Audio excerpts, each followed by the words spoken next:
First time ever, and history.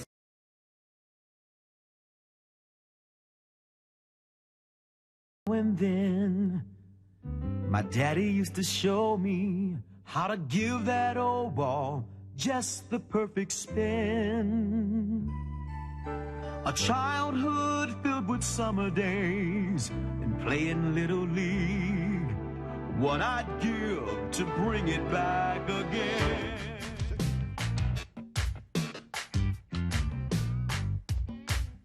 That was then, as the 1993 Rockies opened their inaugural season against the New York Mets. Today, technology has certainly changed, but the game is still the same. And tonight, the Colorado Rockies host the New York Mets as we turn back the clock 20 years.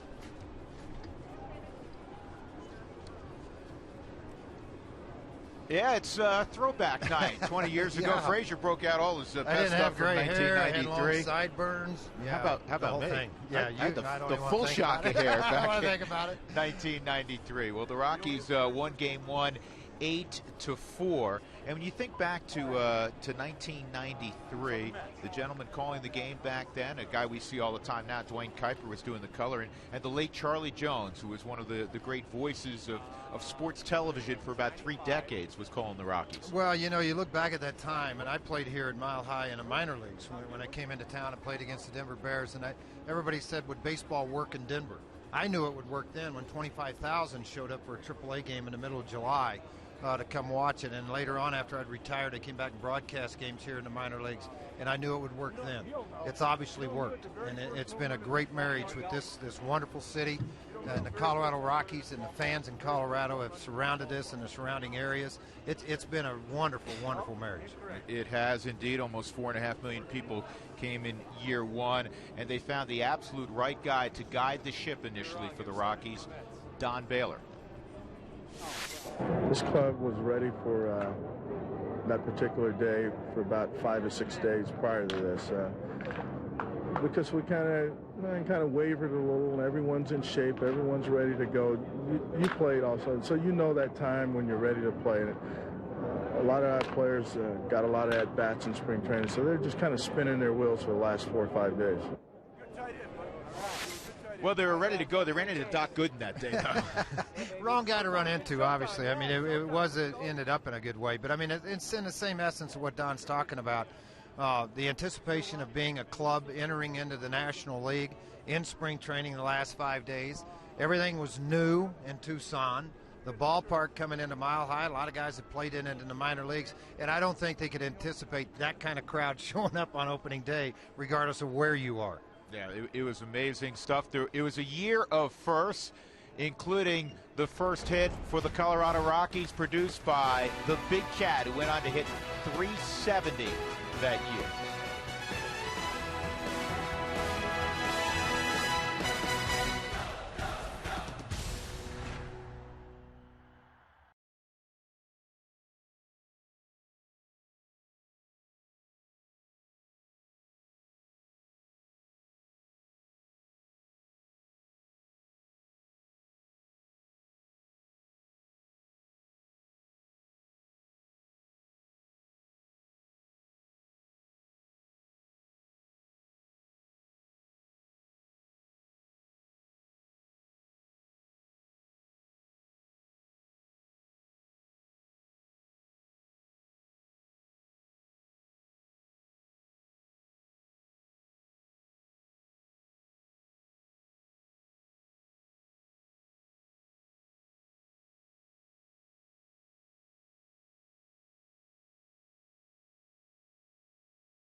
Ball on Root Sports is brought to you by your 7 neighborhood Toyota stores. Toyota, let's go places.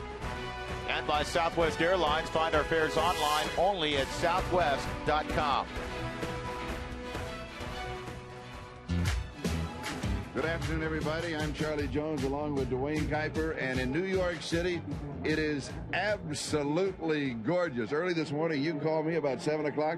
You said dress warmly. It's 34 degrees, but it has heated up. The sun is out, and we're ready finally to play ball. Well, this is just the type of weather that you would want. Yeah, it is a little brisk, but the sun is out. It'll warm up throughout the course of the game, and I think this is what the Rockies were hoping for, a beautiful day for baseball. Well, it was a beautiful start for the Rockies. Not so much in New York, but they came home and made history against the Montreal Expos. That's how it sounded 20 years ago when the late Charlie Jones and Dwayne Kuiper got the Rockies on the air first game. And now the Rockies are 20-plus seasons in. 20th anniversary, season number 21, and they're off to a fabulous start here in 2013, 9-4. After their 8-4 victory in Game 1, come from behind victory in Game 1. And the Rockies all set to take the field in Game 2. So we're celebrating two things today because of the snow out yesterday. We celebrated Jackie Robinson Day in Game 1, and now it's Throwback Day in Game 2, if you will. And the Rockies will have their normal numbers on their back in Game 2. There's Jeff Francis. Jeff making his third start of the year, looking for his second victory. Let's take a look at the Mets lineup in game number 2. Brought to you by Southwest Airlines. Colin Cowgill, who came into the ball game in the last few innings and had a couple of at-bats. He'll lead things off and play center field. Daniel Murphy will bat second.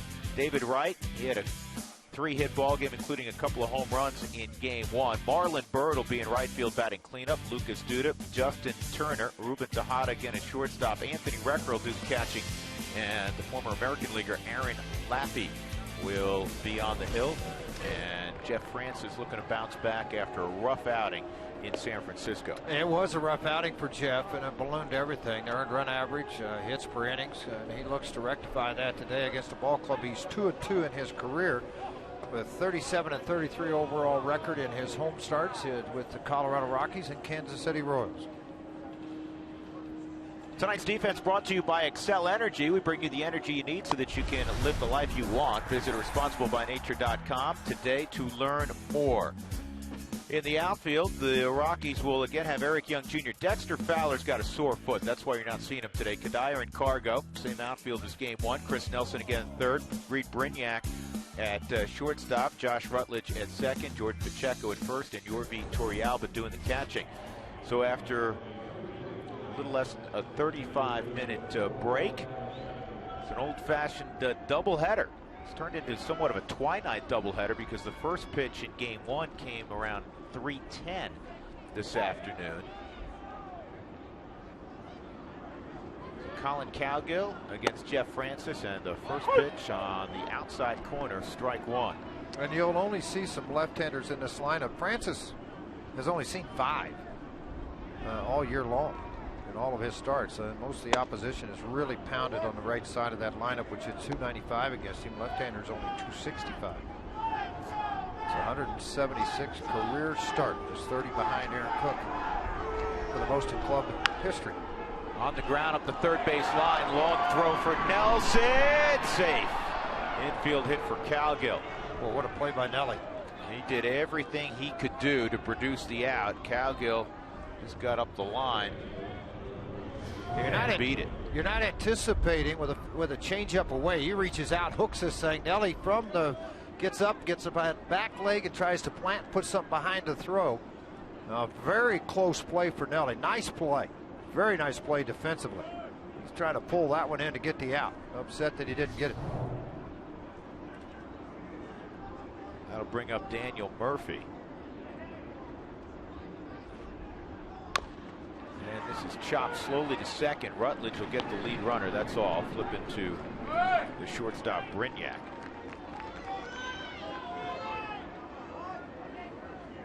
Well, here comes David Wright. And he was a lot like David Wright in the first game, George. Wasn't he ever? First time up, he takes the ball to right center field, a 2-run home run, and it's a solo shot in the 5th inning to dead center field. Pretty similar pitches, too. Down in the strike zone, about ankle high, and he just golfed both of them out of the yard.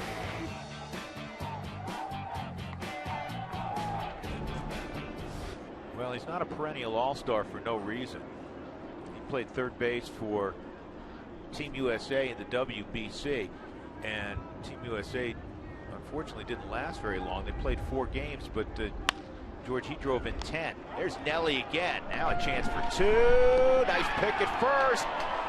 5-4-3. Chris Nelson flashing leather in that first inning, and a nice job by Jeff Francis getting 3 ground balls. So the Rockies get to the bat rack quickly. Well done, Chris Nelson.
Mets are wearing what normally would be their home uniforms, the white, and the Rockies are wearing what would normally be their road uniforms, the gray, because we're reenacting 1993 on April the 5th. The first ball game for the Rockies ever came at Shea Stadium. This was their lineup that day.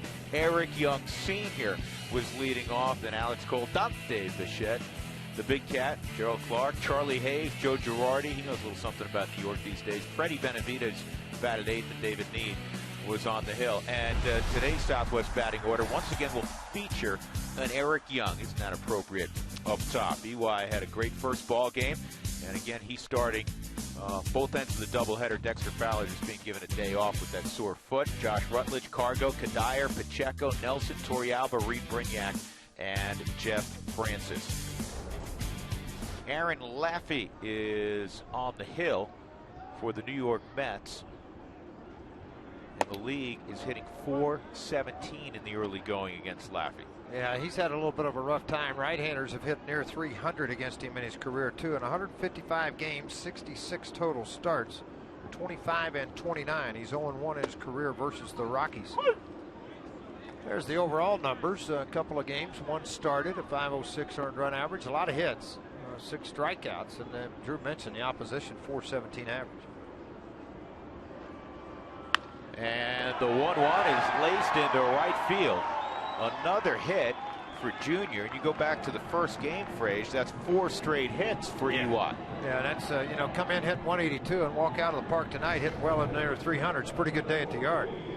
Good pitch, down and away from him, and a good job by Eway not trying to pull that ball, just sliced it into the outfield for a leadoff single.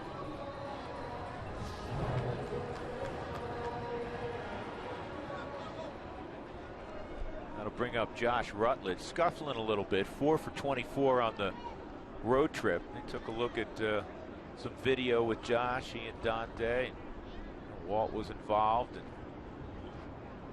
they felt like, the swing looks fine. Then it becomes pitch selection too. Don't get too aggressive. Don't get panicky over what you're hitting at this time.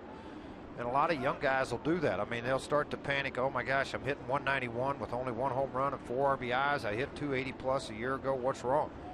Don't panic, just stay the same.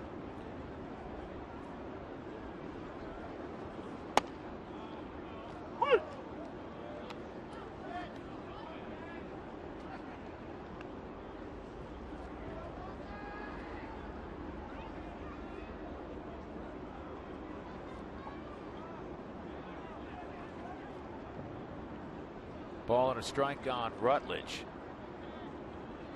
Junior takes off. It's a hit and run, and through the vacant area goes the baseball. Ely will go first to third. Josh Rutledge executed it perfectly. First and third, nobody out here in the first for the Rockies. When you are in a slump, a lot of times what you will do as a manager is put people in motion, try to open up the infield to get a ball through, to get a guy going, and that's exactly what happens here. Mike Shaw, Subaru Super Mo. You see Rutledge just stick the bat out, and you force them to do the little thing. Put the ball on the ground and push it to the right side. Works to perfection, and you have first and third and nobody out, and a dangerous bat, Carlos Gonzalez.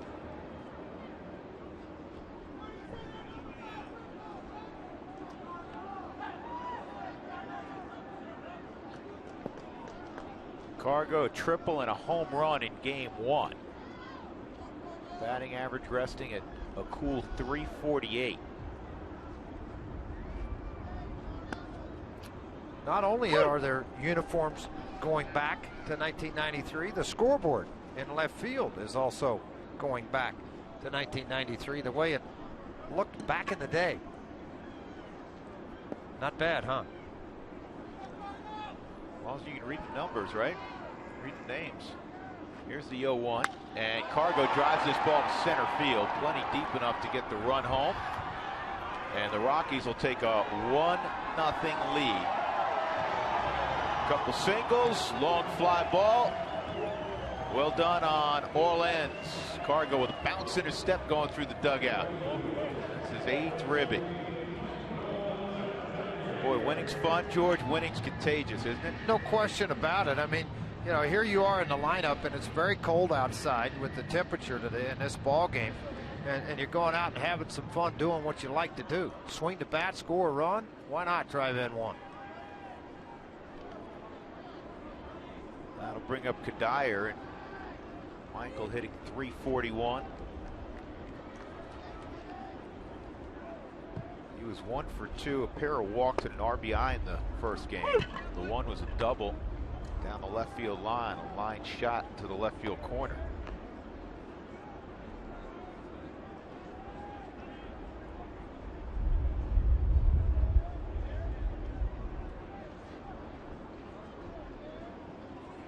We got a pitch out over the plate, 0-2.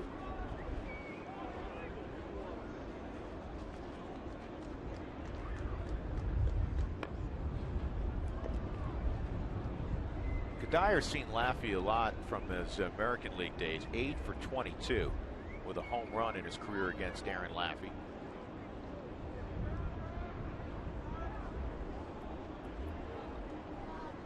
Rutledge at first.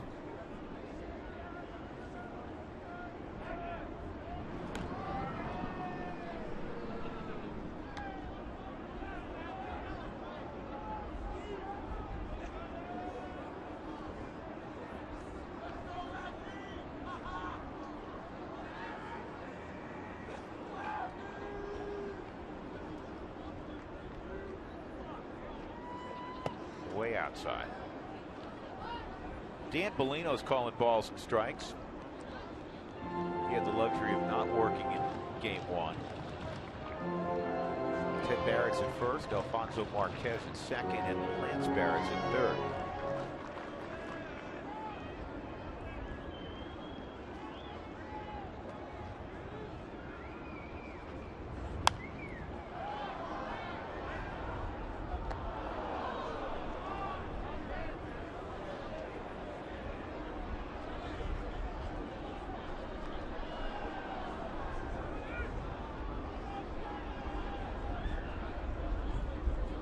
Game time temperature in game 2, 36 degrees. don't know if it feels that warm, George. It's not that warm. No. A little breezier here in game 2.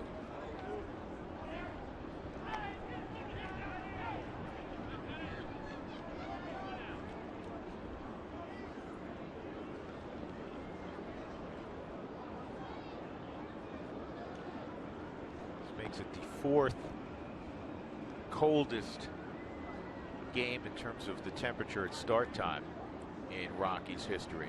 And a base hit to left. And Rutledge will take a hard turn and then stop. 2 on, and that'll bring up Jordan Pacheco. Tonight's defense for the Mets brought to you by Excel Energy. We bring you the energy you need so that you can live the life you want. Visit responsiblebynature.com to learn more. The Mets will have Lucas Duda in left, Colin Cowgill in center, Marlon Byrd, the veteran, in right field. David Wright playing both ends, Ruben Tejada playing both ends, Daniel Murphy both ends, Jacob Turner, the big redheads at first base, and Anthony Reckers behind the plate.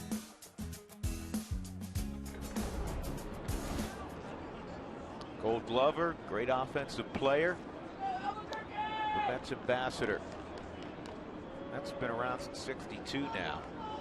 And the one position that they, until David Wright arrived, it seemed like they went through a new guy every other year. Yes. And then he settled in there, and if you put together an all-time 9 for the Mets, he's there. He would be the unanimous choice at third base.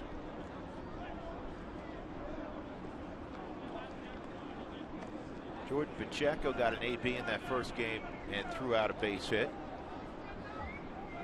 Get a chance here to bunch some at bats.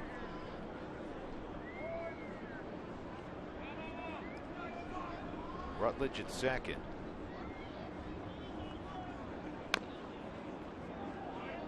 And Kadire at first.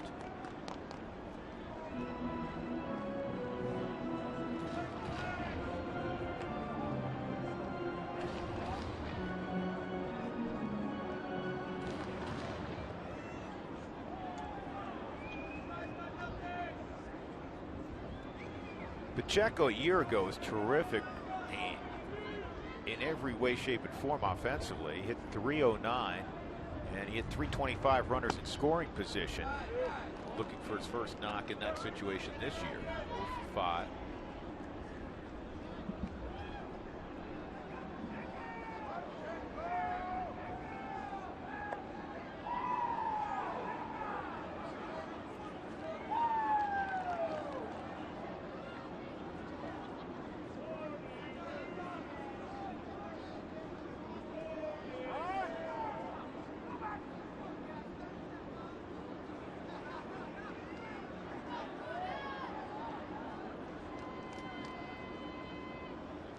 All different kinds of weather reports. You know, it's Colorado. Some said it would start snowing by 2 o'clock this afternoon. That obviously didn't happen, fortunately. 2-2.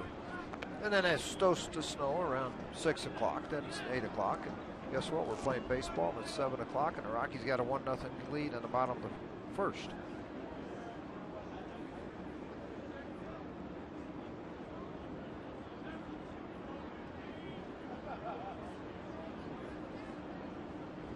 He got to the big leagues pretty young age. He's just 27, and he has well over 4 years of service time. That signed him as a minor league free agent. Last year 4-6 with Toronto. So a number of years with Cleveland, Seattle. Also the New York Yankees.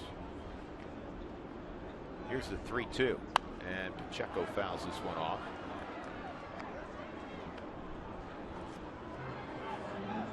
Originally a 16th round pick.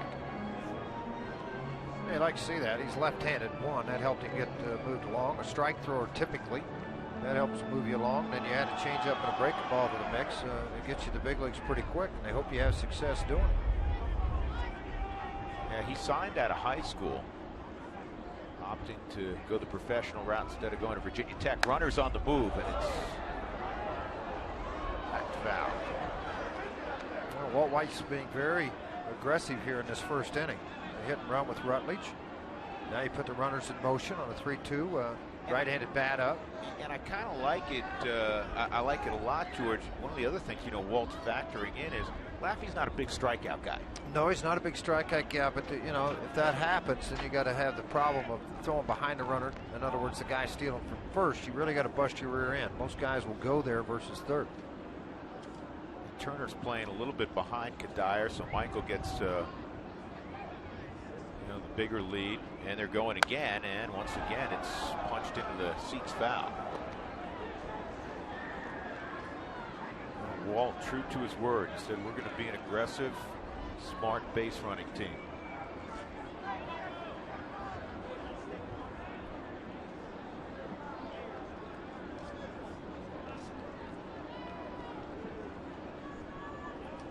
Which also means, if you do that, if you're aggressive from time to time, you're going to run into outs. And you live with that. You live with that. Absolutely, you do. It's impossible to play this game perfectly. It's impossible to come anywhere close to playing this game perfectly. And not only that, it's April, so just let it fly and see what happens. Yeah.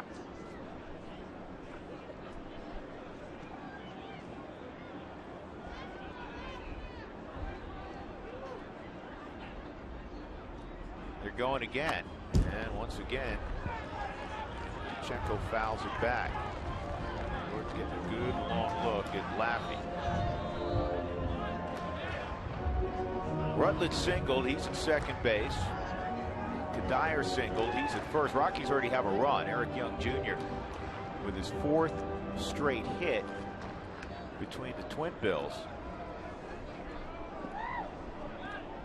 Went first to third on the base hit by Rutledge. It was a perfect execution of a hit and run, and then Cargo hit a scoring fly ball to deep center.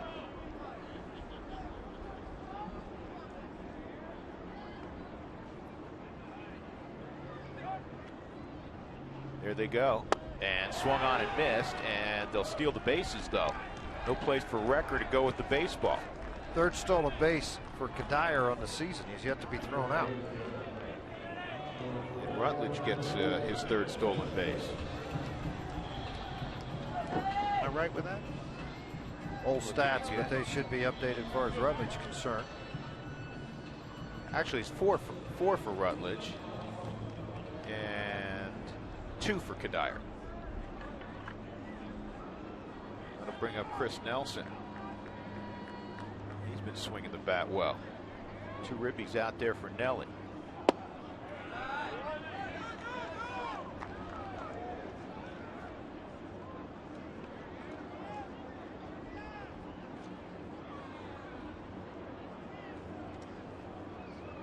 Rutledge at third base, George, should be a 20+ stolen base guy. Top to short, and a long throw in time to get Chris Nelson.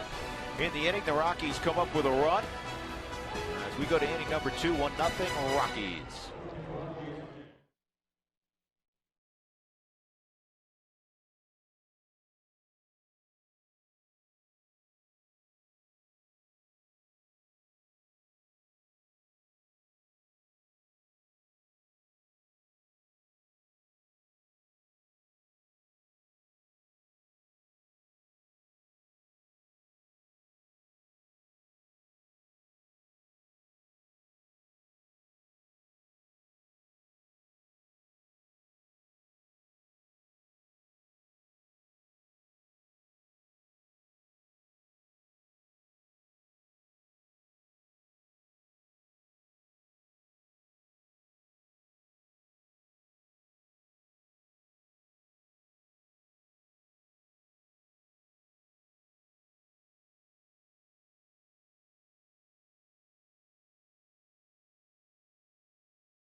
And we're ready finally to play ball.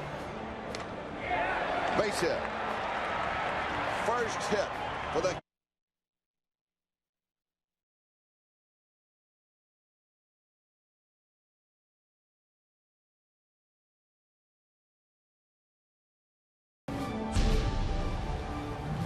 The sun is out, and we're ready finally to play ball. Base hit. First hit for the Colorado Rockies. They've had quite a few since then, celebrating 20 years of Rockies baseball tonight. Jeff Francis, inning number 2. Sweeping curveball misses to Marlon Byrd. 4, 5, and 6 for the Mets in the second inning. Well, I'll tell you what, too. I looked at Bird's numbers when he went down to play in Mexico last winter. Oh, a lot of home runs. He's basically out of baseball. He got a shot. He's always been pretty solid. He's always been pretty good with the bat. Won't hurt you defensively.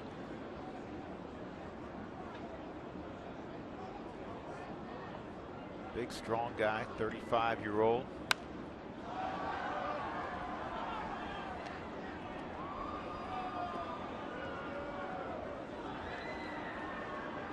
Started the year last year with the Cubs, went to the Red Sox, and then was released in June.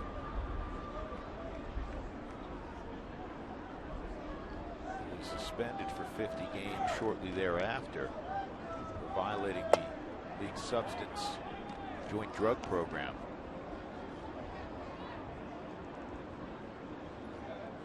George said tore up the Mexican League with 16 home runs and 46 RBIs. Played really well there. And that's where the Mets started. Okay, you know what? He served his suspension. He went down there and he played really well. Let's give him another shot at it. Good pitch here. Change up at 76, running away from Bird. You had him in a situation probably thinking off-speed breaking ball on the inner half. And Jeff really rotated to the inside. Watch right there, that late tail and fade. Got Bird out on his front foot and got the strikeout.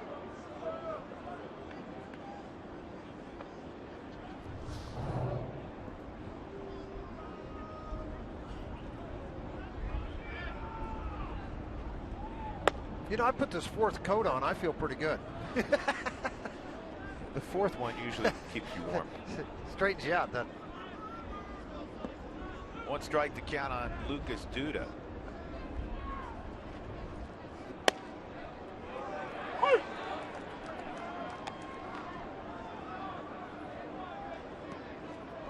Actually, the first pitch was called a ball, and the second pitch was called a strike. So how about 1-1? Same thing, isn't it? Now it is. Good curveball. See, that's what Jeff could do, and really mess with you in that respect. That slow curveball, 68 miles an hour. Now he's so far out. Look at that front foot's already committed. Here comes the hands. Even if contact's made, it's not going to be solid contact. Jeff, one of those guys that just understands the art of pitching. Where he's trying to go with every single pitch. Off the end of the bat, another tough play here. Brunelli won't be able to make it. Well, you just hate that. You make a great pitch and you get a bad result out of it. Yeah, that's the point of it. I mean, you know, you do make your perfect pitch. You do put it right where you want to. Then it comes back to haunt him. He's so far out on his front foot, he cue balls this down the third base line. See, what's right off the end of the bat. It almost looks like it hits in that cupped area off the end of the bat. Starts to spin foul, comes back way fair. You get a base hit. Looks like a line drive the next day. But what Jeff did in the first inning, flipped a double play. Would like to see another one here.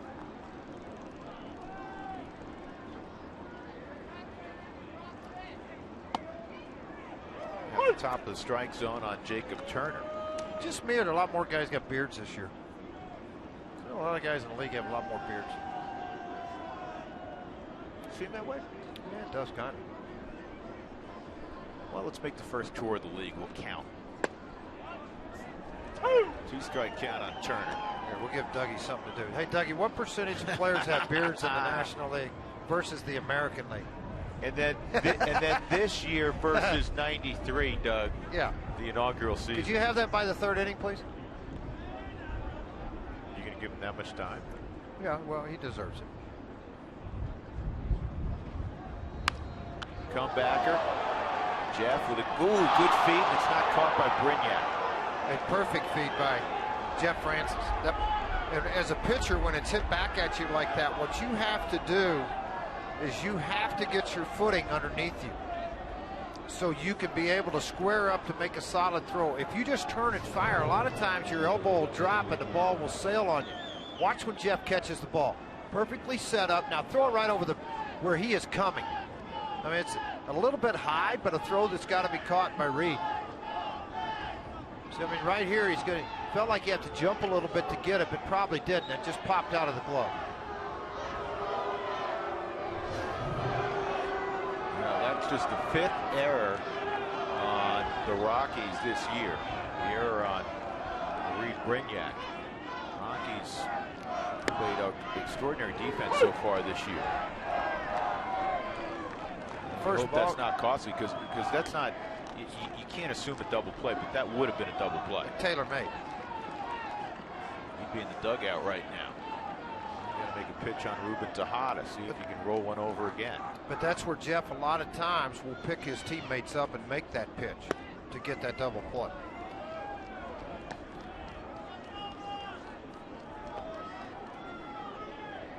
Duda's at second, Turner at first. Duda hit one off the end of the bat for an infield hit.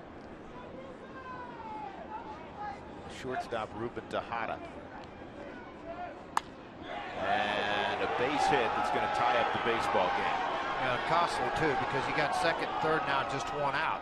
Chance to get him at second. They did get him. Great throw by Kadire. Reed Brignac put the tag down, and Tejada is out trying to stretch the single into a double. But we're tied at 1.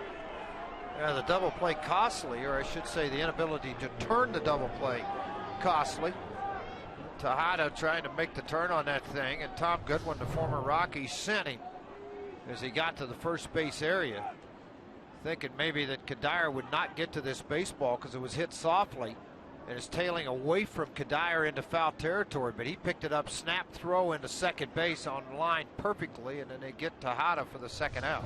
Changes the complexion of the inning tremendously for Jeff and the Rockies. You got Anthony Recker up there. See how they handle this. You have first base open, and it's very early in the game. Pitcher on deck. Well, a lot of times you feel like a guy that struggled maybe with his bat. With Recker right now hitting 200 and only 1 RBI, I know you would much rather face a pitcher if you're later into the ball game, but here you get the out, you got Laffey leading things off the next inning. 2-0.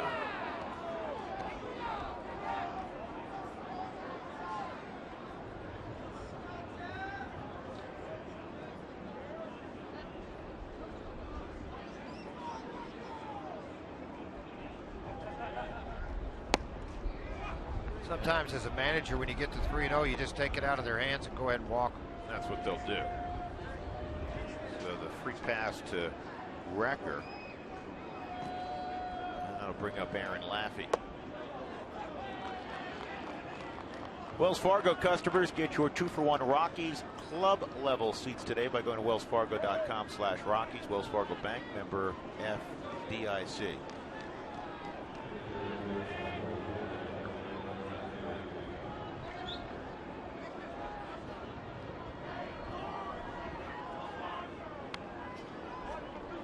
Well, with the old-fashioned scoreboard, George, we can't tell you what the temperature is. Cold right now. But I'll just say cold, okay? Trust me, cold. Doug can find that out for you. Might not be able to get the beard thing, but he can find out the temperature real quick. Laffey's from Cumberland, Maryland, and he went right out of high school, as we mentioned, into professional baseball, and he made his big league debut with the Indians as a 22-year-old.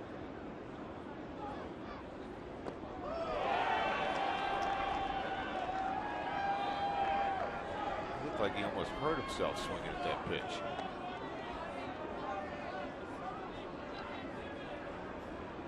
Yeah, looking at the auxiliary board, that's exactly what they used to look like a long time ago. Yeah, that's not just 20 years ago. That's going way back. Pittsburgh, St. Louis delayed with Pittsburgh on top, 4-2.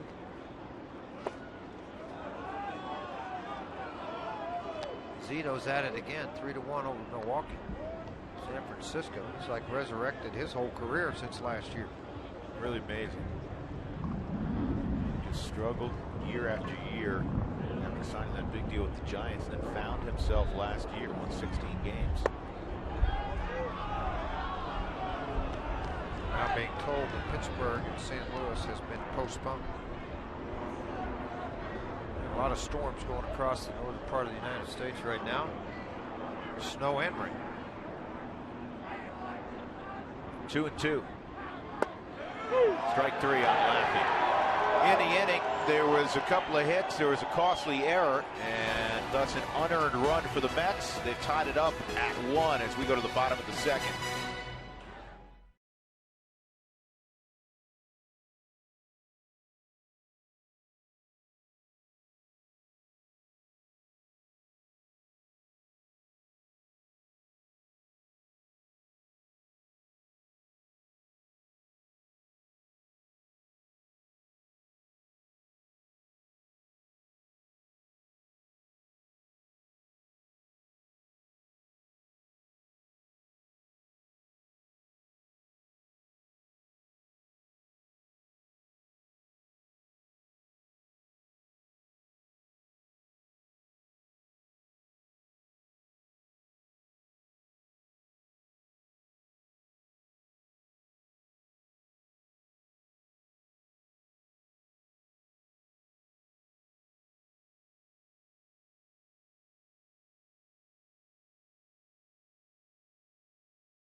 This was the first home run, and actually the first run for the Colorado Rockies. Dante Bichette, fittingly going deep at Chase Stadium. Rockies got shut out in their first game ever against Doc Gooden. He threw a 4-hit shutout. 1-1 is our score. Bottom of the second inning with George Frazier and Jenny Cavnar. I'm Drew Goodman on a frigid Tuesday afternoon. How many people at home thought the Rockies would play baseball today, much less a doubleheader? They worked on this field throughout the night, and through the morning they cleared snow for about 7 hours. Piled up on the warning track through the infield and outfield, and then it took them another few hours to remove all of that snow. First pitch came after a delay of 2 hours and 2 minutes in game 1. That right field line was stacked almost 5 feet high. There's part of it dumped out. Still is there with the temperatures at 34. It's not going anywhere. A lot of it piled up in the Rockies bullpen. Here's Yorvit, and Torrealba takes a strike. Torrealba 3 for 9 so far this year. He's driven in a run.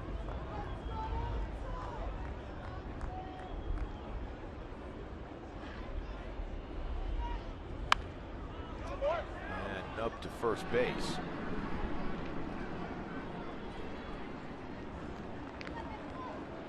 Reed Brignac coming up. Who wants tacos? Remember, when the Rockies score 7 or more during any game, as they did in the first game, go to participating Colorado Taco Bell locations the following day. Do it between 4 and 6. Get your Rockies taco special.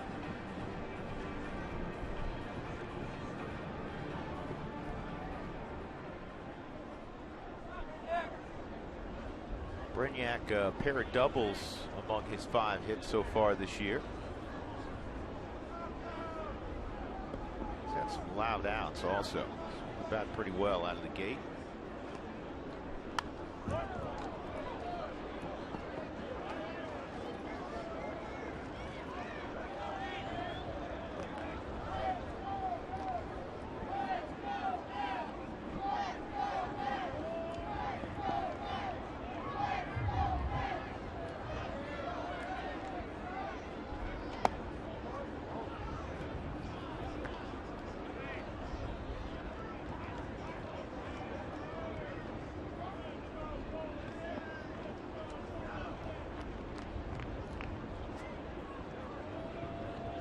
And the 1-1. 2 balls and a strike. The Mets last year went 74 and 88. Like this year, a year ago, they got off to a pretty good start. Could not sustain it. And they suffered bad news already this year with Johan Santana going down and out for the year. And you wonder about, will he ever come back when you have significant injury later on in your career. 3-1s in there, 3-2.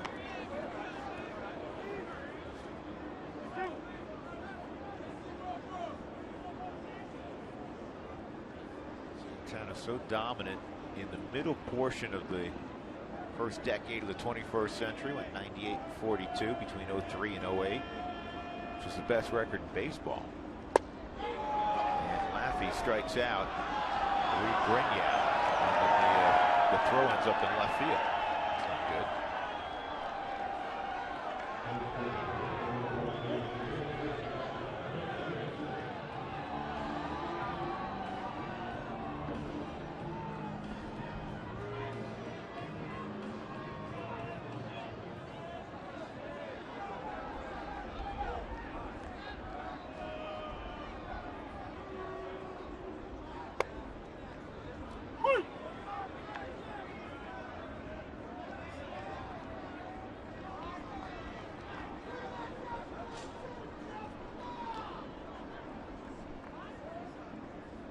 One on Francis, 0-2. In between 03 and 08, Santana won 98 games. Roy Oswalt won 96. Roy Halladay won 94. Carlos Zambrano won 91. Look at how dominant he was. Mike Messina won 88.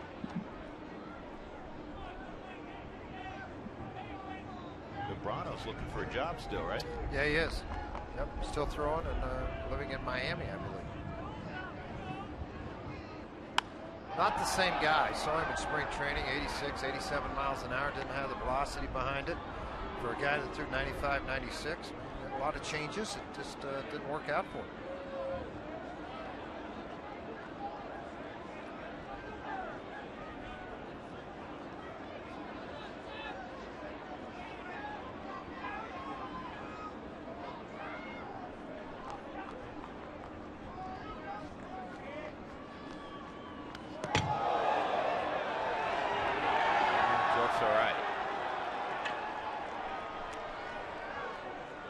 I'm saying that's the first time Jeff Francis has been hit by a pitch.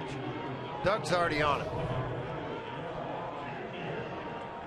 See here, that's one thing about throwing the curveball. Oh, that got Uni, but that was nice. Got out of the way. Better than a rib shot.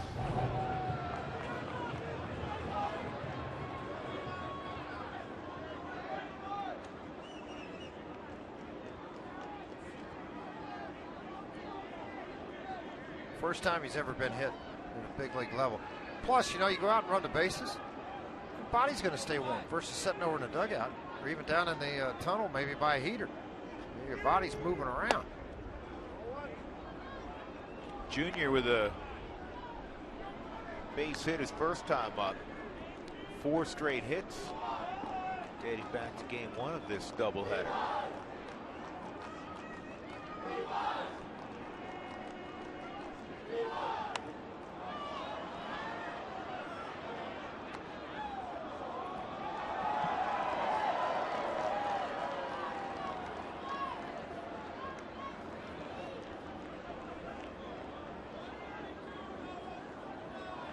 Eli's played in the cold weather before. Not only has been a Rocky for a while, but grew up in New Jersey.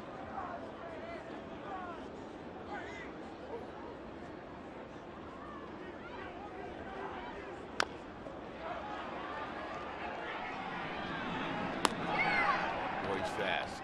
Bang, bang at first. David Wright just did get him. We move to the third and a 1-1 ball game.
go to the top of the third inning. It'll be the top of the order again for the Mets. Tonight's sideline reporter brought to you by the Honey Smoked Fish Company. Secrets in the fire.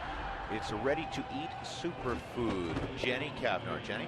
Yeah, Drew, well, as we're flashing back, I should say, to 1993, you look up and down the Rockies roster, and guys like Josh Rutledge, they were 4. They can't remember much. Some other players were just beginning their middle school and high school baseball careers. So we asked third base coach Stu Cole where he was in 1993. I believe I was 27, 28 years old, and I was in Colorado Springs. And I was playing with the Sky Sox that year. That was my first year playing with the Sky Sox. And Stu told me it was great to be with the Sky Sox that year because even though the Sky Sox had been in Colorado Springs as a Class AAA affiliate that began back in 1988, that was their first year affiliated with the Rockies. Previous to that, they were affiliated with the Cleveland Indians. So he said there was a lot of excitement even down in Colorado Springs around the new franchise and bringing Major League Baseball to Denver. Hey, Jenny. Yeah. Where were you in 93? I was 11, and I was bunting a lot, actually. Speaking of bunting, I was a really great bunter, George. That's what I was working on in 93. You were? Yes. You have a picture of you back then? Please don't show that. Do we have one? Please don't show Let me things see. like this. Oh, there she is. Oh, boy. I What's hope wrong we with dug up that? a few gems on you, too. You know, you always have to make sure your dress matches the couch you're going to be sitting on for Easter pictures. Sure, absolutely. You know? Yeah. Just blend right in. Looks Jenny, great. you look terrific. At least I could see. Those are some pretty big goggles there. Were you sure you were going skiing later that day? It's a strong possibility. Bunt base hit, as Jenny described, for Colin Cowgill, and here's Daniel Murphy.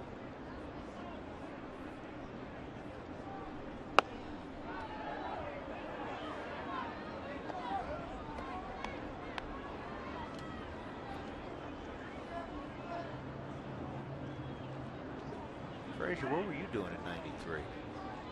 Working for the Minnesota Twins, doing a little baseball, doing a little basketball in the wintertime, and raising a family. My daughter was just born. Pulled down the line, that's fair. And he's going to kick to the left. Kadyr's going to have another chance to throw a guy out, and he just missed getting it.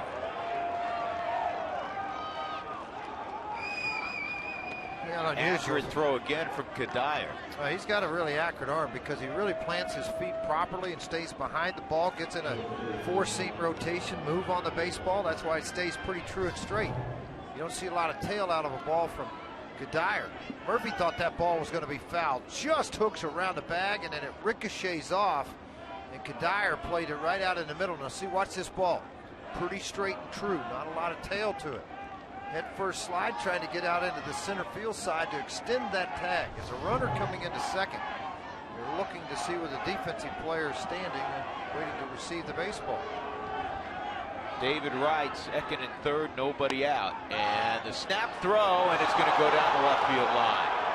Everybody's going to move up, and it's 2-1. The Rockies have committed their second error of the ball game.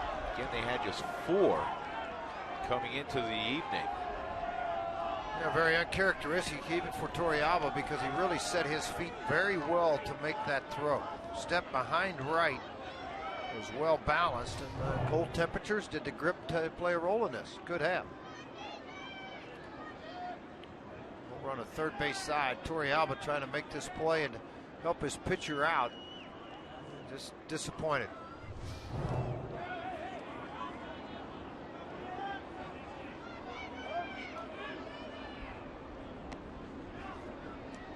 Now you're in an unenviable situation. You got right up a 2-0 count. And nobody out. And nobody out.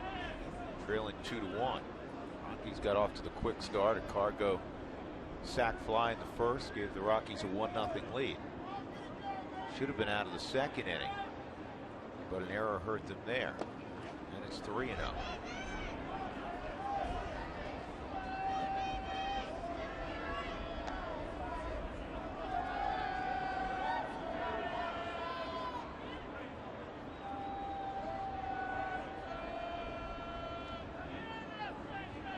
Jeff Francis, one of the smartest guys in baseball, and he won't be disappointed if he ends up losing Right, and he does on 4 pitches. Here's why. Wright can leave the yard or hit one in the gap, as we all know. So now it's first and third. He's a threat to run, but with Jeff being left-handed, you figure you keep him close. He struck out Bird the first time. Then you have a left-handed bat with Duda, and he's thinking, you know, if I can get a ground ball, I can really limit the damage here. Why let Wright potentially make it worse, especially since I'm already behind? Well, that's true, and this is a guy that's paid to knock in an awful lot of runs. Now, Marlon Byrd is not a, you know, cupcake up at the plate. You're going to have to make a pitch on him, as you did the first time up, a change up away.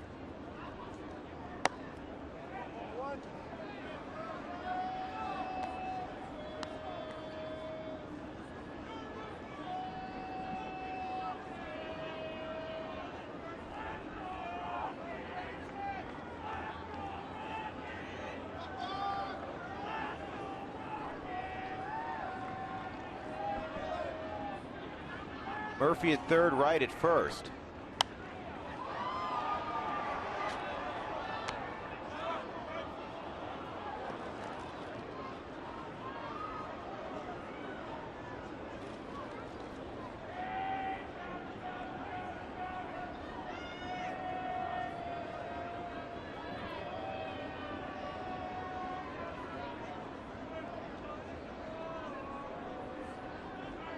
Top of the third inning. And Bird hits it in the air to center field. It'll get the run home.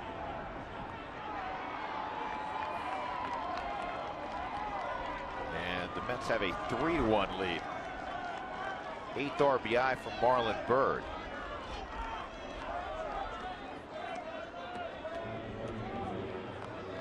Just try to minimize your pitch count here. You're at 39. Try to get the ball on the ground. Try to get you a double play ball.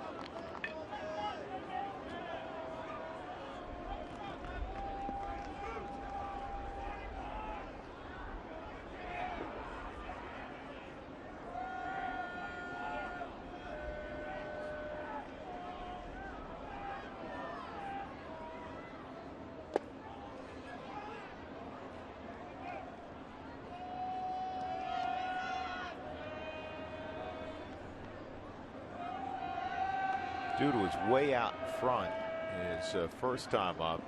Ended up cueing a ball toward third that resulted in an infield single.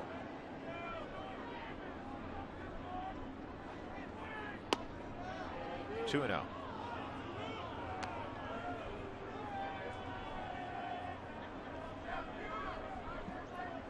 Duda's a Southern California kid who went to Southern Cal. Good player there, wasn't an enormous star.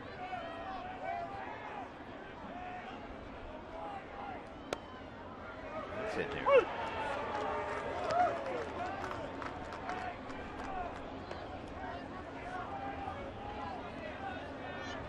Last year he hit 15 home runs for the Mets and 401 at bats.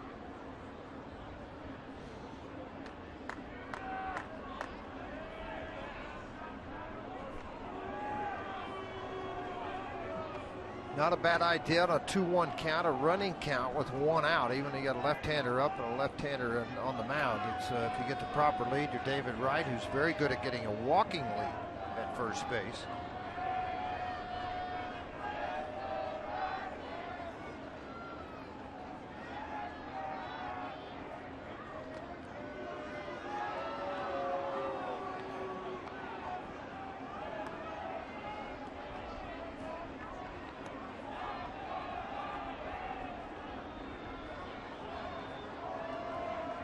Remember when Wright came up and he was 20? What's he doing 30 now? Time flies when you're having a lot of fun, Drew.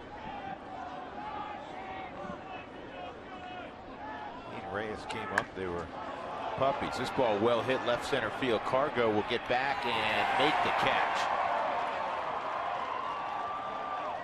Wind probably helped out a little bit. The ball was hit pretty well. You got the wind coming in from left field and knocked it down. Cargo able to go back and make a play on it. Well, Rockies fans, this season we want to answer your questions on air during Toyota Talk in the 5th inning. Here's how you do it. Text Toyota followed by a question to 720-720. First-time texters, automatic winners, will receive a one-day free pass to the Denver Zoo, courtesy of your neighborhood Toyota stores. 2 outs. Jacob Turner reached on an error on Brignac. The ball was hit right back to, with a runner at first and 1 out, right back to Francis, and he fired to second. Slightly high. Right takes off. Throw to second is not going to get it. Right's going to move up to third, and that's the 3rd error already for the Rockies, and it's a rough inning for Torrealba. That's his 2nd error. He tried to throw from his knees.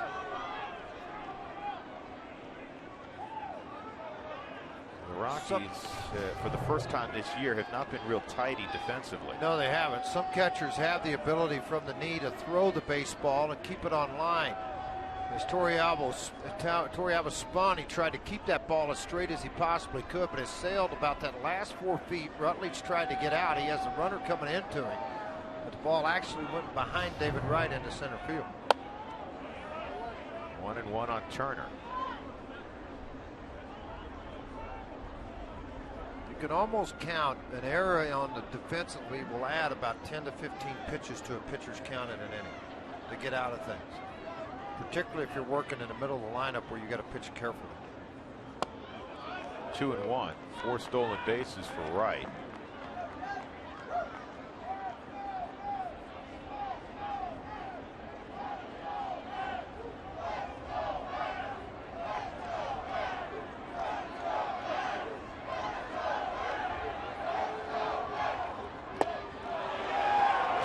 Wright's career high in stolen bases, 34.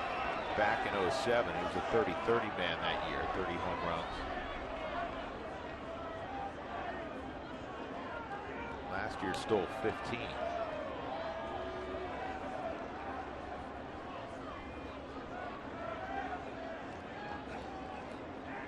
Two.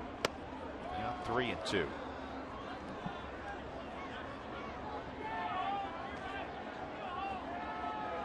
Well, everybody with the hats, the jackets, the whole deal. Colorado Rockies, you bet, man.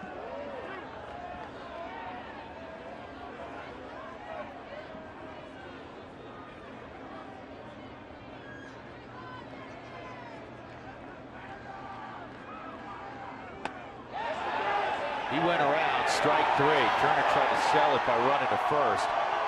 And given the circumstances, a big strikeout for Jeff Francis. Jacob Turner.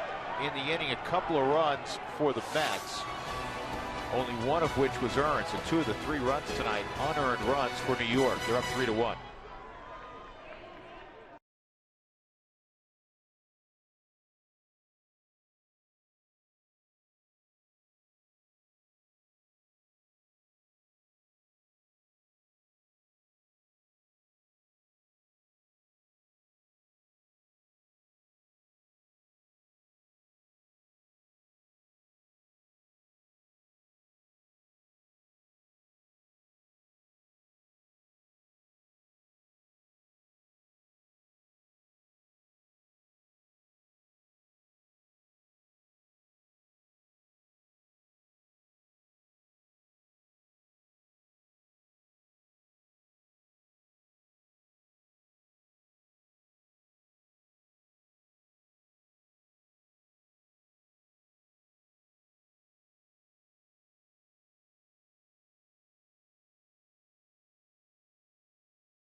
Colorado Rockies baseball on Root Sports is brought to you by the Ford Fusion. Quality you want, power you deserve. Ford Fusion, go further.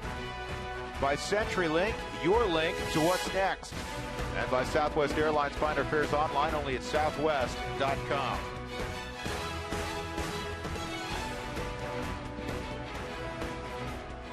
Well, the Rockies came from a couple of runs down in the first ball game to end up winning, going away 8-4. They're down 3-1 as they come to bat here with Josh Rutledge, Carlos Gonzalez, and Michael Cuddyer in the third against Aaron Laffey.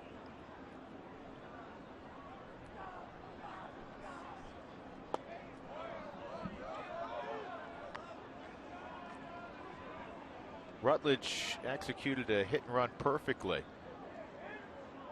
Getting a ground ball through the right side, the vacated right side, back in the first inning. Here's the 2-0. And it's 3-0.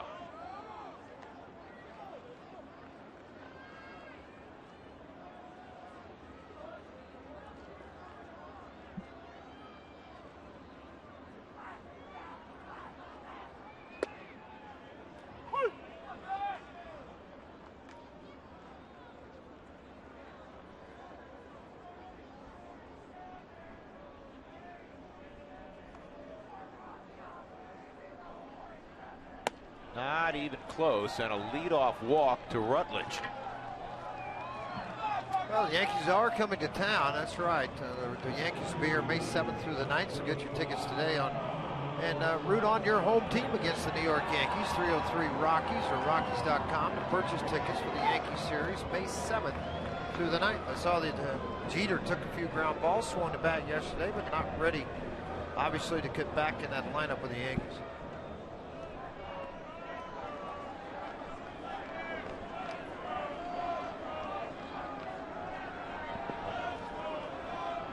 Cargo hit a fly ball to deep center field his first time up. Sac fly. Picked off his 8th RBI. Outside ball 1.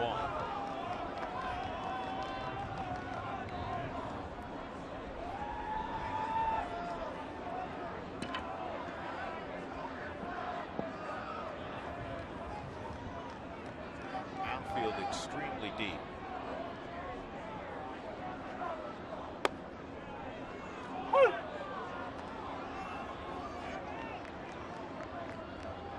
Kind of a look at the defensive alignment. Laffey kind of a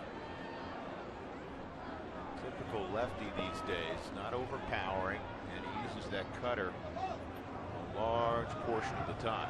Well, and he fits the ballpark where he's at too. City Field's a big ballpark, so he gets some fly balls and still get, the outs are not going to hurt him. But he's a guy typically a ground ball guy, but the fly balls aren't going to hurt him either. Rockies go to New York in early August. And they moved the fences in like they did at Petco a little bit at Citi Field. And this will be a base hit to left center field. And Rutledge got a pretty good read. He'll go first to third. And the Rockies have the first two on here in the third inning with nobody out.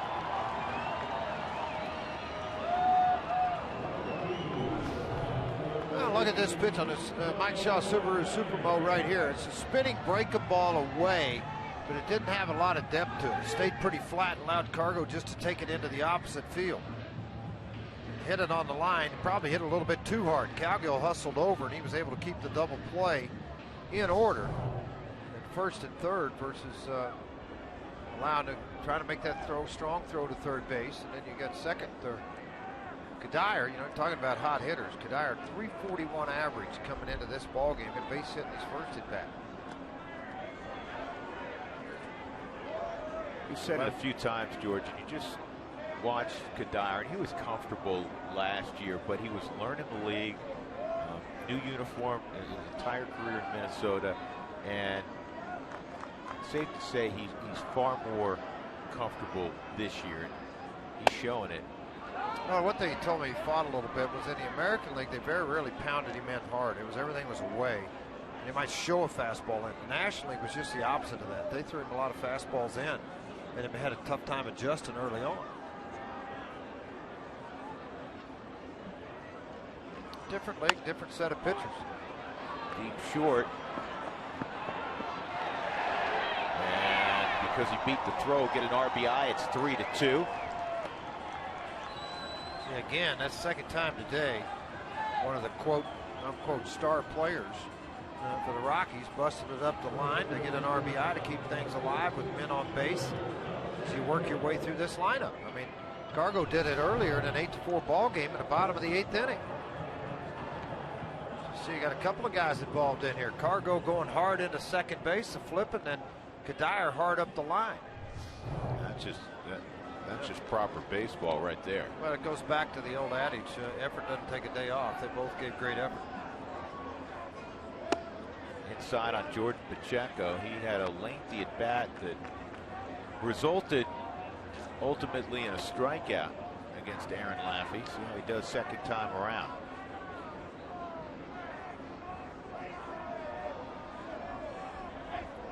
He's a pretty good hit and run man too also.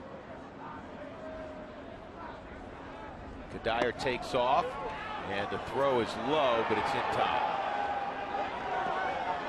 And Pacheco looked down immediately at Stu Cole, wondering if he missed a sign. I mean, again, I'm guessing. Well, look at Cuddyer. He'll be able to tell you if he's looking back at home plate halfway down.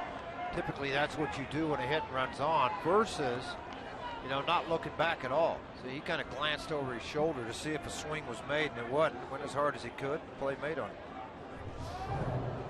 Yeah, that looked like a hit and run. He didn't swing. I better hurry up. Yeah, a hit and run that one guy got the sign and one guy didn't. Yeah, the hit and run worked early in the ball game with Rutledge, base hit to right. That was the right count for it. It was 1-0. I like aggressive baseball.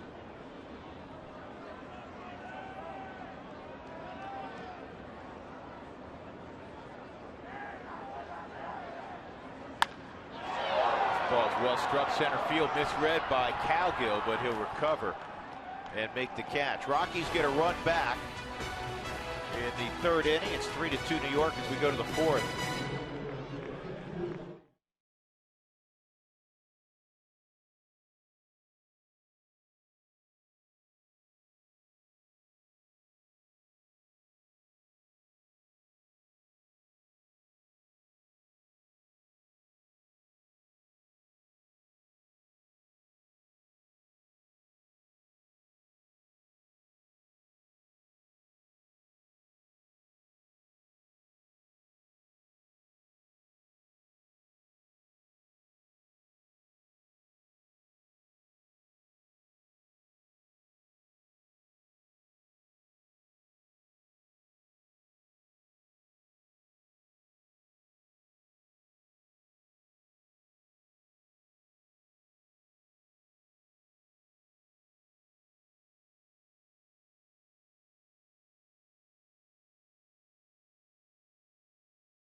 Time for the Cooney Lexus look back.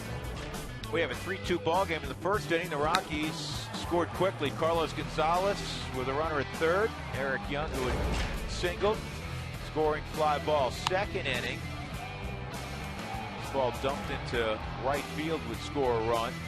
Lucas Duda coming around. And then in the third inning, the Rockies had some throwing issues. Torey Alba's throw was low there. And Marlon Byrd had a sac fly for the second run. And a moment ago, on a fielder's choice, the Rockies get their second run. Nothing spectacular. No balls over the wall or off the wall, but it's a 3-2 ball game brought to you by Cooney Lexus, where luxury has an address. 7-8-9 for the Mets in the fourth inning. So Francis looking for a quick and efficient inning. He had that basically in the first. And he's thrown a bunch of pitches in the second and third. Rockies have made 3 errors. Consider they had 4 errors for the season coming into this ball game.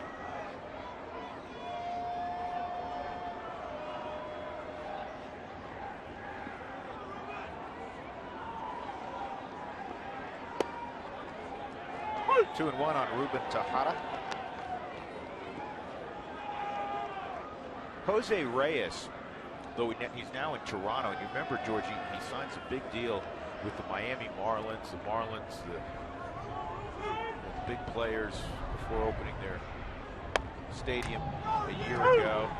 And the owner, Jeffrey Loria, said, we want you to buy a house down here. And then the next week he traded him to Toronto.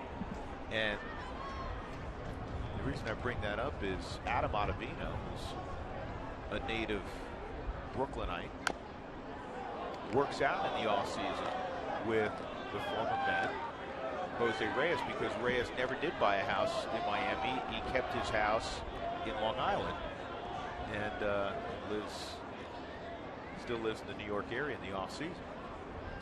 So they made a wise choice. Adam Ottavino and Reyes, a couple other guys from the New York area work out together. 2-2. Well, a lot of the big league parks like this one, you get 2 or 3 cages downstairs. You got mounds, guys that live in the area can come in and throw. If you're with the Colorado Rockies, if you're not, obviously they don't, insurance purposes prevent a lot of guys from doing that. Yeah, and that's changed because a few years back you would see guys from other clubs. Hard to find for pitchers in the offseason. Also, strikeout by Jeff. The most difficult thing for pitchers to find is the catchers. They want to catch bullpens. Did you have a guy when you were back home in the winter? No, Jim Brewer actually. Jim Brewer was a pitcher. Was a pitching coach for 25 years at the big league level and worked at Oral Roberts as a pitching coach. Would line up catchers for us. Oh, I thought you would say Jim got down in the squat and was catching. No. Jim was a pitching coach for a number of years. Just got tired of the game. Came home. I mean, he wanted to fish and hang out. Oral Roberts talked him into being a pitching coach. So Brew would go over. All right, boys, 10 o'clock Monday, Wednesday, and Friday. Be in to indoor. We'd all show up and start working out January 1. Bouncing ball to third. That's a good pickup by Nelson.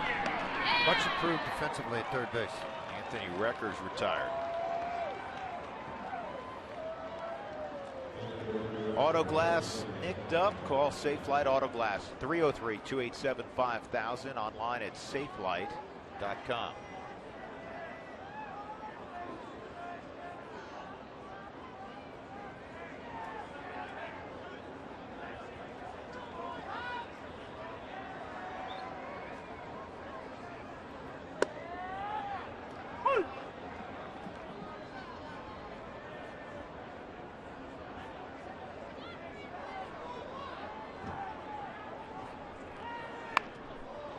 Laffey will ground out to Josh Rutledge.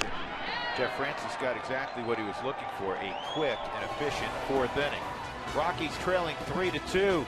Snowpacked Coors Field.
does take off. Here's the throw to second. And Eric Young has the stolen bases. Hundley was way off the mark.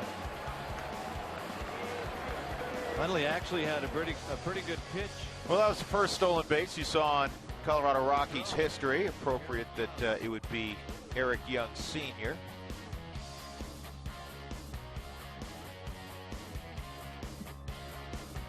That's called a diamond wipe back in the day.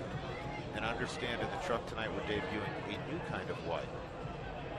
Rockies trailing 3-2 as we come up on the bottom of the fourth inning. Colorado will have Chris Nelson, Yorvi Torrealba, and Reed Brignac.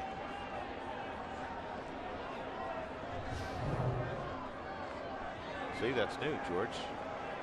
Huh. It's all new to me. Every year, new technology. Aaron Laffey misses ball one on Chris Nelson. You know what I was sitting here thinking about this club and watching it through the first 13 ball games. You're just sitting in the dugout. I'm talking about the opposing dugout, the way they score runs, and your thought is, when is it going to explode and bite us? You know, when are they going to come score their 4 or 5 runs in bunches as they do with the home runs, the long balls, try to minimize damage? And Terry tried everything in the first ball game, running different guys out of his bullpen. A difficult place in this offense swinging the bat the way it is.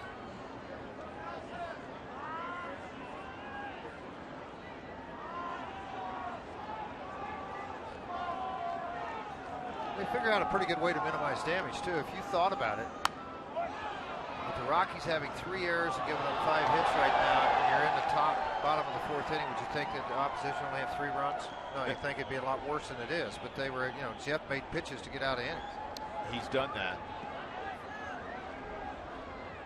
And I think the mantra all year, I mean, every pitcher wants to go out there and throw a shutout, but they know, just like DeCasio, that's not a great first game, solid, 4 runs, 5 innings.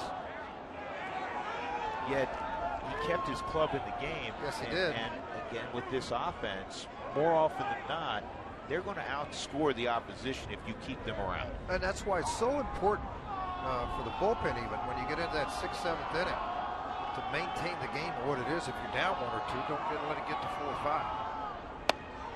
And the 3-2 changeup strikes out Chris Nelson.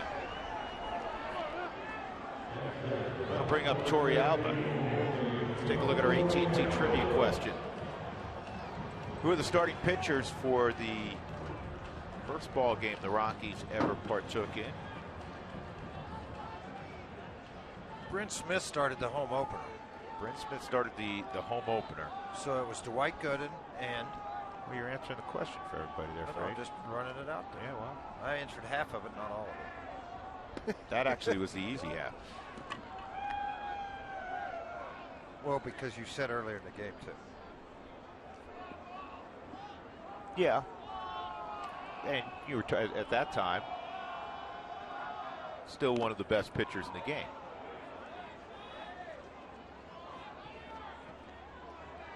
Well, I can tell you he was really good in 84. In 85. 24-4 1 year with a 1.53 ERA. Is that pretty good? Yeah, it's pretty good. 1-1 on Torrealba.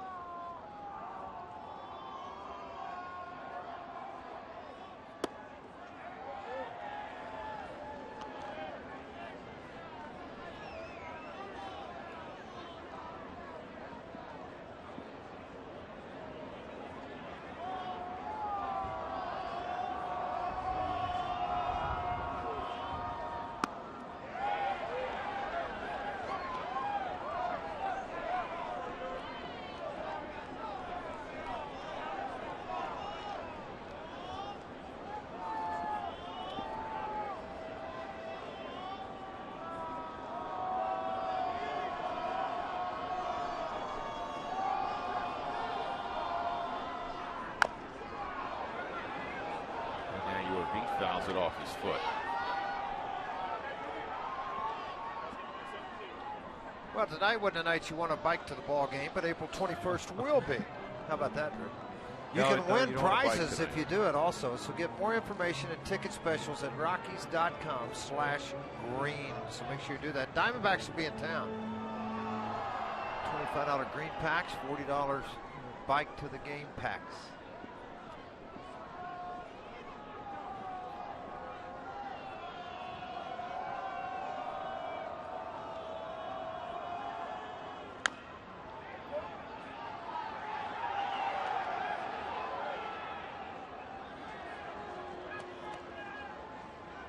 Looking at some more numbers on Aaron Laffey. Been pretty good in the first half of seasons and not so good in the second half. 2.45 ERA over the last 3 years in the first half. That's terrific. Second half, 5.69. Well, either A tired, walk to Torrealba. tired, or guys second time through the lineup, guys start to figure you out. Second time through the rotation, I should say, in the not lineup, but in your division in the league. Pass around that second, third time, guys start to figure out and get after you.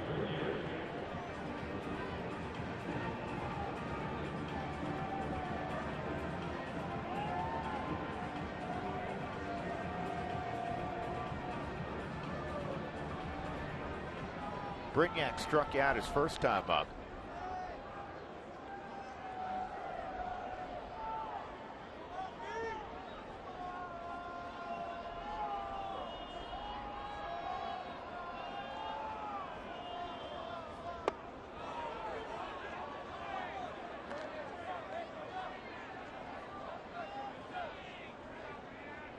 Rockies in the midst of a 10-game homestand. They'll play Arizona this weekend. That's a And tough then, homestand. and then the Atlanta Braves come in. Braves have had the best start in baseball this year. How about Brignac's look, man? He pulled the mask down off his face and he's kind of hanging out around his neck. I think bothered him a little bit hitting in his previous one. It bothered him maybe out there on that play at second base. This just kind of gives you a little opening to look out of, but jerked it down to keep the neck warm, the eyes wide open. Well, The Great Gatsby, the movie's coming out soon, George. He's got an ascot on. Almost hit him, 2-1.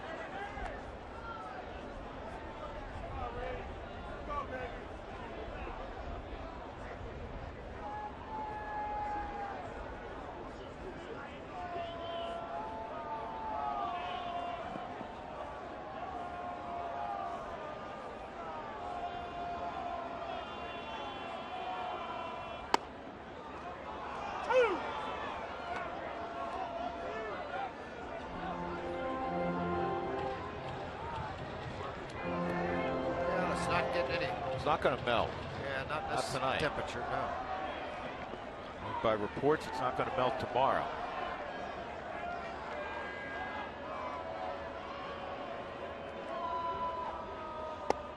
Three and two. You got to stay patient with a guy like Laffey.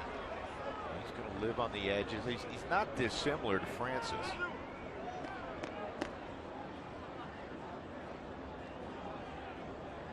Just got a little better stuff with the curveball.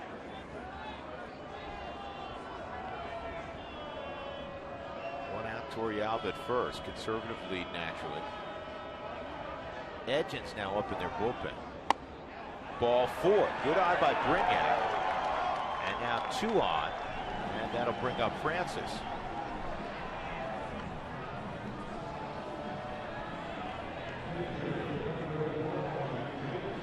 Walks allowed by Laffey.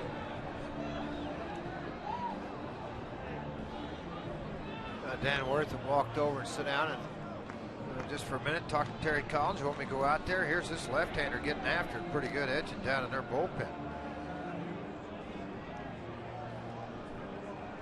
Well, this is what it looks like out in the parking lot, folks.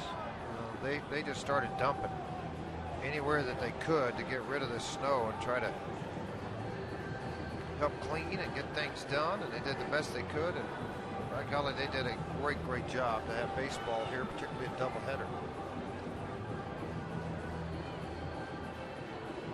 Well, had the Rockies and Mets lost, say, 2 or even worse than that 3 games in this series. That just makes it hard to, both teams are playing well. Now, who knows what's going to be in September, but you think the Mets want to come back when the season ends and make up 3 or try to find an off day? Because August 19th, they're already flying back to Minnesota to make one. Yeah, but that's the point. I mean, if you're talking about multiple games, you play a doubleheader on an off day. I mean, nobody wants to do that, fly and play a doubleheader. We've seen that happen before, but it could have been a disaster. And that's a fair ball. It's not going to work out well. That's a double play. Francis bunts into a 2-5-3 double play. It was a 2-5-4. I'm not sure who was covering over there. We'll figure it out. That's 2-5-4. 3-2 New York.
Inning, it's our Toyota talk inning. Top of the order, Collin Cowgill for the Mets against Jeff Francis. The story in this game is the Rockies have not played tight defense. You know, Jeff very easily, the way the official score has it, 3 runs, 2 earned, it very easily, George, could be 3 runs, 1 earned. The official score basically felt like on the fly ball to center field that plated Daniel Murphy prior to the error with 2nd and 3rd, that would have been deep enough, certainly to score the run. I agree with that, but to have the runner move from 2nd to 3rd, and possibly, but you know, you could make the argument the other way also, that the runner wouldn't have moved up, and then as the inning played out, that run wouldn't have been an earned run. Are players allowed to use any kind of hand warmers on the field? Well, I mean, they can keep in their pocket, you know, the warmers that you use when you're skiing. Sometimes guys will actually put them in the palm of their hands inside their glove to keep their palm and their hands warm there. But the other one would be in the back right pocket, of course. Stick your hand in there and keep it warm. Try to keep it warm.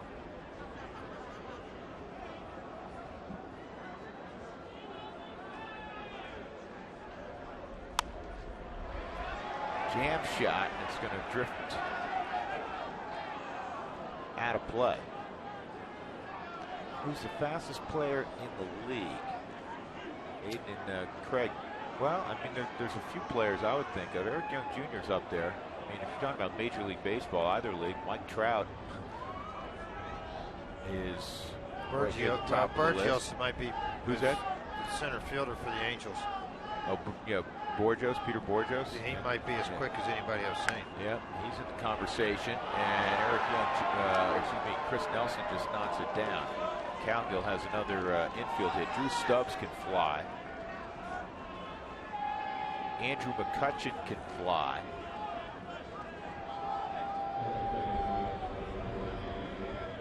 It's the 2nd infield hit. Actually, 3rd infield hit for Collin Cowgill. He had an infield hit in the 1st inning. He had a bunt single in the third, and now this one.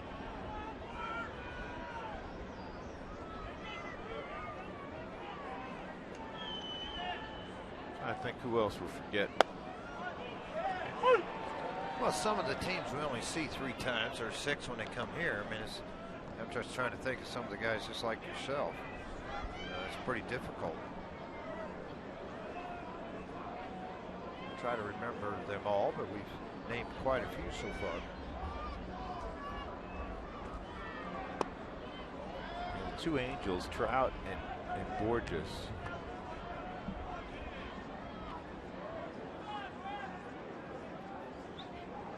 Any thoughts on what it's like to be on the other team in New York, Mike? Well, I grew up in New York, and there are more Yankee fans than Met fans, but growing up there, it doesn't, especially when the Mets are doing well, it doesn't necessarily feel that way. The Mets have had, their moments to shine, and obviously historically the Yankees may be the most famous sports franchise, or one of the most famous 2 or 3 sports franchises in history in the world. I mean, they have 27 world championships. Right. It's hard to compete with. You also have to remember, in the New York metropolitan area, between New York, New Jersey, and Connecticut, there's 17 million plus people. And you're either a Yankee fan or you're a Met fan. You're not both. Yep. You are not both. You're not allowed to be both. Yeah, George knows that from playing with the Yankees. I know that from growing up there. That's the same thing in Chicago. You don't find people, I want to see the Cubs do well, I want to see the White Sox do well. No, that guy doesn't exist. No. You're a North Sider or South Sider. That's right. Frazier was a North Sider.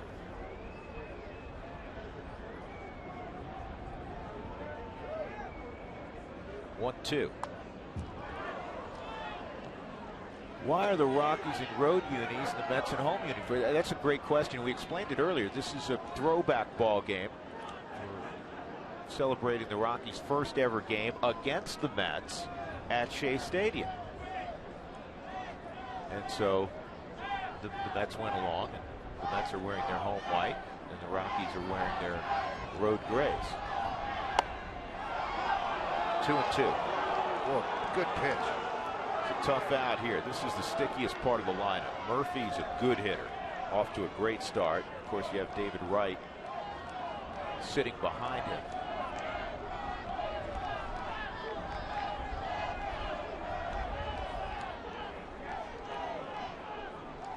Murphy's hitting .440 on the road. And it's pulled to first, chance for 2. And they'll turn it. Good job, though. Pacheco made a good feed. So Murphy trades places with Cowgill, and that'll bring up Wright with 1 out.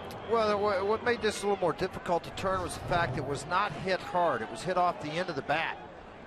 And it was pulled right there. So as Pacheco turned and fired, they were able to get the lead runner, but Brignac's footwork there looked as if he had a right foot planted, so he wanted to step back and over to the side to get away from the base runner so he'd have a clear shot at first base. And just the speed outran the throw.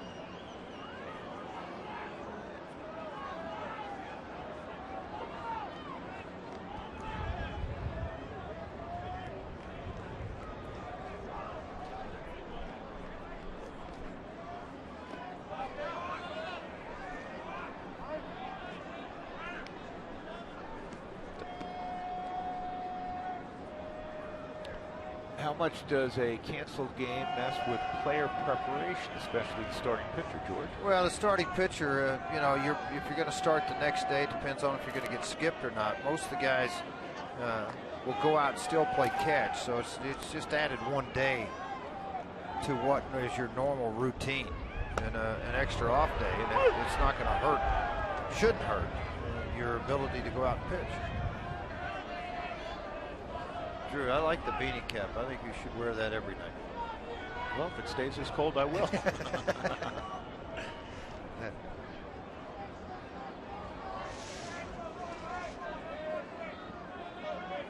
I don't know why I didn't do it in years past. And that That's off of Torrealba. And moving up is Daniel Murphy. I don't know if Jorvik got crossed up or get crossed up there because there's no runner at second base, just flashing one side. Well, he's disappointed. He's shaking his head because of the result there. He knows that's a pitch he should have caught. It just kind of shot out of the glove. And remember now, 34 degrees, your leather in the glove gets a little stiff. See, he tried to push that ball down. When it broke late, you got to turn the glove over and just receive the baseball. Pass ball on Jorvik, and it's 3. Oh, now they changed it. It's a wild pitch. Tough call. It's cold. Do you guys have heaters? Can we sit with you? Sure, come on up. Yeah, we have one small heater underneath that is oscillating, except when Frazier turns off the oscillation. This is what we have right here, just so you know. This is what we got right here. Drew, why don't you have this on high? That's what happens. You've been in control of that. I know. I'm going to control it a little more here for a little while, too. That's what he's Don't been mind doing, me. folks. Just sit here and make sure it stays hot. 3-2 on David Wright. Murphy at second base, Marlon Byrd on deck. 3-2 score, Mets in front in the 5th. Ball 4.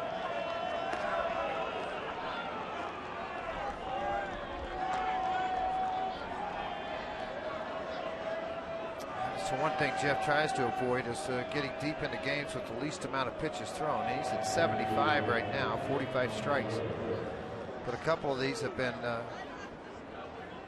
walks that have been intentional, unintentional type things.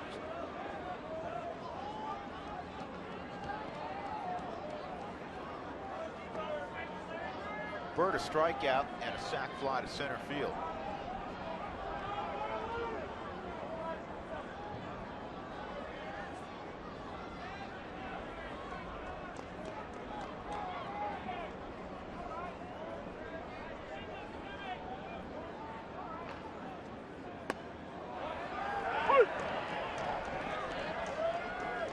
Why'd the backstop get moved up 8 feet? It was actually 6 feet from. You can see where you get a shot. We can show you where it used to be and got moved forward. And, more room for folks in the Coors Clubhouse. And it's the second shortest, if you're interested. Wrigley Field's the shortest from home plate back, and this is 44 feet from home plate back to the wall.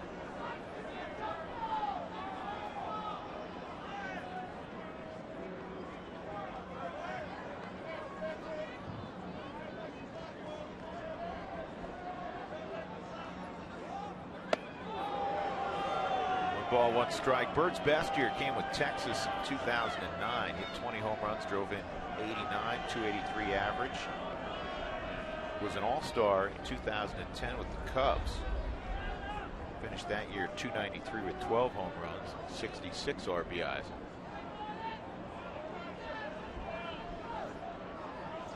See where former Rocky Ian Stewart went out on a rehab assignment. He's not been able to stay healthy. Right field, and it's slicing foul.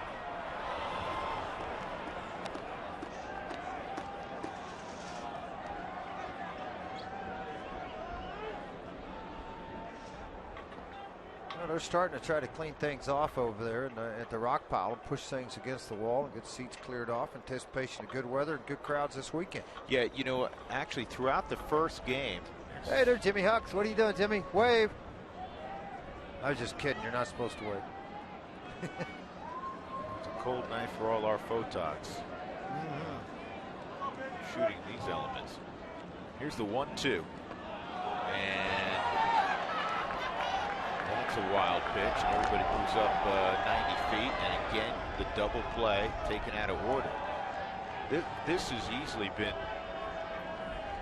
the toughest game defensively that we've watched the Rockies play. And the good news is it's just a 1-run game.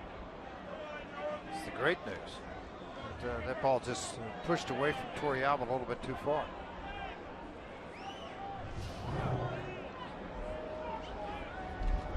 2-2. Francis, the infield in, really is going to try to hunt the punch out here on Bird. He goes changeup.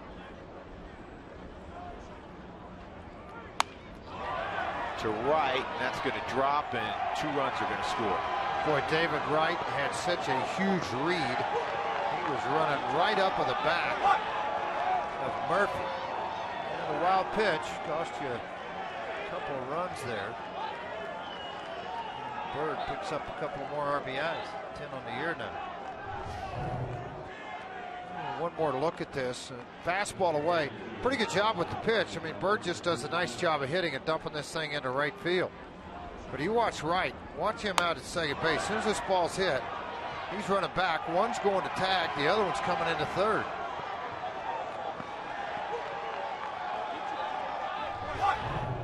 Smart baseball player. Lucas Duda's 1 for 2. Carlos Gonzalez made a great running catch on him in deep right center field, or left center field, his last time up. And the breaking ball misses. And now the Mets are ahead 5-2.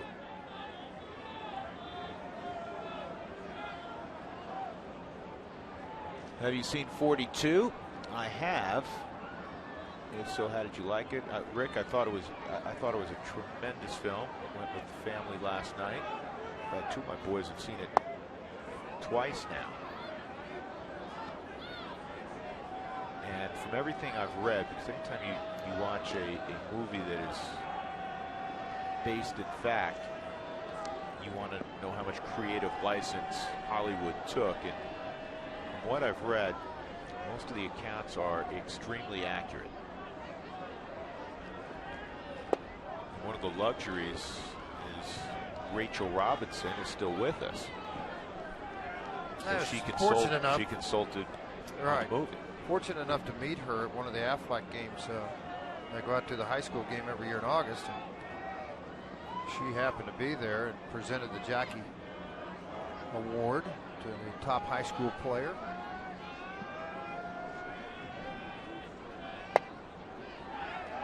Three O's in there, 3-1.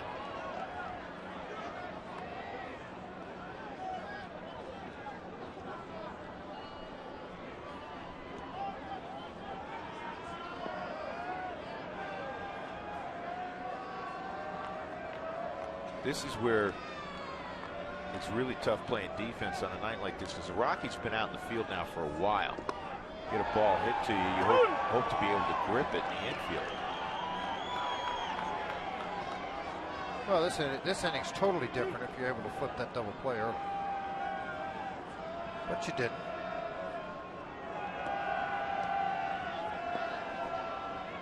I mean, you see the 5 runs on the board, and Jeff's not out of the 5th inning, but it's a little misleading. There's nothing really been hit hard against him.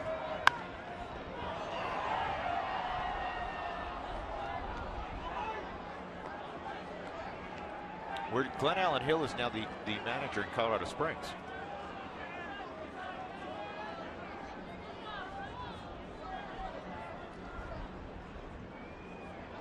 Richie Dower, I believe, is working in the Baltimore organization. Guys who were on the staff last year. No? No, he is in San Antonio working for San Diego as their AA manager. Just saw him in Tulsa last week. Okay. And Carney Langsford's not working.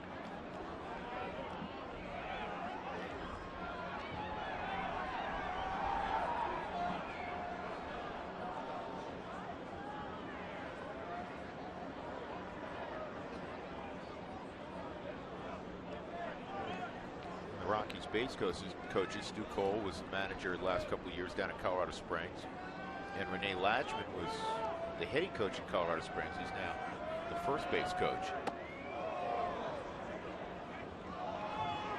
And that is ball 4. Another walk, 2 on. The Rockies get some action going in the bullpen. Jacob Turner coming up.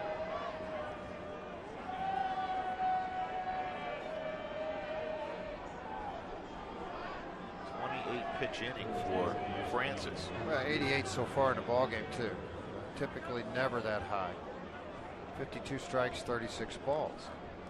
But errors, the lack to turn double play, wild pitches, pass balls, those kind of things just extend pitch counts and extend innings for a while.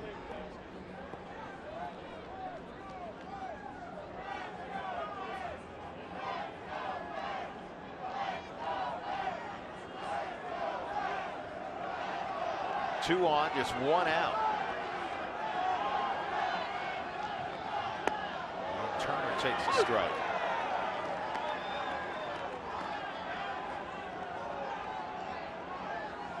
Looks like Adam Ottavino's up throwing for the Rockies down in their bullpen. Edgin is still throwing in their bullpen.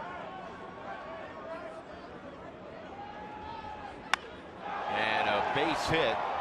Cargo had to sit back on it, and that's going to score another run. 6-2, New York. That's the first RBI of the year for Jacob Turner.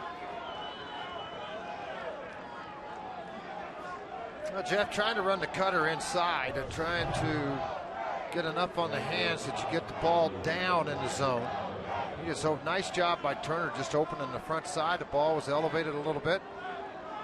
He was able to drive it into left field. Cargo started to come in on it. Short hopped him. He had to back up. That allowed the run in.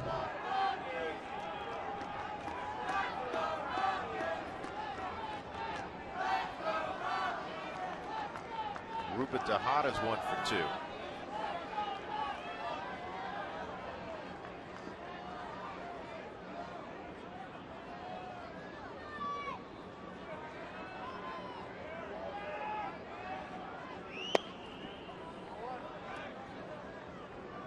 Cold weather, you can almost add about 10 to 12 pitches for your guy in the bullpen before he is fully ready. As you sit that whole time, even though you got heaters down there. Ottavino is warming up.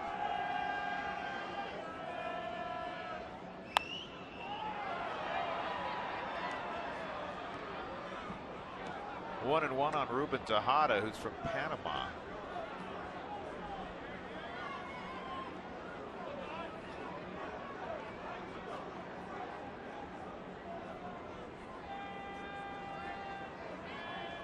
That's like a shortstop. They move quickly. Tejada's been up, George, for back and forth for a few years.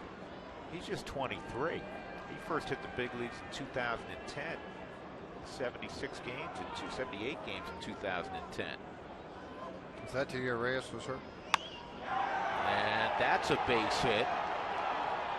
Lucas Duda gets a green light. He's going to score. And it's 7-2. Let's buy some time here for Ottavino.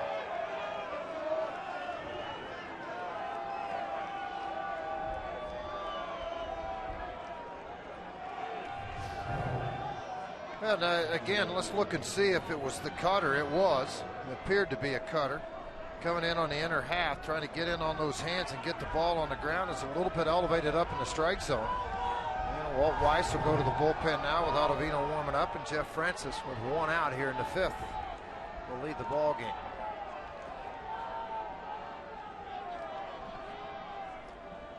So the Mets with 4 runs here in the 5th inning. They have a 7-2 lead when we come back.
Rockies 9-4. The Rockies have committed 3 errors in this ball game, and Jeff Francis will leave trailing 7-2.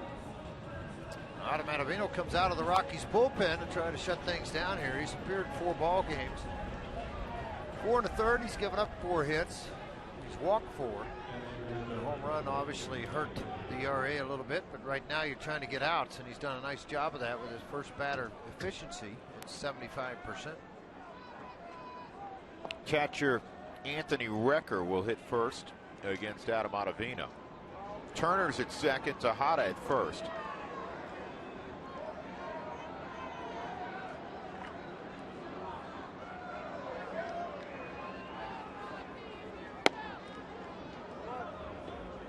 Ottavino's fastball on most given nights will be in the mid-90s. It last at 91. I've noticed everybody's been a couple ticks down. I mean, Juan Nicasio, 34 degrees. Yeah, it has to do with the cold weather.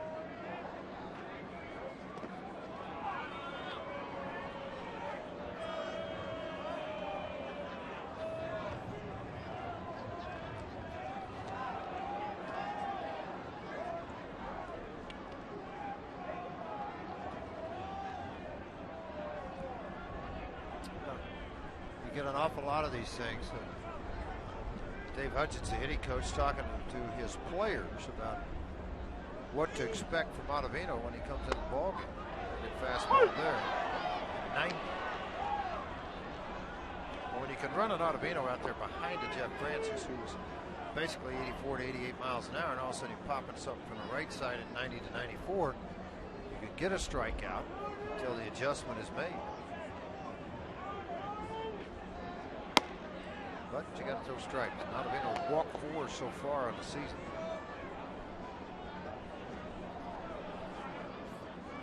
I wonder if Valdison must have come out on the on-deck circle for Laffey. Yes, Laffey had reached his pitch limit. And that's a walk. And now the bases are loaded for Jordany Valdespin.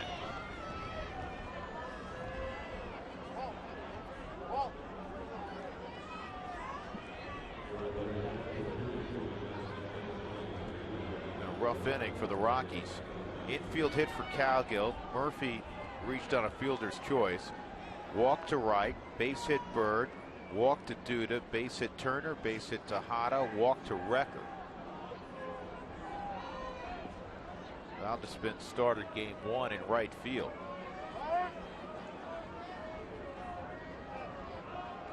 Last year, Valdespin hit 5 pinch hit home runs. New Mets record. Swinging, trying to accomplish it with that swing. He took a home run cut, you're right.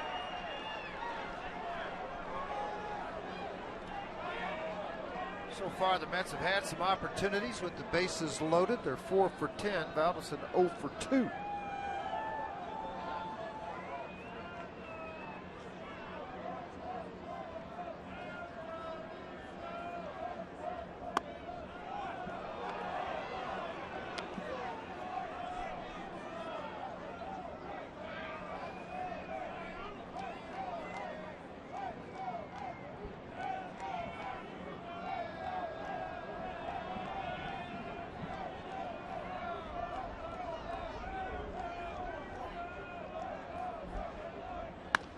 Ground ball toward the hole. Diving stop. Rutledge didn't get him. 8-2. Now the infield hit. The bases remain loaded. Well, you got an awful lot of speed coming on the left side there. Nice play by Rutledge to knock the ball down, get to his feet, but you got speed in Valdespin from the left side running up the line. Difficult play to get the out. 8-2 Mets. Colin Cowgill up for the second time in the inning. Tried to stretch this thing. You're going to see Pacheco get over there as he sees Rutledge be able to knock that ball down. Mets 5 for 7 with runners in scoring position.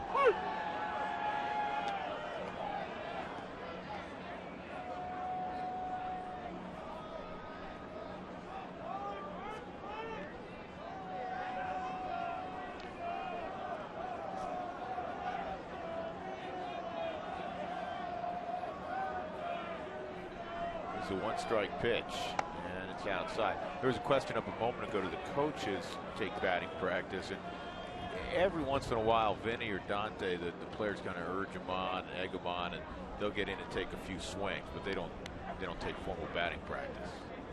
There's obviously no reason to. Though last week, Dante took a few swings, and his last one was one-handed with his top hand. There's legendary stories about him hitting balls out, and I've seen him do it one-handed. And in San Diego, he hit one a couple strides in front of the warning track. Took one swing, one-handed.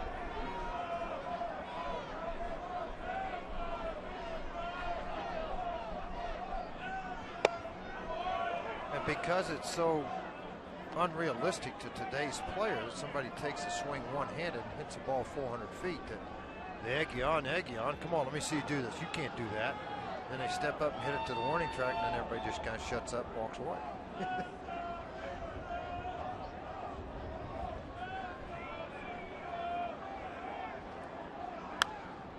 This is popped up in the infield. Infield fly rule invoked. 2 outs.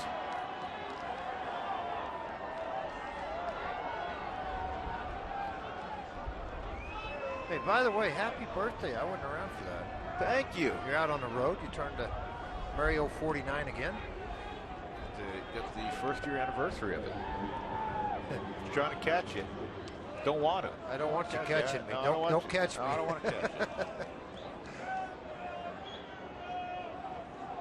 Remember, we had a little 50th celebration. Yes, a we few did. years back. And that seemed house. like a long time ago, doesn't it? It seems like a while ago. I think you just moved into the house at your new house at that time. Was it that long ago? Yeah, it's been there very long.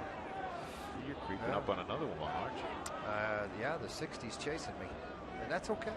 That's good. I'd like to see the 90s. Well, as you often said, you're on the right side of the grass. That's right. 1-0 to Daniel Murphy, 2-0.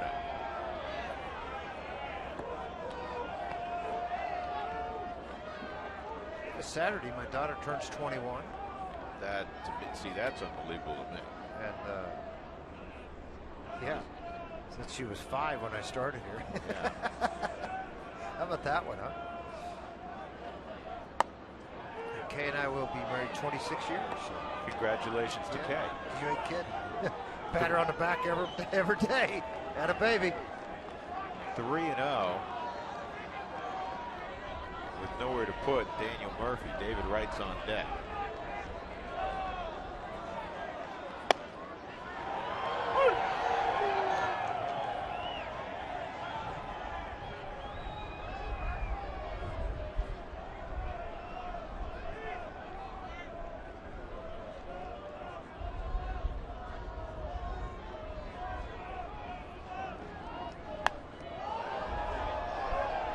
Fouled into the upper deck.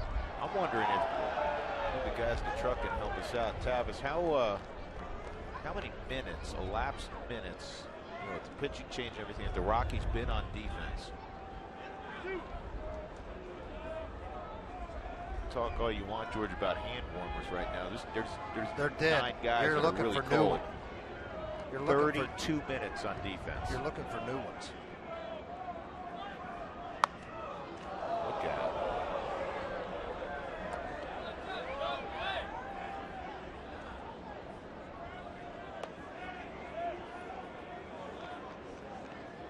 Walt Weiss told me an amazing story today. I said, what's the coldest you ever been? And he said that in '94, when his first game, he said he couldn't feel his fingers. He actually went out in short sleeves. Here's another 3-2. And this is fouled up. He went out in short sleeves, Georgie. He wasn't just familiar with Colorado. He's very new there. Right. 65 degrees at Old Mile High Stadium, and the lockers were the clubhouse was far away. Line. And he said all of a sudden around the 4th inning, the weather changed. And it got significantly colder and the wind started blowing. He said, I'm freezing out there on defense. He goes, now I can't feel my fingers. He said, literally, if a ball got hit to me, he said, I would have had zero chance of throwing to first base? He said, none. I couldn't feel my hand. There's no way I could have. My arm wouldn't have worked.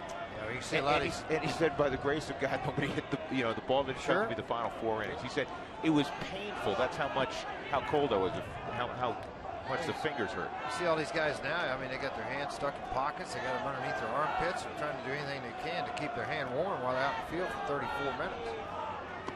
And finally, Ottavino able to strike out Murphy. A rough inning for the Rockies, almost 35 minutes on defense. 5 runs come across for the Mets. They lead 8-2.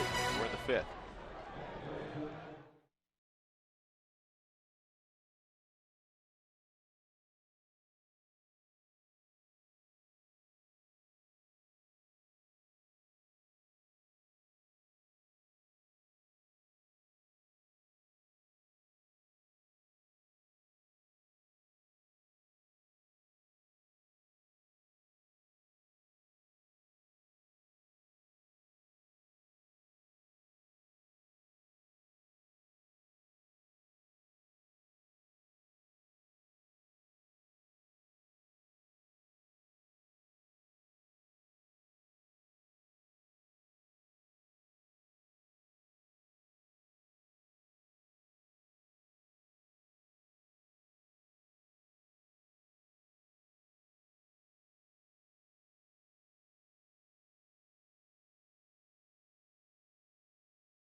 For the 5th inning, thanks for texting in your questions to Toyota Talk. Tracy Ringlesby standing by to answer a bonus Toyota Talk question before the end of the game. Visit the Root Sports Facebook page at facebook.com/RootSportsRM. Josh Edgin's the new pitcher for the Mets. Edgin making his 7th appearance of the year. He leads the Mets in number of appearances out of the bullpen. So far, so good. Yeah, he's done a really nice job, too, trying to get his first win, and it's been a while. First win since July 30th, 2012. He'll be scheduled to get that if he can hold on to this 8-2 lead and figure it out as he comes on to pitch the bottom of the 5th inning for the Mets. So Laffey goes 4 innings and allows a couple of runs on 4 hits. He walked 3 and struck out 3.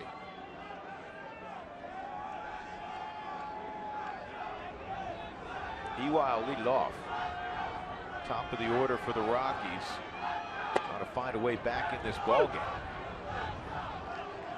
Edgin warmed up in the first ball game. He's been warming up for a couple of innings in this ball game, so he should be good and loose and ready to go.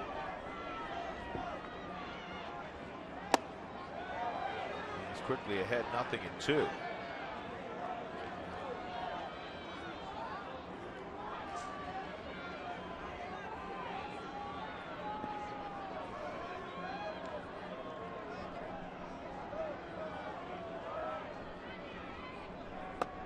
Well, the first 5,000 fans this Saturday are going to receive a 20th anniversary opening day commemorative photo. That's right, Diamondbacks are in town, so make sure you get a hold of the Rockies, 303 Rockies, for tickets to this ball game. Remember, the first 20,000, first 5,000. Giving away a lot of pictures there, aren't you? First 5,000 are going to get a picture.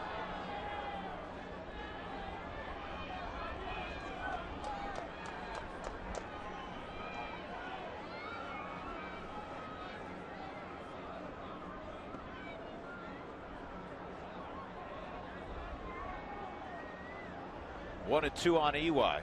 Josh Rutledge on deck, and this is hit to short. One out. Let's answer the AT&T trivia question we asked a while back. Who are the starting pitchers in the first ever Rockies game? It came at Shea Stadium. Doc Gooden for the Mets, David Need for the Rockies.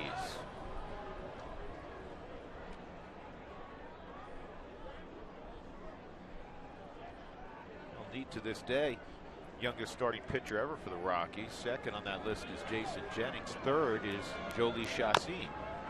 This is a big chopper, and Wrights doesn't have a play. Even if he comes up with that, Rutledge is going to beat it. Infield hit for Rutledge. Well, he's struggling a little bit. Rutledge was struggling. 191 average coming in. Now a couple of hits and a walk. Yeah, I don't know how you're going to even clean that. So that you can field that as clean as you want. You're still not going to have a shot at Rutledge.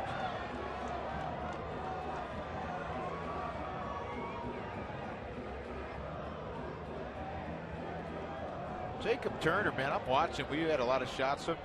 He's like my man, the mayor. Remember, he talks to everybody, got a smile on his face. The mayor, George? Yes.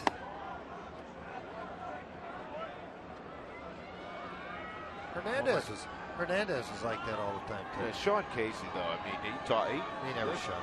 He talked to you when you left first and you're on second. Still talking to you. Good guy. 1-0 on Cargo. Sac fly and a base hit tonight.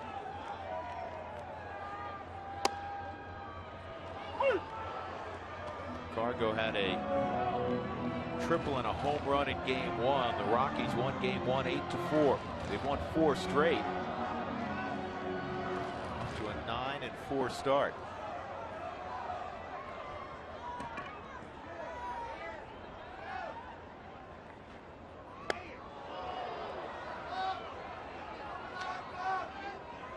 Here's Taco, Keith Hernandez.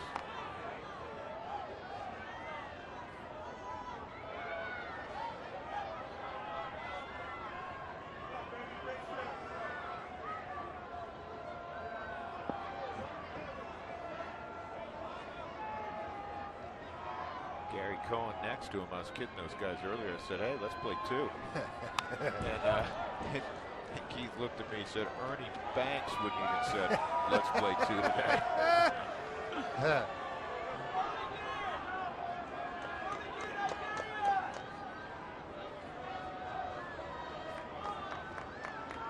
Doug, you have a recent temperature? Cold. I think it's dipped into the 20s. 1-2 on Cargo.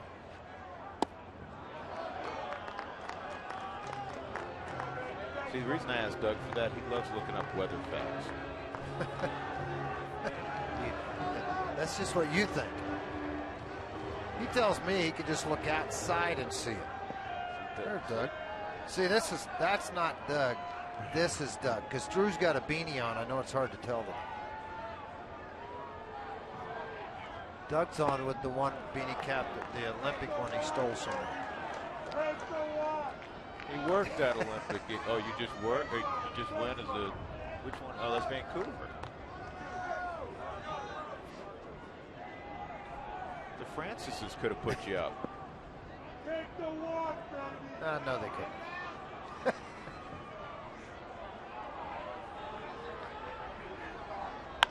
And Cargo with a base hit off the end of the bat.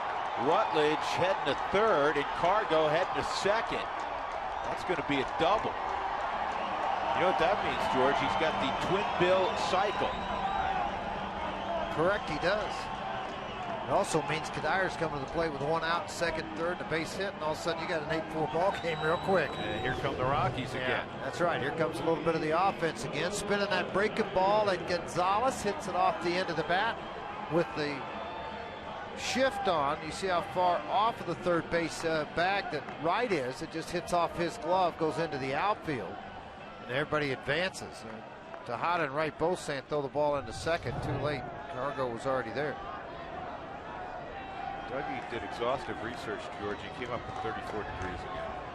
Not buying it. I'm not either. Here's Kadire. Just because of that, Drew, I'll look it up. I'm so proud of you, by the way, this year. Why? Because you went out and got yourself. No, actually, I stole iPad. this. I stole this. You did? It was my daughter's. Took it from Georgia? And I said, you know, you're not using it, are you? And she said, not right now. And I said, okay, I'll take it with me. She meant like the next 20 minutes. Right. Then you Right. escaped to Denver with it. 1-1. Right now, it is 33.6 degrees. I just want to throw that out there on weather.com. But it feels like, what do you think it feels like? It feels like Anchorage. 24. At least. See, 1-1. Doug didn't give you that part. No, he did. Dyer again kicks a foot out of the way. 2-1. Troy Hawkins worked in game 1, and he may be working in game 2. 1 out. Great wheels on base. Rutledge at third. Cargo at second.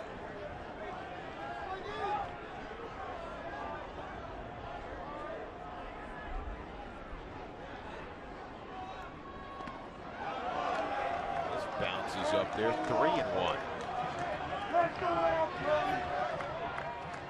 We said at the top of the afternoon, George, that it would be hardest this weather on the guys in the field, getting a grip on the baseball, and I think we've seen that from a pitching standpoint. It has been. I mean, it's just how do you keep the hand warm? You can blow in it all you want to, but then you still got to grip the baseball. It's been in an umpire's pouch that's cold. We're over in a ball bag that's been cold. It's difficult deal, but you know what? Both sides are playing on it. And Kadire draws a walk, and now they're loaded up for Pacheco. And Dan Worthen will jog out to the mound.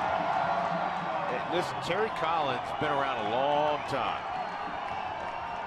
And he knows, yeah, 8-2 is a nice lead, but in the 5th inning, it is far from safe, especially with the lineup the Rockies present. Well, I mean, he's out here now saying, you go out and talk to him, you tell him, let's throw some strikes, get after some people. I understand some balls weren't hit hard, but I'm not going to sit around here and watch you walk people and do the things you did. A couple of infield singles, I get that, but let's get after it and battle them out, and let's get out of this inning.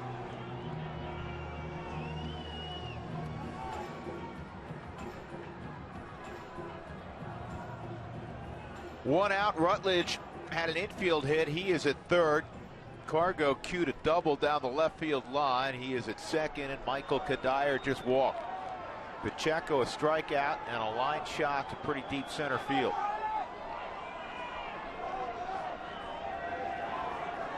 Last year 5th in the National League in hitting at .309. And he takes ball 1.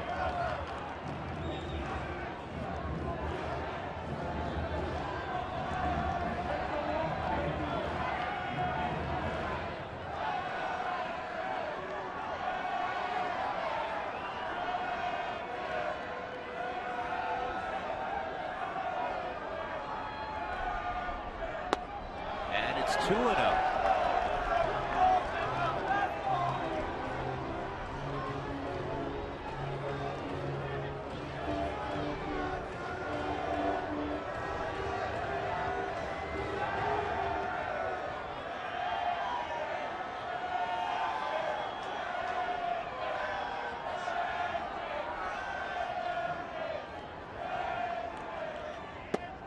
Ball 3. Edgett can't find the plate. Pacheco will be taking. Nelson's on deck. Well, this guy gets on base. I mean, it's Troy Hawkins' turn to come in and try to stop the merry-go-round with Nelson, Torrealba, both right-handed.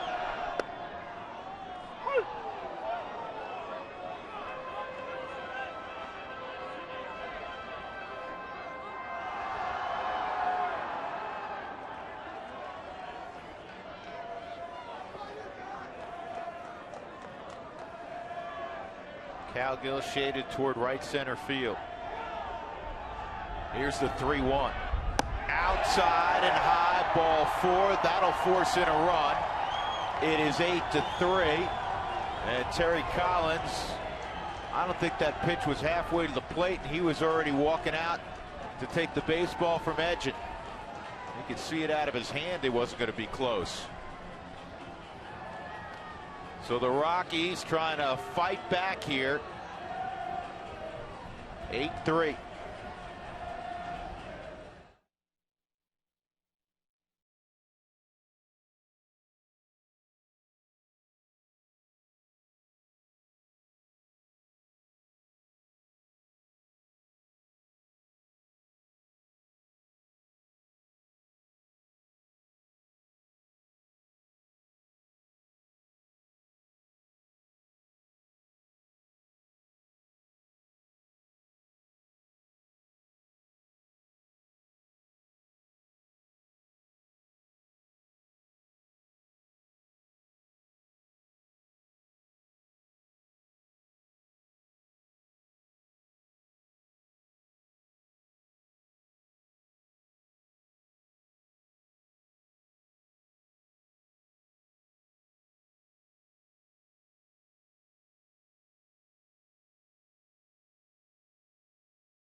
Rockies baseball on Root Sports is brought to you by Honey Smoked Fish Company. Secrets in the fire. It's a ready-to-eat superfood. By Wells Fargo. Wells Fargo customers get your 2-for-1 Rockies club level tickets today by going to wellsfargo.com/Rockies. Wells Fargo Bank, member FDIC. And by Ram Trucks, Guts, Glory, Ram. Here's the situation. The Rockies started the inning down 8-2. They just scored a run on a bases-loaded walk to Jordan Pacheco, his first ribby of the year. 1 out. The Mets have made a pitching change. They call on LaTroy Hawkins, who threw a third of an inning in Game 1. And he will face Chris Nelson, who is grounded to short and struck out. Nelson, a good fastball hitter.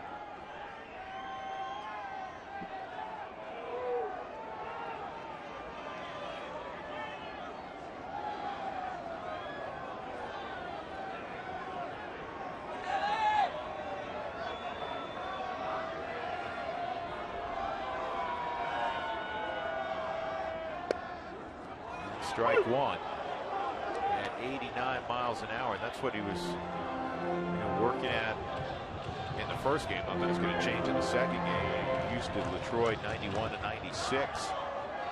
Well, early in his career as a young player, he was more 94, 97. He could get after it. He'd set 95.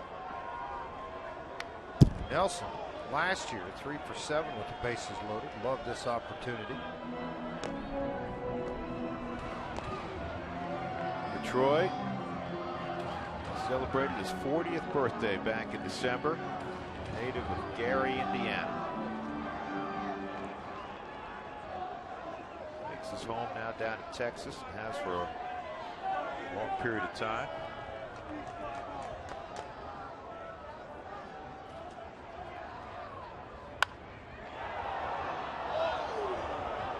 Dialed up 92 there.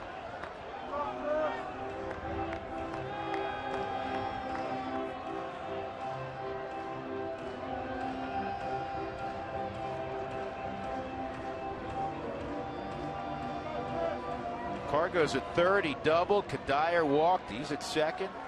Pacheco at first. He also walked.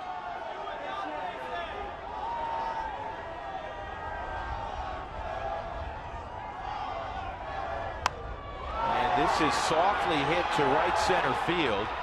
Cargo's going to come down the line. The throw is offline, and it's 8-4 on the sac fly by Nelly. Good job with 2 strikes, George, of getting the ball in play, and something good happened. Absolutely it is. Nelly picks up 3rd RBI on the season on a ball up and away from him. You just keep battling at it, keep going after him. Now, they've created a lot of their own problems tonight with 5 walks in the ball game. And now Torrealba at the plate. Yorvit 0 for 1 and a walk.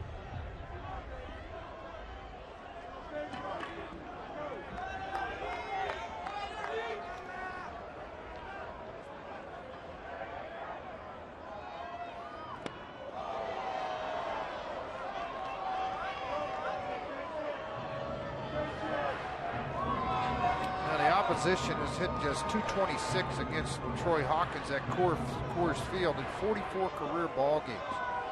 He's got an earned run average of 2.84. It'll go down if he's able to get Torrealba. This ball's well hit left center field, and it was misjudged by Duda, and it's over his head.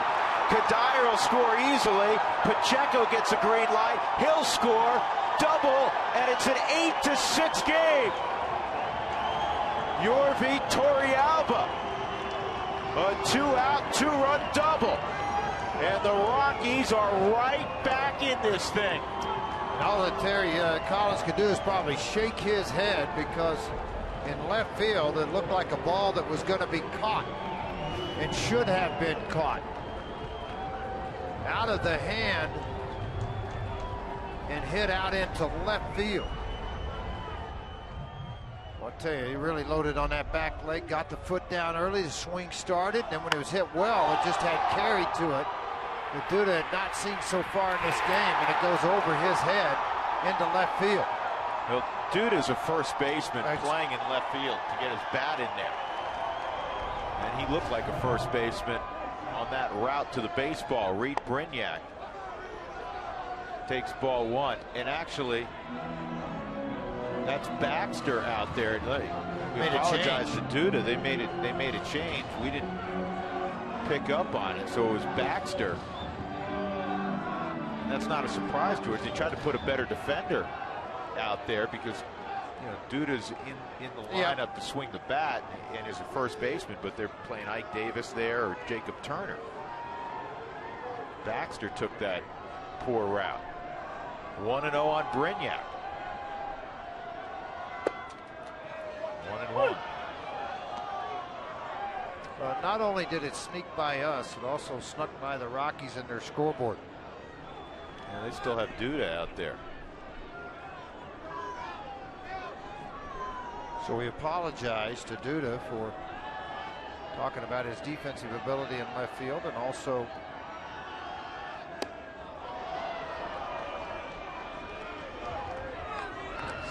hits, 3 errors, and 14 runs. You're in the 5th. Didn't anticipate that type of ball game. 1-2 on Reed Brignac. Carries some pop in his bat.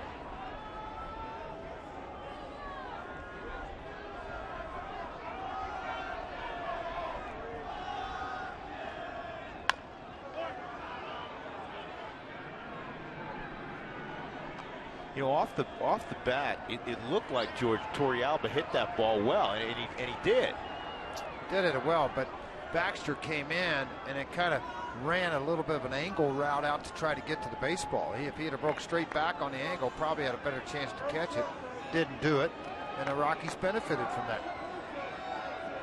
Miscues defensively tonight have been the key for both of these ball clubs to be able to put a total of 14 runs on the board.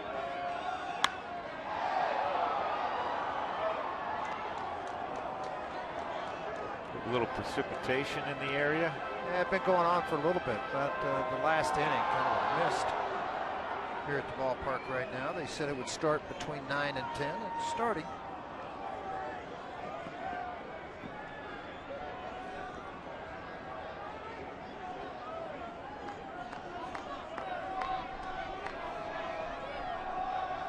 One, two, and he went around.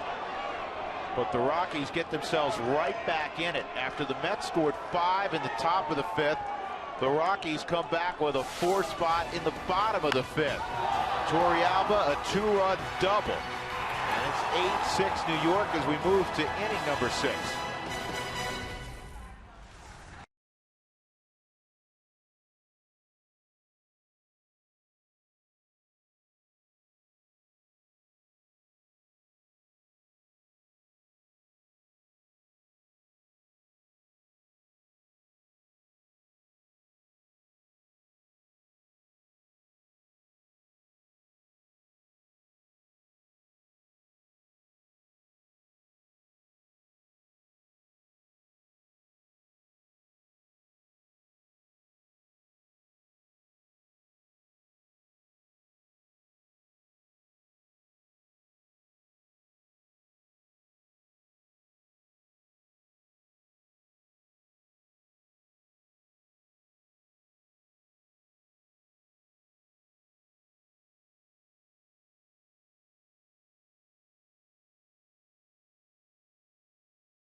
Was 2-0 with an 0.98 earned run average in 4 games.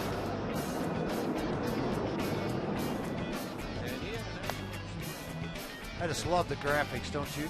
Yeah, you know what? It's kind of neat. Got the Rocky Mountains on it. Butch Henry making the first appearance for a Rocky out of the bullpen. David Wright will lead things off for the Mets here in the top of the 6th inning. Adam Ottavino on the hill. Marlon Byrd and Baxter to follow.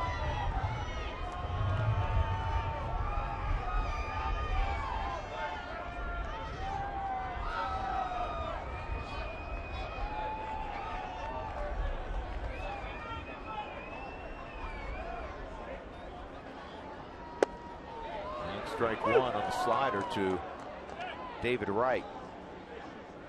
Wright grounded into a 5-4-3 double play. Walked in the 3rd. He walked again last inning and would come around to score.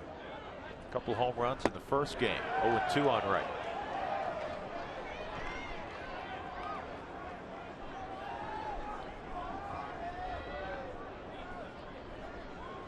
Big numbers at Coors Field for David Wright. 30 ball games here. He's hit 10 home runs.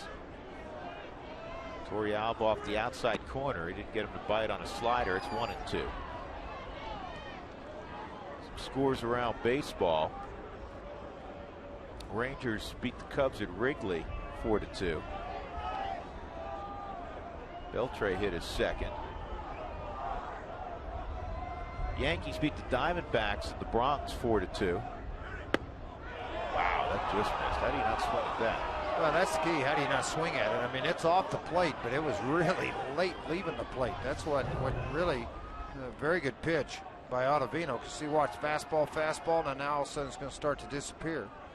And great hitters like Wright have very good eyesight, so obviously saw the rotation. Stayed off of it. Cano hit his 4th in that game for the Yankees. Mariano Rivera wearing number 42 with his 3rd save. The only player allowed to wear 42 still in baseball.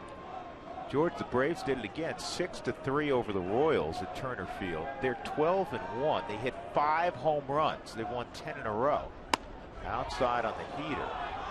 And guess who hit another home run? One of the Uptons. Well, the one who's hitting all of them, Justin Upton. BJ's been scuffling. Ugla hit one also. Jason Hayward. Francisco hit a couple. 3-2 on Wright. Slider, and it's popped up, playable in foul ground. And Pacheco makes the catch.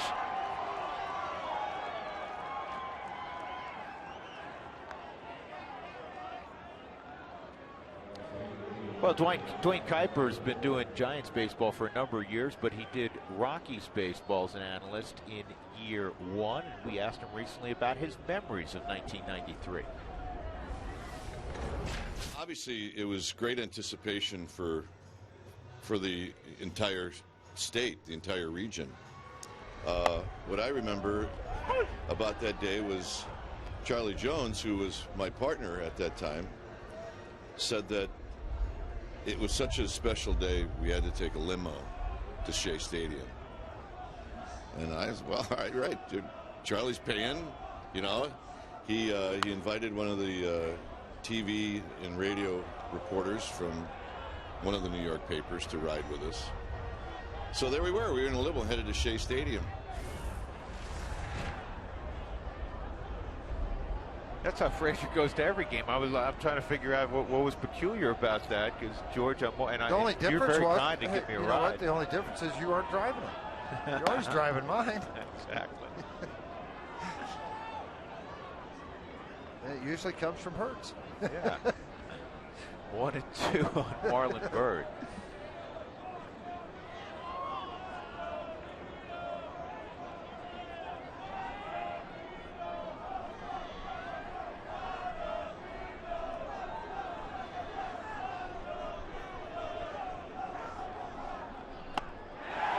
Swung on and missed. Ottavino with a riding 92-mile-an-hour fastball strikes out Byrd, out number 2 in the 6th inning. Well, two things work right here for you for the Rockies. You've got Ottavino throwing the ball really, really well, and he gets the strikeout after his club just put a 4 spot on the board to get right back in it. You want that offense in as fast as you can.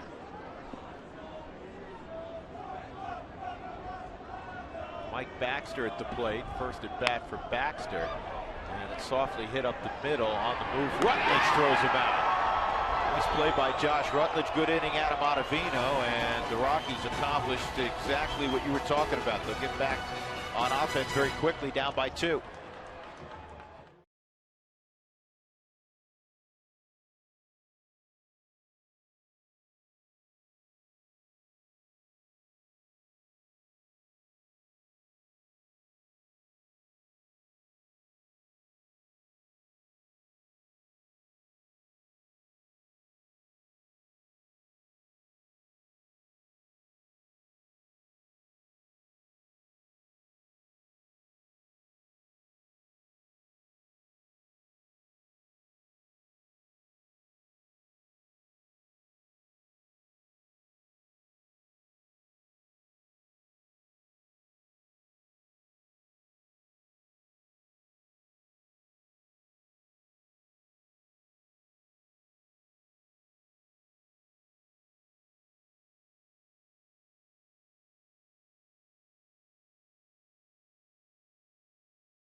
Baseball. The Rockies are down by 2, trying to rally right now. Well, it is the 20th anniversary of the Colorado Rockies franchise, but we thought we'd take you around the rest of the West and see when all the other teams in the NL West started their franchises.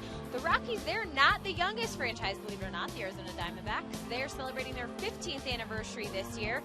And the oldest franchise goes to the San Francisco Giants. They started back in 1883. They're 130 years old this year. The Dodgers, they were born in 1884, just a year later, and the Padres came in the late 60s. So it's a little quiz time here now for Drew and George. The Giants, what was their original name in 1883? In 1883? They were the New York. Yeah, they were the New York Surfers, I believe. Gothams. Very close. You know, I could have hinted you with a little Batman. But while we're speaking of 1993, since you guys already threw me under the bus, I thought we might take a look at what Drew Goodman looked like 20 years ago. Oh, he's got hair. Oh, I haven't aged a bit, that's have a I? great photo. You haven't, really. It was very telling that that was you just 20 years ago. That was. Where'd you guys pick that one out of? Really, Drew? Where'd you pick that one out of? That was. You know, the funny thing is, Jay Alvis. They turn into pictures every year for your major league pass. Dexter pinch hitting. This is fouled off against Scott Atchison. You've been stopped because they thought you were impersonating somebody. It's 1 and 2 on deck. Are you trying to say you're still using? No. He's still using the It was 88 a running picture. joke. It was running joke between me and Jay, because every year he would use his picture. That literally, I think it was even earlier than that one. It was like 91, and or 92. I think it was 88. 2 and 2, and I said, Jay, you know, I'm going to be calling you when they stop me going into one of these stadiums one day and say the picture doesn't match the guy. I could tell it's you. Thank you. You're welcome. Very kind of you, Jenny. Stay warm. Just sucking up, you know. Outside, 3 and 2. Rockies down a couple of runs. Dexter Fowler showing a first appearance in this cold series, but obviously can't feel anything in his feet right now, like a lot of people in the stadium. Yeah, you know, Atchison, the right-hander, is going to come in this ball game, trying to keep things in the right path in the bottom of the 6th inning. He's been in 5 ball games so far and pitched very well.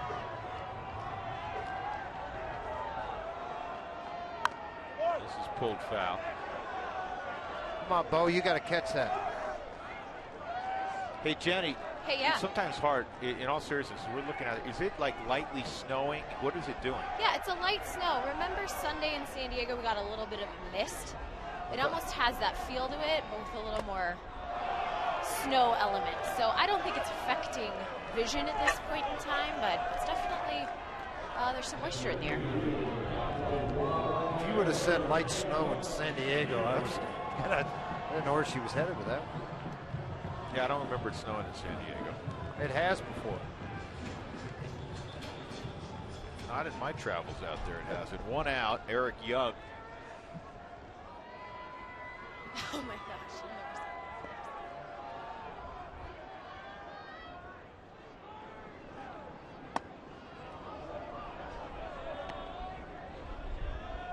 EY 1 for 3, singled back in the 1st inning.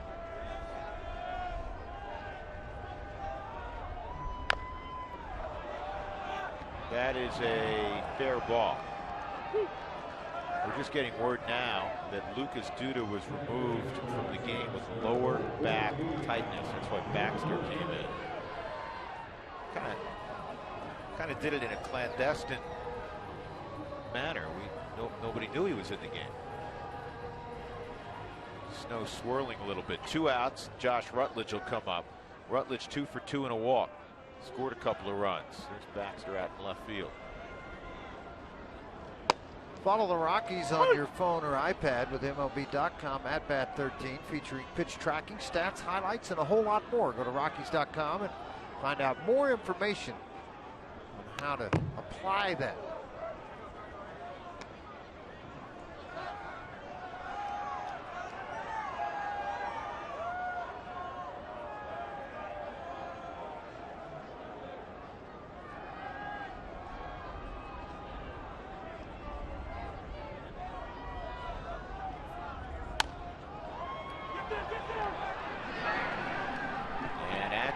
Works a 1-2-3 6th inning. So we move to the 7th.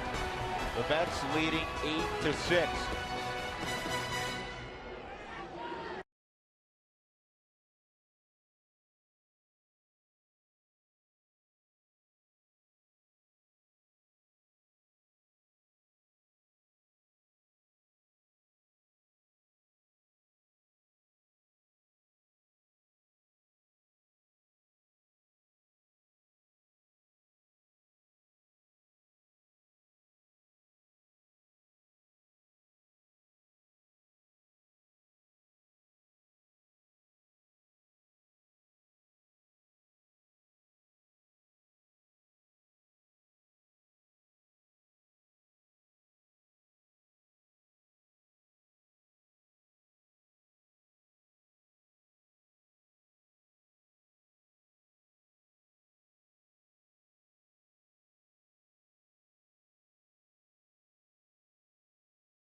Highlights brought to you by the McDonald's new Premium McWrap. I'm loving it.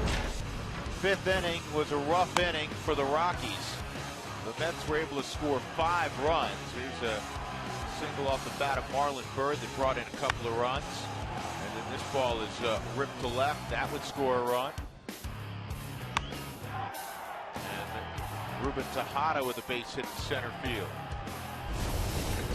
The Rockies, though, would come back with 4 in the bottom half of the inning, highlighted by this double just over the head of Mike Baxter off the bat of Yorvi Torrealba. So the Rockies were down 8-2. They're very much back in it at 8-6. In the top of the 7th inning, the familiar face of Matt Belisle, Jacob Turner, Ruben Tejada, and Anthony Recker.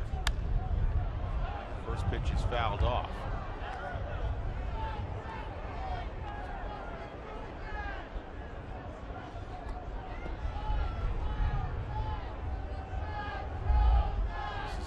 Appearance for Belisle.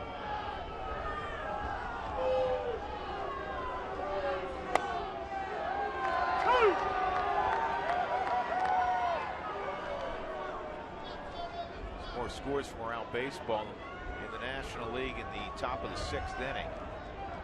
The Brewers at Miller Park leading the Giants 9-6.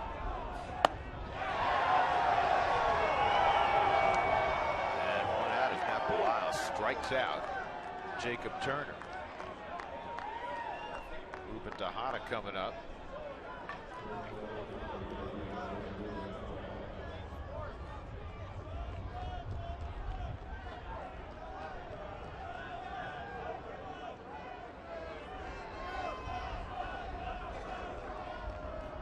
Belisle with his aggressive style that he likes to use in the game.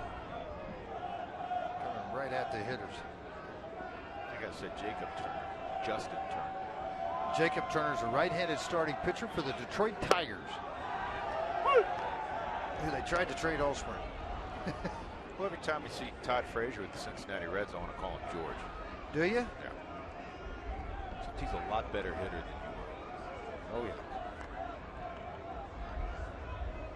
yeah. Tejada's 2 for 3.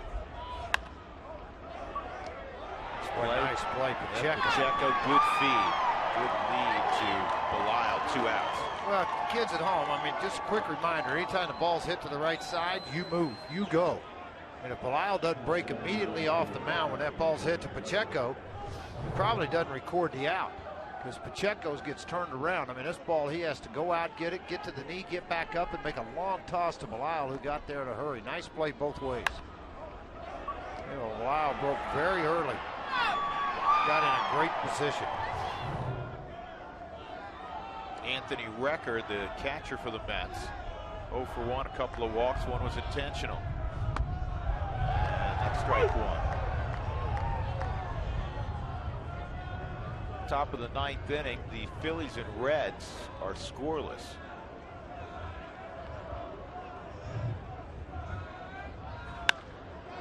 And a high fly ball to left field. Fargo makes the catch. 1, 2, 3, 7 for Matt Belisle. 8-6 New York.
Make your day. A newspaper with sections, but not tons of them.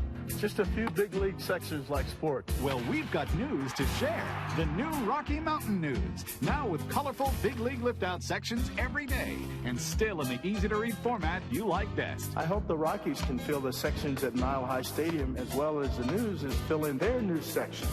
We've got more news to share. Call 892 News for details on our money-back guarantee.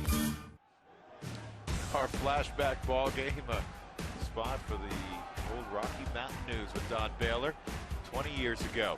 8-6, the Mets leading the Rockies tonight with George Frazier and Jenny Cavnar. I'm Drew Goodman. Scott Atchison continuing on. Here's Cargo. And he takes low ball one. 7th inning. Rockies have 9 outs to work with offensively. Deficient on the scoreboard by just a pair of runs. They came from behind to win game 1, 8-4. Now the Mets, after the first pitch, will put the shift on, and it's 2-0. It's like they forgot or directed their to start the inning.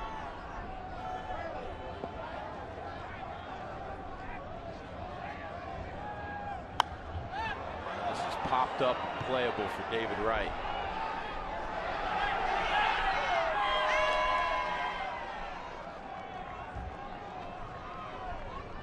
Atchison gets Cargo, and that'll bring up Kadire. Are you the ultimate Rockies fan in New Mexico? Show us why you're the ultimate fan by taking a picture through Instagram or Twitter and tagging it with a RootFanNM hashtag. For official rules, visit facebook.com/RootSportsRM. By the way, things are much better in Reno, where Colorado Springs is taking on the Reno Aces tonight. They're losing in the ball game 5-0. But it's 38 degrees and 7 miles an hour wind going out the left. Arenado's 1 for 2. Friedrich went 2 1/3, gave up 4 runs, 2 earned. Arenado's hitting well over 400 still. Arenado going in right now in the ball game after being 1 for 2, 462. Tyler Colvin with a base hit is at 297. This is deep in the hole, and it'll be a base hit for Kadire. So now the tying run will come up in Pacheco. That's the second hit of the ball game for Kadire.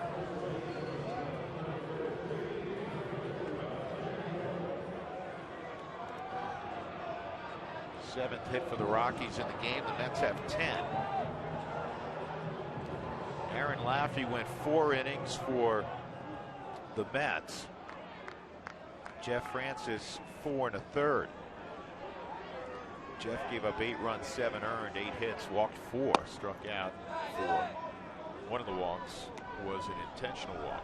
By the way, Corey Dickerson 359, Charlie Blackmon 342. So a lot of guys off to a good start. Some guys throwing the ball well down there out of the pen in particular. I know Josh Outman's throwing the ball well, George. He's throwing the ball well. Got roughed up a little bit in Vegas the other day, but who doesn't? I mean, that not a great ballpark to pitch in. But he has been outstanding down there. Also looks like Tyler Chatwood's made Chatwood has strides. pitched well. Yeah, Tyler had a really good start the other day in Vegas with 7 innings. Gave up 2 runs. The Drillers, after starting the year 1-5, have won 5 straight now. They won again tonight 9-3. Parker with a home run again. Joey Wong with a home run, and Wrigley with a home run. This is a rocket up the middle, a base hit for Pacheco. Kadire stops at second. And with 1 out, the Rockies have the tying run at first base. Chris Nelson coming up. Well, let's take a look at this on Mike Shaw, Subaru Super Mo on the pitch out of the hand of Atchison and the home plate to Jordan Pacheco. Trying to run that sinker, get the ball down on the ground. Pacheco, nice job getting way out in front on that baseball. And just hitting a rocket right back up the middle out of the reach of everybody.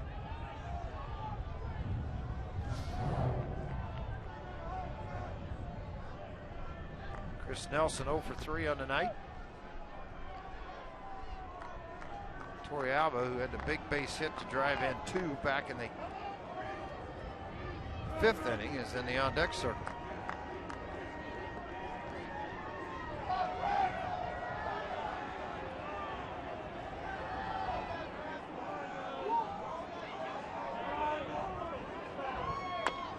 And this is chopped slowly up the middle. Tejada on the move, gets Nelson at first. And the runners move up. And Torrealba, who drove in two innings ago, a chance with a base hit to tie up the ball game.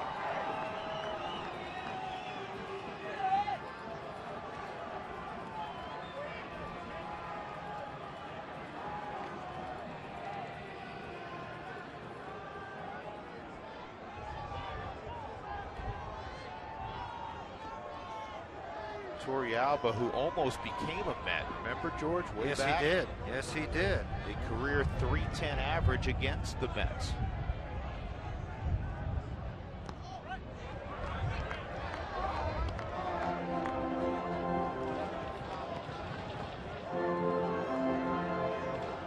In-game box for the Rockies.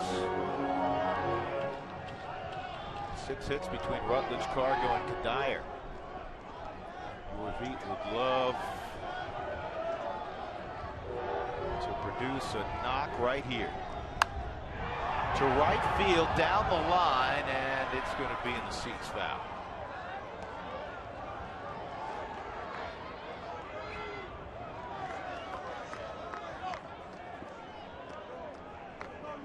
Brother Rex in the bullpen.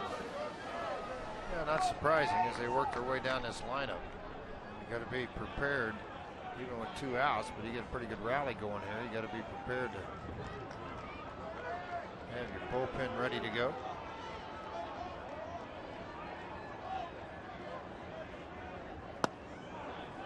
Oh. 37-year-old longtime vet Scott Atchison. It's the outside corner. It's 1-2.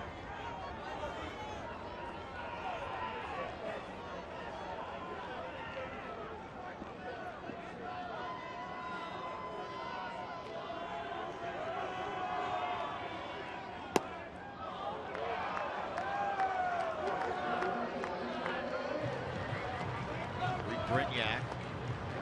Torrealba can reach.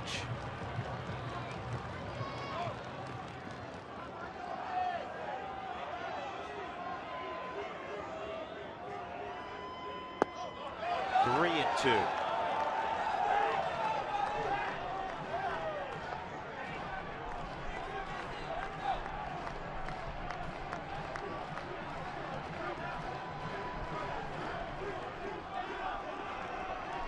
New York's been really good tonight, 5 for 7 with runners in scoring position. The Rockies have struggled 1-7, changing it here.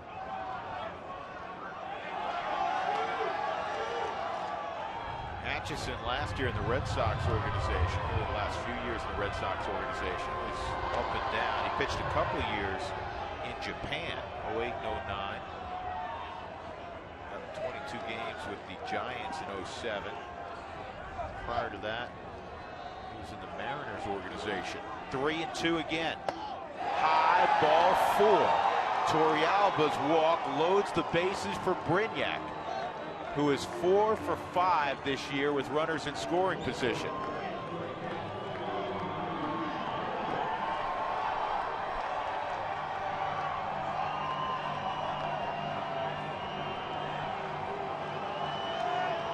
Now Brignac's getting called back to the dugout right now. Tulowitzki will come out and hit for him.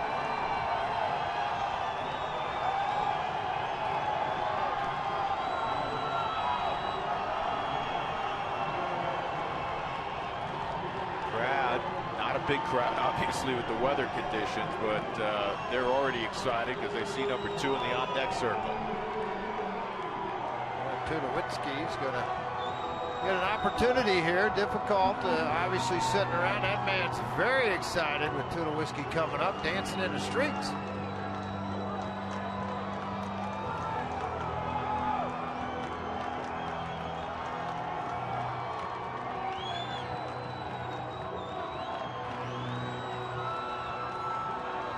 Pretty good bench in the second game of the doubleheader, George. You have Helt, Tulowitzki, Fowler, who's already been used, Rosario. And also Johnny Herrera on the Rockies bench, but a lot of big guns. Helton's come out in the on-deck circle. Bases loaded, 2 outs. Breaking ball in there for a strike.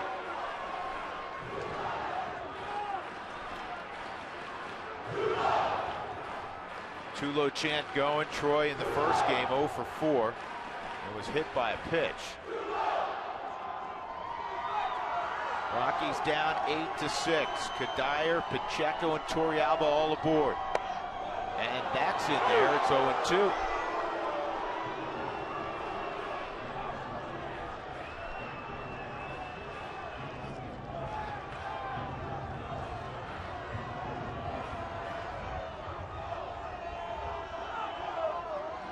There's Todd. You take your shot to win it. It's now. And Atchison on 3 pitches able to get Tulowitzki. The Rockies leave the bases loaded. 8-6. We'll go to the 8th.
Eight-6. The Rockies had an opportunity there. Bases loaded with 2 outs. Atchison able to strike out Troy Tulowitzki.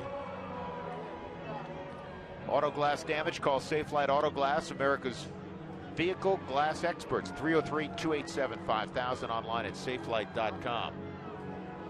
Johnny Herrera comes in to play shortstop. Brignac pinch hit for him.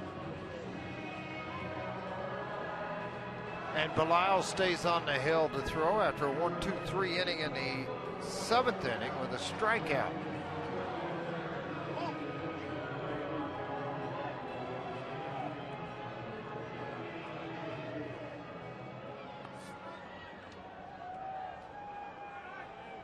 Matt very aggressive in that last inning. Will face Ike Davis, the pinch hitter, here in the top of the 8th inning.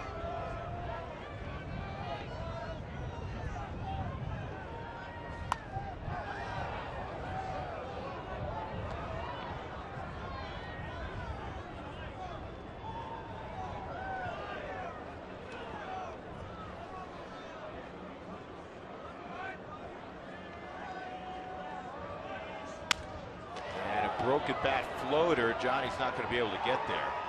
It's a base hit for Davis.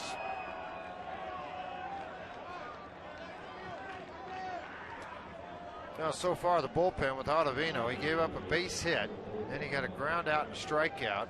Belisle in the 7th, or excuse me, in the 6th inning, Ottavino cleaned that inning up 1-2-3 with a strikeout. Belisle in the 8th, or in the 7th, strikeout, ground out, fly out. And now here a broken bat single to left. The bullpen for the Rockies maintaining the game right where you like it when they cut the lead to 2. Colin Cowgill.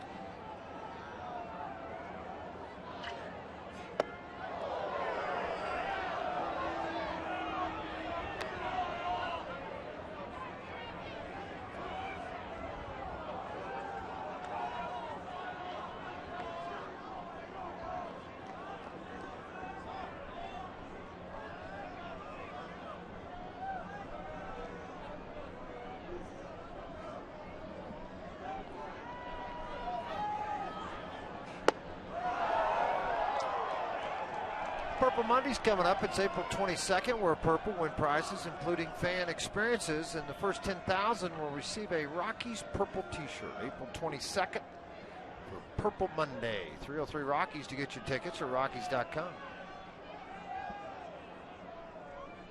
/20. That's right. Excuse me, Rockies.com/20. With 2-1. Yeah, looking at Belisle, we talked a lot about fastballs tonight. I think the throw with the gun might be froze up a little bit. Belisle 85, 87 right now. Obviously, we've seen 94, 95 from Belisle, typically 89, 92.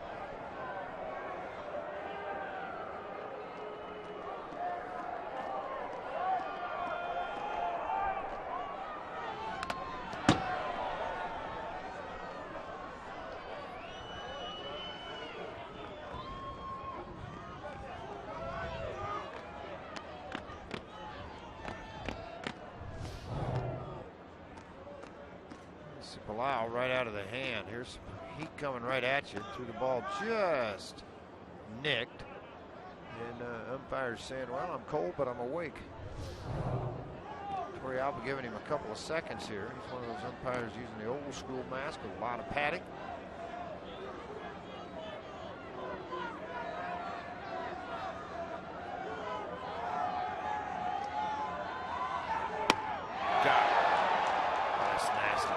Belisle fans Colin Cowgill. First out in the 8th inning. That'll bring up Daniel Murphy. I'm telling you, for Matt Belisle here, a little cut at the end of this fastball. Came right out of that hand. And right there at the end. See that late move on the fastball. Threw it right by him.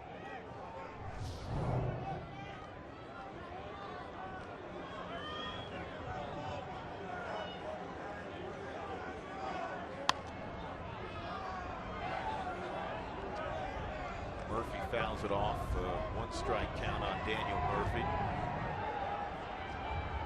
Padres got 4 in the first in Los Angeles.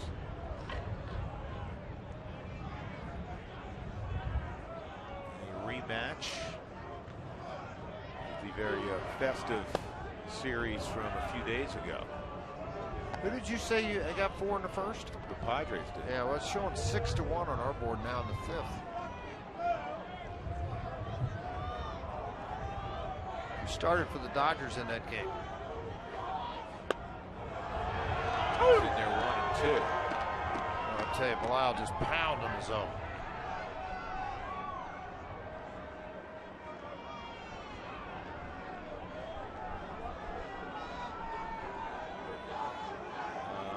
Capuano's first start.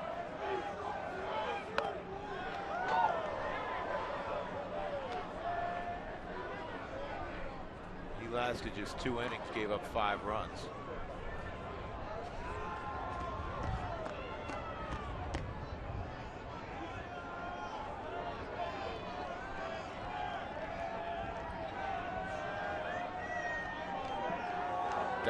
Davis at first base, 1-2 on Murphy, and is it hit hard enough to turn 2? It's perfect. Johnny Herrera does it himself, 6-3 on the double play. We'll go to the bottom of the 8th inning. Rockies right there need a little rally, down 8-6.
Rockies trailing 8-6.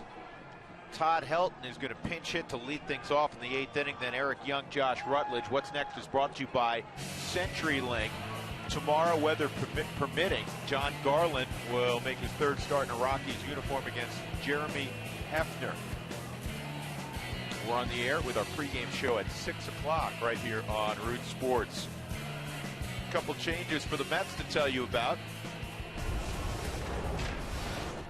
Ike Davis stays in the ballgame at first base. Justin Turner's now at second base, and Brandon Lyon is on the hill.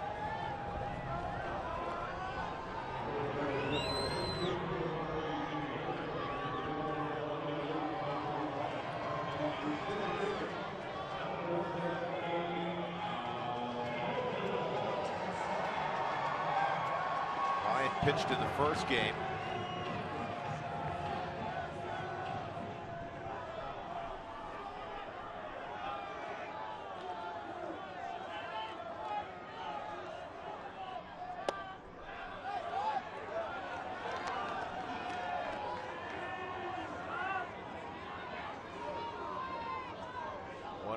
Todd slices this one foul.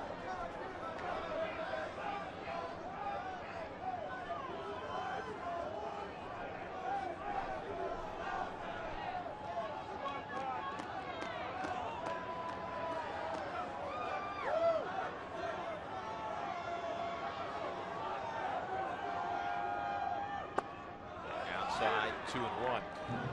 The official scores made a change. Back in the 3rd inning, the Rockies committed a couple of errors. Originally, they had both runs in that inning earned. Now it's a 1-1, and that's a yanked foul. So 2 of the first 3 runs against Francis are unearned, and it affects his final line. He gives up, it's not pretty still, he gives up 8 runs, 6 earned in 4 1/3.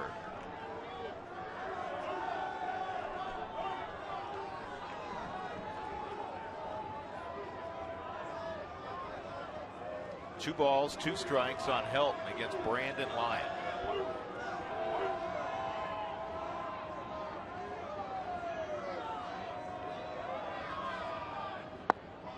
Three and 2. The Rockies, George, don't have the luxury here, if Todd reaches, of pinch running for Todd. Yeah, thinking about pitching wise, nobody really there that you can do it with a pitcher. I mean, a couple years ago, the Rockies had Esmer Rogers. But Aaron Cook did a lot of that too when he was here, but he's not. I mean, he's in AAA. He's not doing it. This is down the line, and it is foul. Yeah, Todd's going to have to run for himself more than likely. Well, the only position player left is Rosario. Right, not going to do that with him.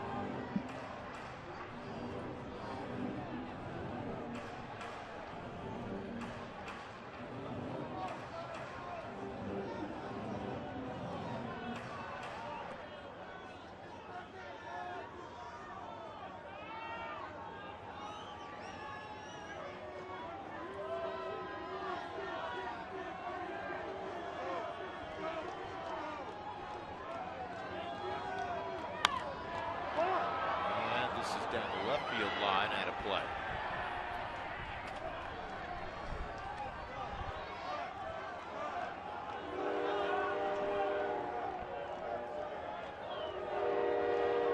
Trains arriving, George. Yes, it is. Something about a train whistle, you like it. Let's get a little heavier snowfall, isn't it? Just snowed at the booth, a couple of flakes. Another 3-2. To left field, pretty deep, but playable for Baxter.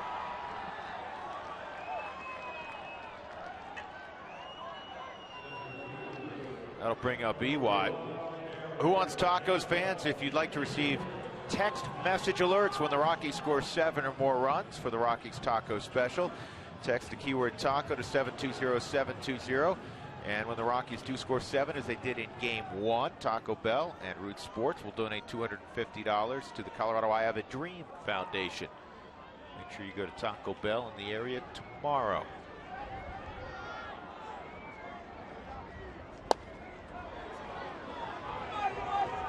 has 4 hits in the doubleheader, starting both games in center field. Dexter Fowler appeared as a pinch hitter a couple of innings ago. Young's average now up to 258. He's a sore foot. He fouled the ball off his foot in San Diego. Nothing serious. In fact, wouldn't be surprised if you see Dexter back out there tomorrow.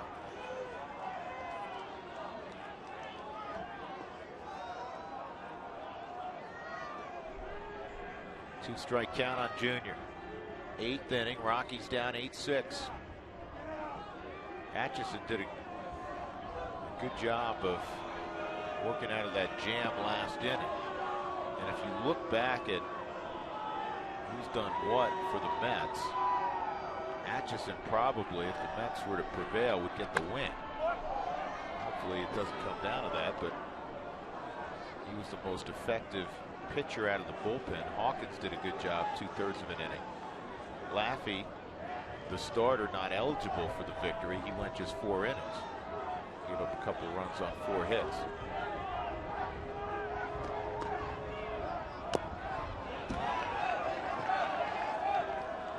And Junior battling away.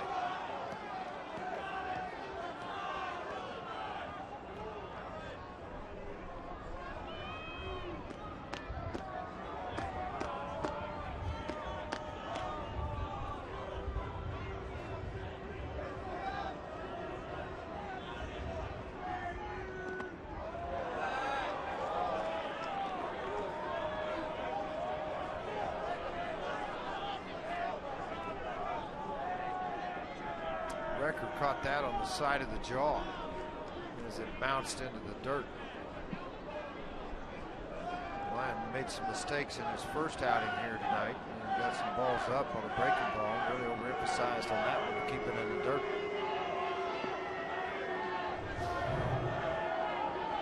So really jumped way up on top of that. And it stuck right under the neck there, under the jawbone of Record.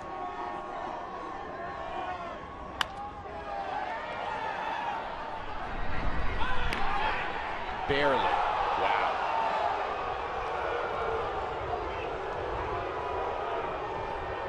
By a smidgen, Tejada gets EY at first.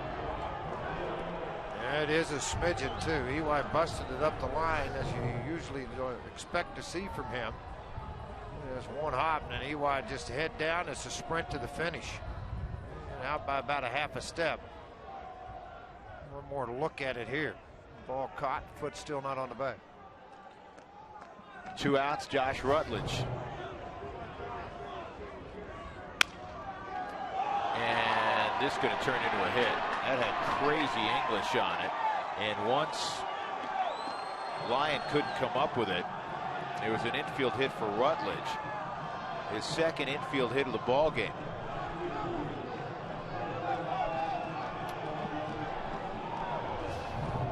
There was some crazy English, as you said, Drew. I mean, this ball comes out.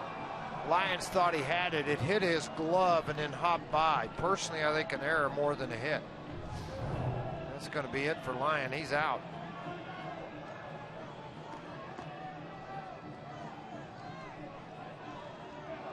Scott Rice, the left-hander, when we come back.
Presenting the tying run with 2 outs in the 8th inning to face Scott Rice. Stay connected this season by following Root Sports on Facebook, Twitter, and Instagram.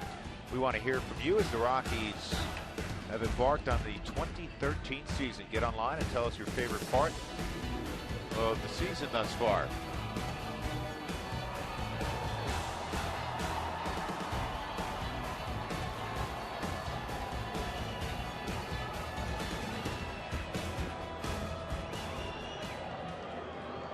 Cargo, a single and a stolen base in the first. Excuse me, a sac fly. I'm looking at the wrong guy. Sac fly in the first, a single in the third, a double in the 5th. He popped out his last time up. 2 outs, Rutledge at first. Rockies down by 2. And Cargo pokes a single the other way. And Rutledge is going to dig for third.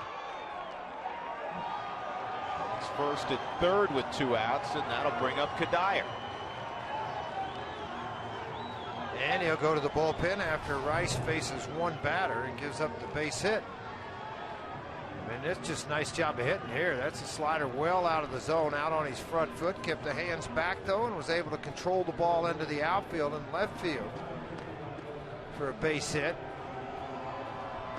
Well, basically, Terry Collins he's going to ask his closer to get 4 outs. Here comes hard-throwing Bobby Parnell.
In an 8-6 ball game, 2 outs in the 8th. The Rockies were down 8-2. They've had opportunities to get even. They have one here. Hard throwing, and I mean hard throwing, Bobby Parnell on the hill to face Michael Cuddyer. First time these two have ever matched up. Earlier this year, Parnell touched 102.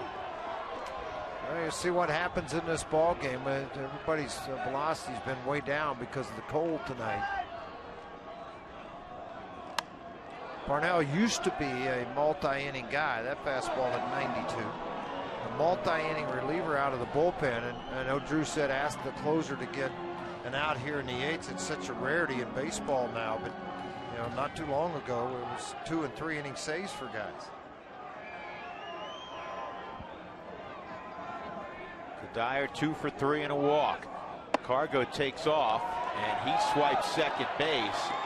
And now a base hit, in all likelihood, would tie up the game. The outfield, which was playing no doubles, will move in about 2-3 steps, trying to have a play on the base hit on Cargo. Like a lot of closers, you don't pay a lot of attention to your base runners. You're more focused on what's happening at home plate. So that's why Cargo was able to take advantage of this. With the runner at second, they want to make sure they've got everything set up right. Third stolen base for Gonzalez.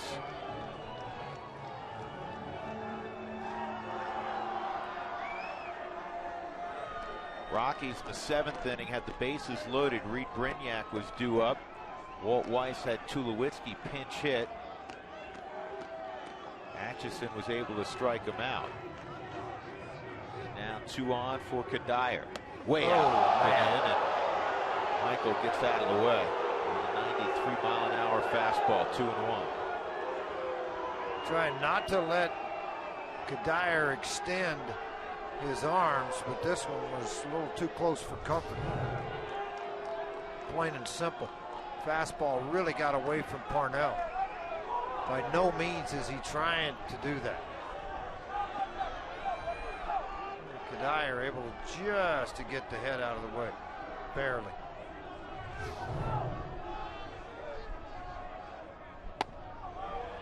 And then he comes back with a slider, a curveball, and it's 2-2.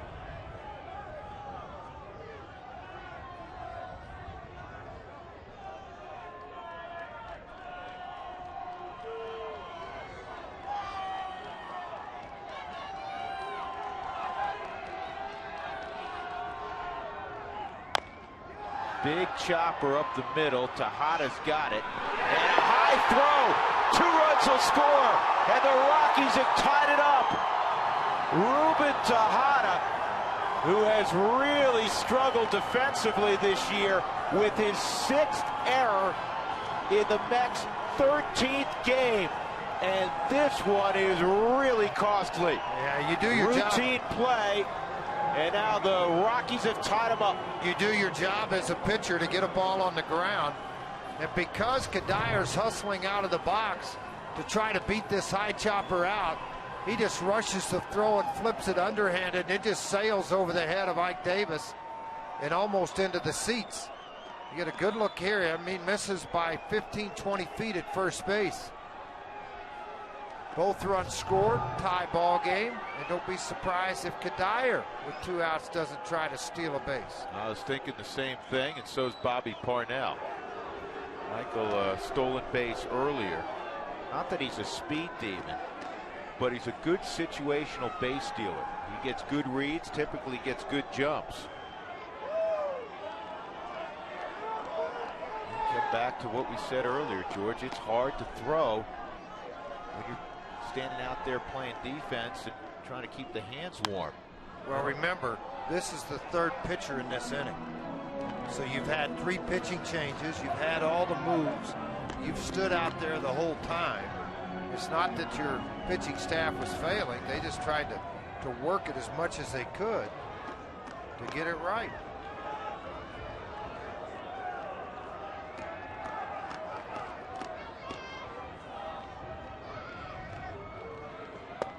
One and one.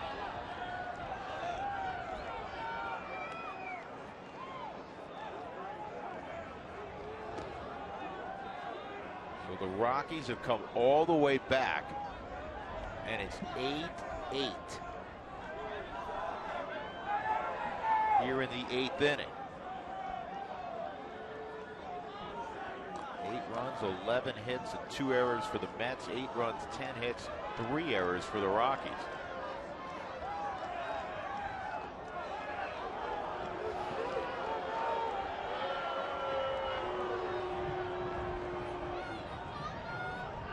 Betancourt has joined brothers naturally.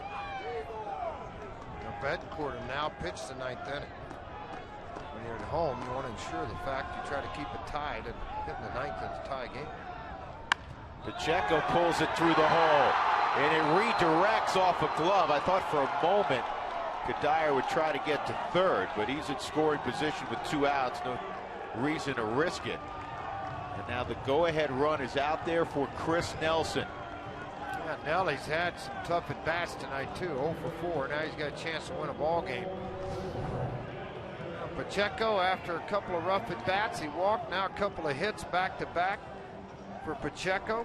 2 singles. This ball ricochets off of David Wright into the outfield. Chris Nelson, well, you just hope right now that he gets a fastball to hit. Smokes this thing to get Cuddyer in from the outfield.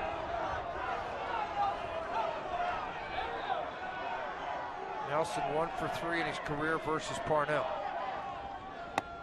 George, one thing that has stayed consistent with every pitcher throughout the day today, going back to game 1, they're off on their fastball anywhere from 2 to 5 or 6 miles an hour because of the cold weather. Right, and also one other thing to be thought of here. They only have one guy left down in their bullpen right now, and that's Burke, the sidearmer. Everybody else has pitched in this ball game. The Rockies still have Escalona, who threw 2 in the first. Volstad, Lopez, Betancourt, and Brothers. 2 pitches that were in the forward strike zone called balls. 2-0 for Chris Nelson. And he got the barrel out there on a 94-mile-an-hour fastball. Fouled straight back. He was on it. 2-1. For Dyer at second, the go-ahead run.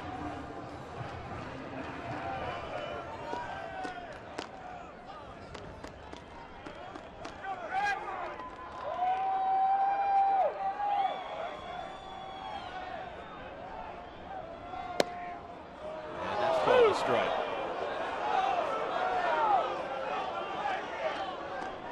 Good pitch, 2-2.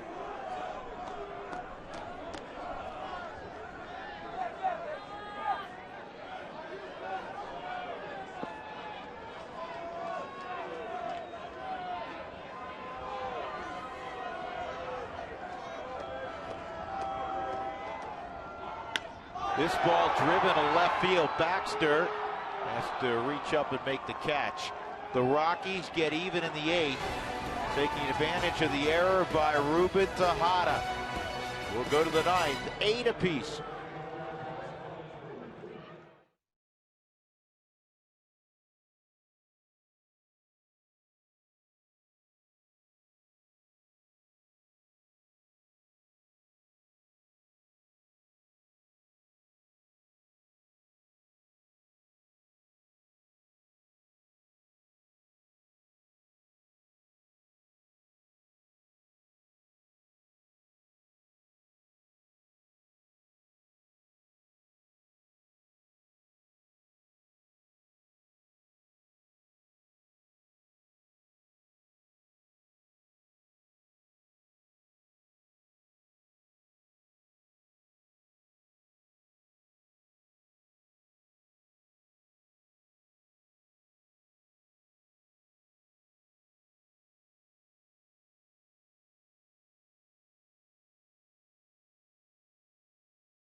Do the same thing in game 2. They were down 8-2. It's now 8-8. Top of the 9th inning. Let's check in out in center field with Joel Klatt. Joel? Hey, how about this comeback, huh? Tie ball game, getting to the nitty-gritty. Hey, there is a chill in the air. We'll talk about that in the Toyota postgame show because all the air is in the ball game. First, it was the Rockies early, giving the Mets some runs. Now it's the Mets letting some free passes go for the Colorado Rockies. We'll talk about that. Plus, everybody in the truck wanted this one to happen. So you ready? I got a favor. And the only prescription is more Cowgill. What do you think about that? He doesn't get it. I do, Joel. There we go. Thank you, George. Yeah, nice. I get it. That was great, Joel. The cold's getting to you, isn't it? Yes. Yes. Let's just end with yes. Okay, and now turn it over to Rex Brothers, the left-hander, to come on and try to keep things right where it is at 8-8. A reminder that coming up on Joel's Twitter post-game show, Toyota Talk will continue during the entire post-game show, so keep on texting in your comments. So Rex Brothers will face David Wright, Marlon Byrd, Mike Baxter. Well, Rex, as they thought of in the future, could be the closer of this ball club. Here's a good example of giving you a shot at it right now. You got right-handed hitters coming up with Wright and Byrd. The premier right-handed hitters in the box right now, and David Wright. 0 for 2, a pair of walks.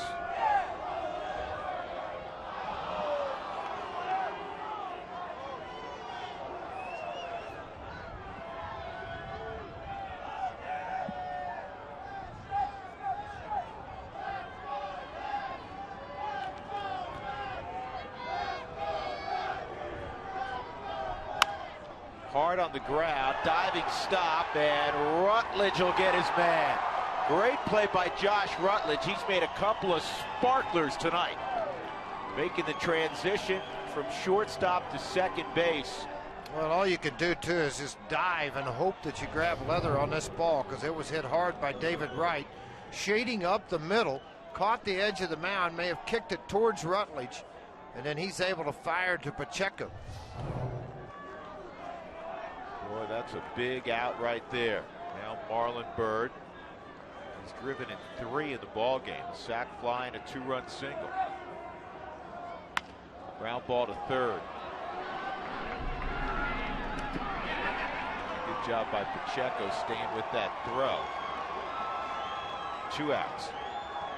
And good for Rex Brothers, too. Rex Brothers has thrown 3 pitches, 3 strikes, and gotten 2 outs. And Mike Baxter will hit.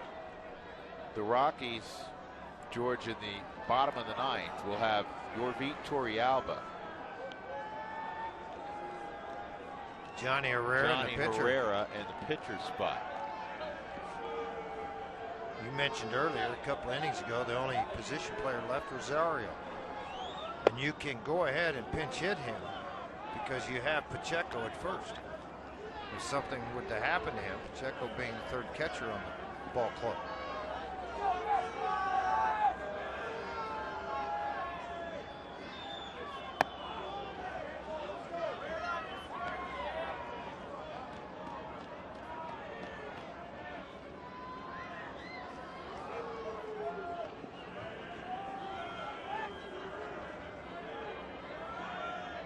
Two 2-0 on Baxter, and 3-0.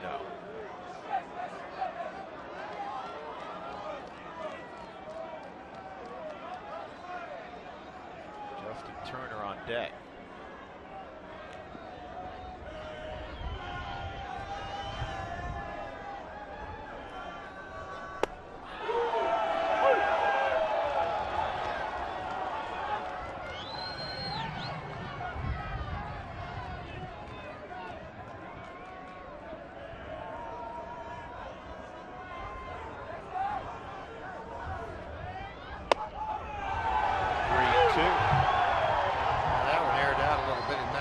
Probably seemed like 102.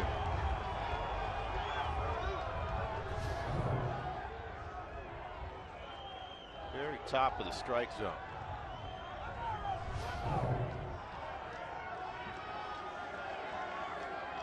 And that's high. So Brothers only got a lefty to come up, and he ends up losing him, and now he'll have to face Justin Turner. Well, how much different was it from the previous pitch? A couple inches higher, maybe? Torrealba was staying low to the ground, setting up on one knee to try to get Brothers to get the ball down in the zone a little bit. Came out early, broke late out of the glove.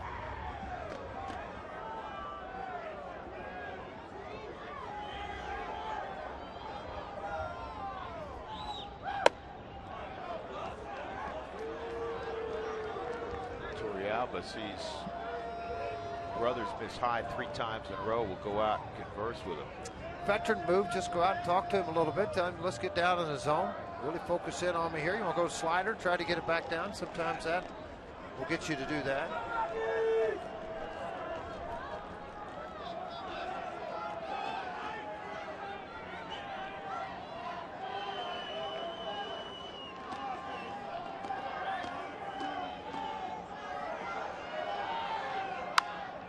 Down the line, foul.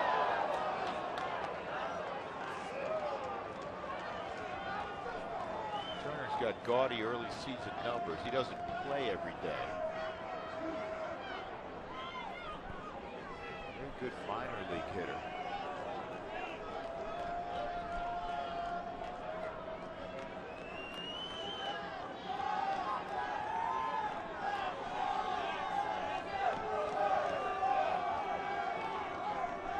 Here's the 1-1.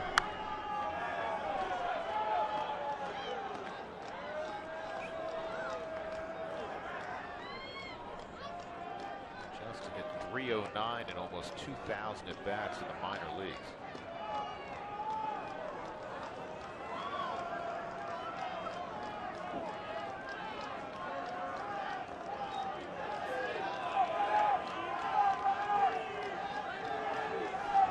2. Overthrowing a little bit.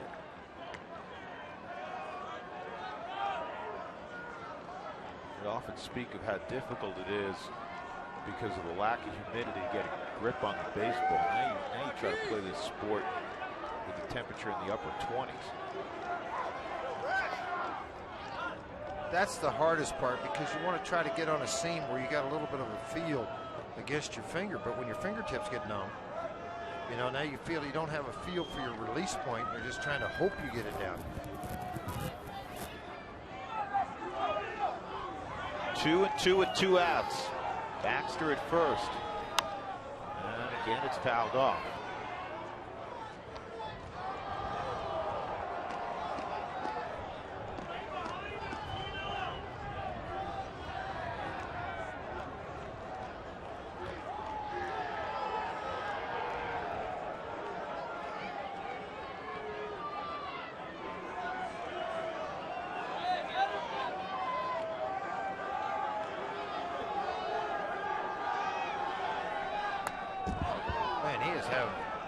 Really good at bat against a tough guy in Rex Brothers. That fastball 94. I mean, he got after it.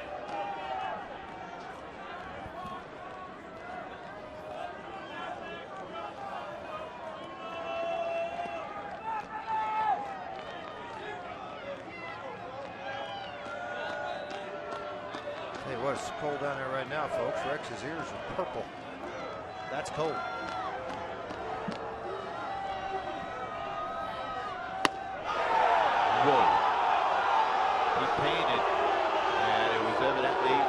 Just off the corner. Good call by home plate umpire Dan Molina. Well, it is a really strike zone. Really good call, but I mean, again, when you see Torey Alba set up out there and then you get on it, now you go to the overhead, you can see that it's off the plate 3 or 4 inches. 3-2. And a line drive base hit to left. And with the runner moving on the 3-2 pitch, the throw will go to third, but not in time. And Baxter's 90 feet away. With Ruben Tejada, wouldn't you know it, coming up. And a guy that ended up making the error to get this thing tied, a chance to redeem. Slider, as it broke to that inner half. That's just a really nice job of hitting by Turner. He cleared his front side whiffs. He legged, when the leg came up, he recognized that pitch to the inside, so his stride went to the outside part of the plate and allowed him to get the bat head there, drive the baseball.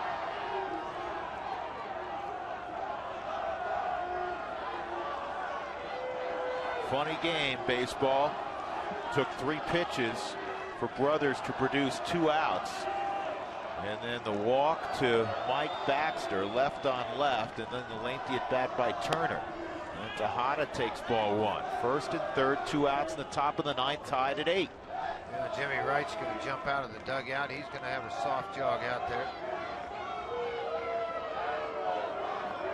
Mets 5 for 7 runners in scoring position. Colorado tonight 1 for 10.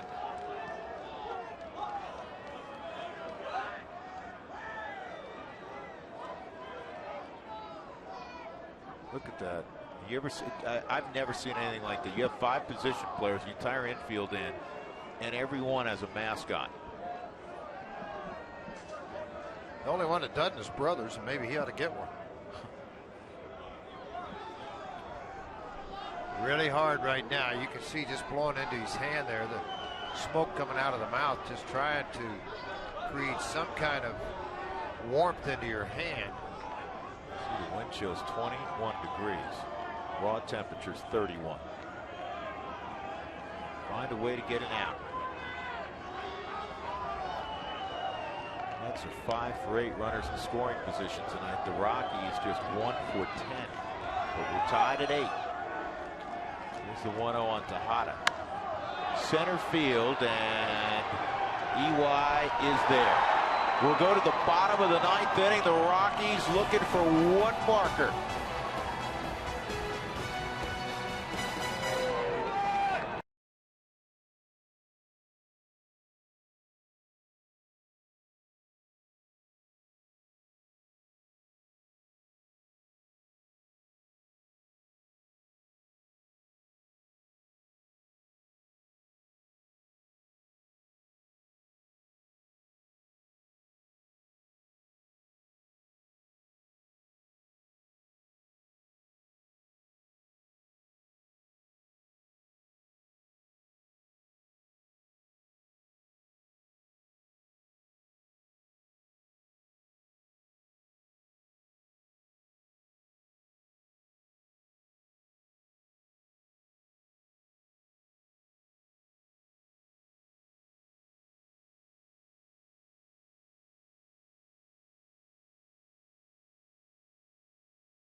runs. They've caught the Mets, and it's 8-8 as we go to the bottom of the ninth inning. Yorvi Torrealba will lead it off against Bobby Parnell. Torrealba tonight is 1 for 2 in a pair of walks. The one was a 2-run double back in the 5th inning to get the Rockies to 8-6. Johnny Herrera is on deck. Rockies looking for a walk-off victory. They won game 1 of this twin bill 8-4. Trying to win for the 5th consecutive ball game. No foul. Not going to do it. Tough luck for Torrealba. Check swing roller, 1 out.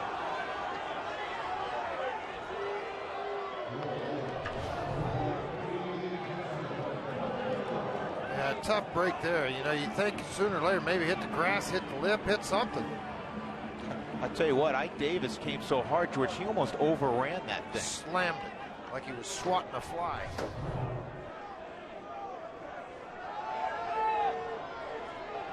Willeen Rosario on deck, the last position player available. And the pitch from Parnell is in there, strike 1 on Johnny Herrera. How do you think, Johnny? Go deep, huh, George? It'd be nice. Why not?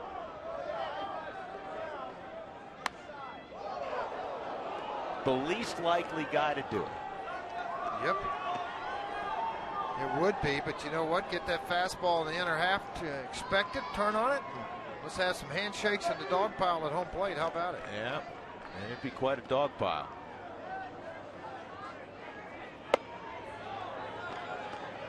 One and 2.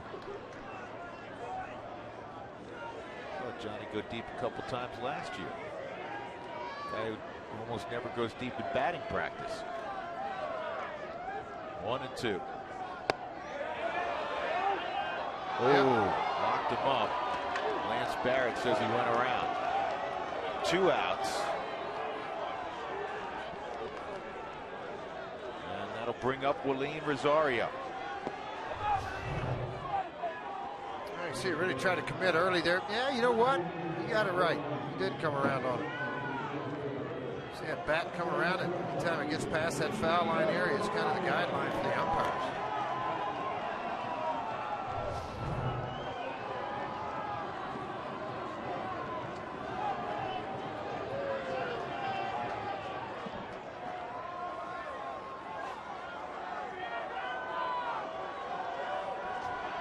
Here's Willeen. He went 1 for 4, an RBI single in the first game.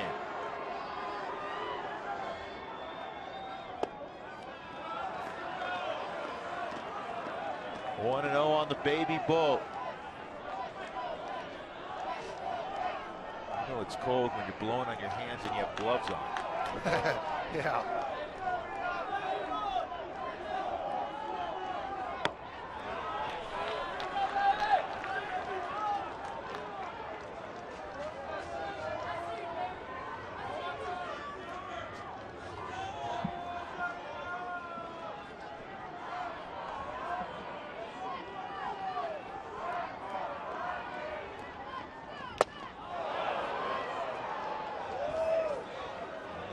Fastball. Parnell reached back.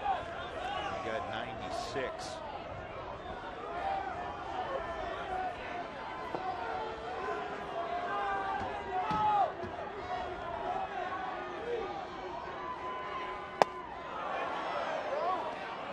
he went around this time. The first base umpire, Ted Barrett, indicating he went.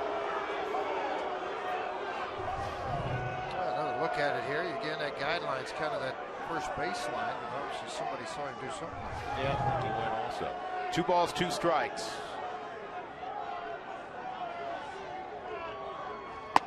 And he strikes him out.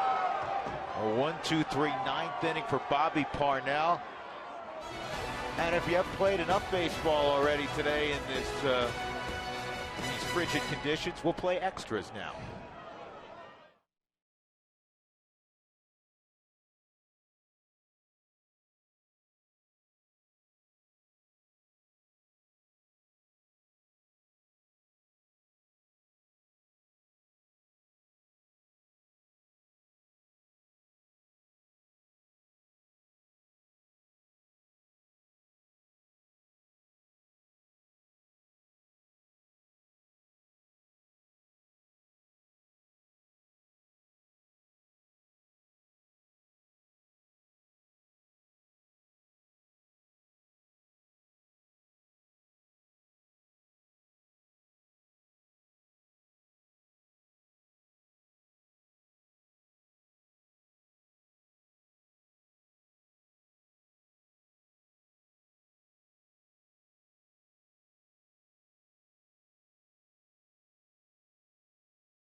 The Colorado Rockies, it may not be reproduced or retransmitted in any form. The accounts and descriptions of this game may not be disseminated without the express written consent of the Colorado Rockies.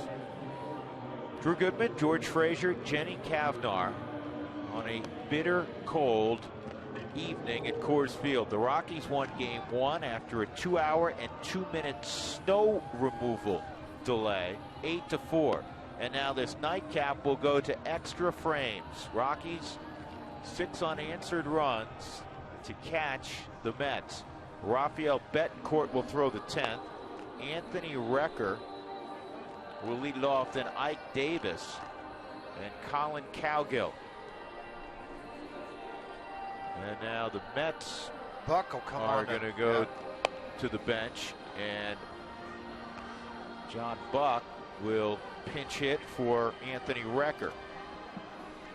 Officially, they got one guy left. Newhouse is the only guy left on their bench to come into the ball game.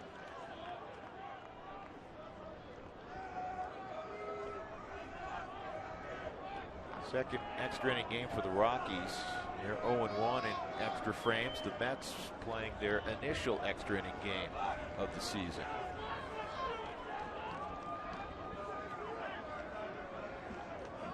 Buck off to a fabulous start. He's got 6 home runs. He's driven in 19. That leads the National League.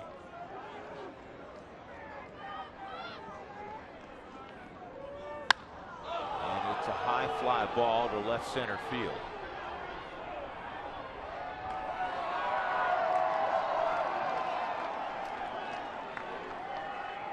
One pitch, one out. Ike Davis will come up.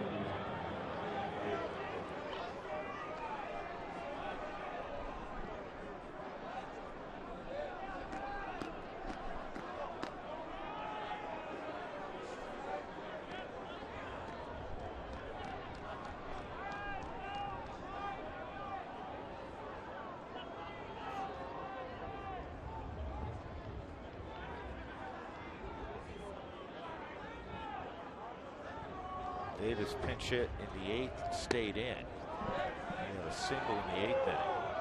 Takes ball 1. Betancourt worked the 9th inning in game 1. It was not a save situation because the Rockies had expanded their lead late. Betancourt was already up. Good pitch.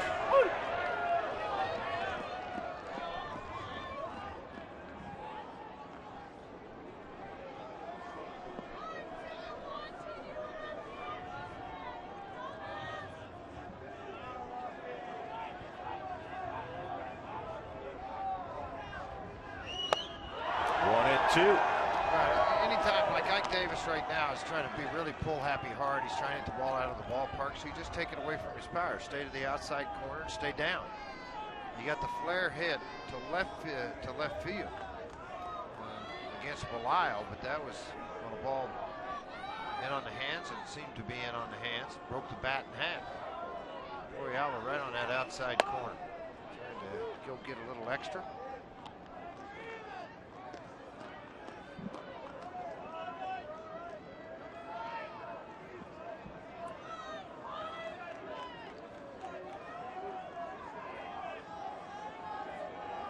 Burke, the right-hander's warming up down in the bullpen now. In preparation of coming into the ball game. And just missed, 3-2.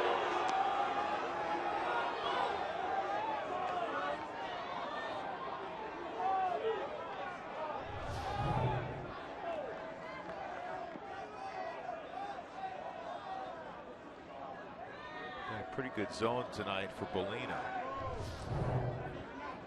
A fair zone.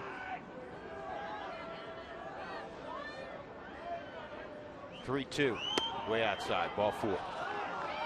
So a walk to Davis, and that'll bring up Cowgill, who runs well.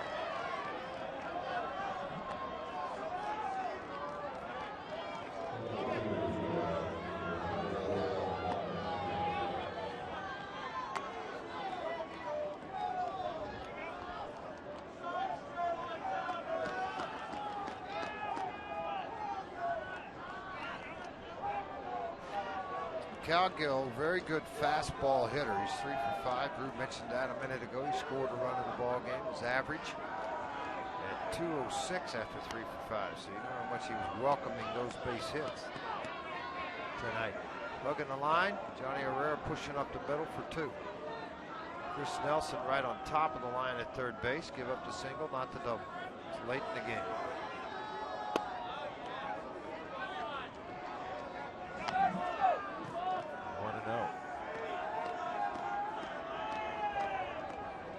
Pitcher spot.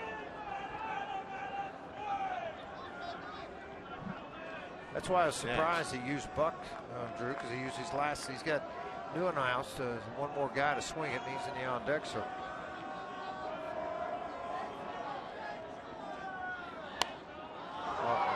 Get away from me.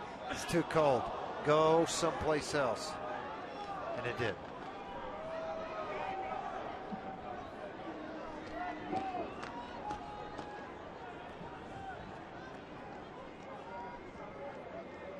Weather report, George, by the way. Don't care. Calls for 3 to 5 inches tomorrow afternoon. Does it really? Yeah. What time's that supposed to start, Doug? Mr. Weatherman. Swung on and missed. It's 1-2. Doug says it's already started here.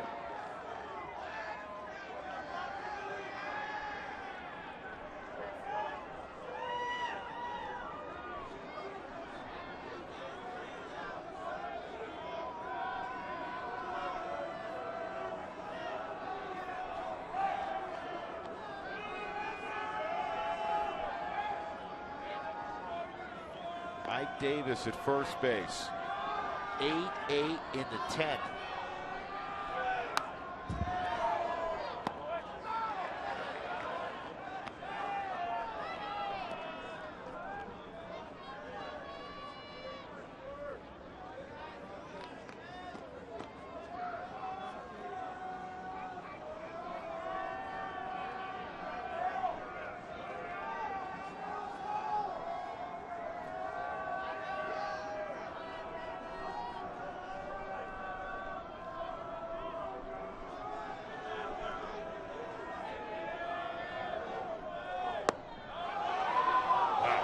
Getting a bite on a slider. It's 2-2.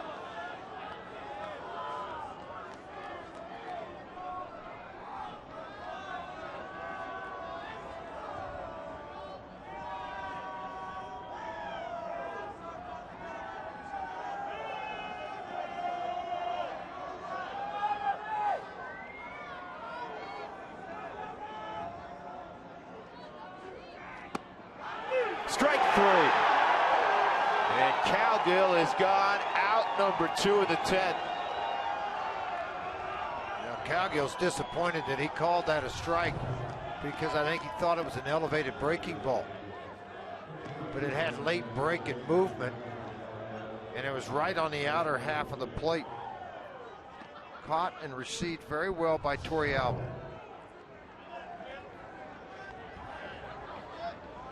Last position guy on their bench will come on now.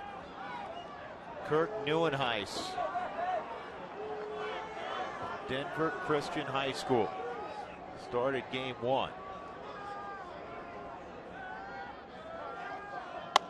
Outside, ball 1.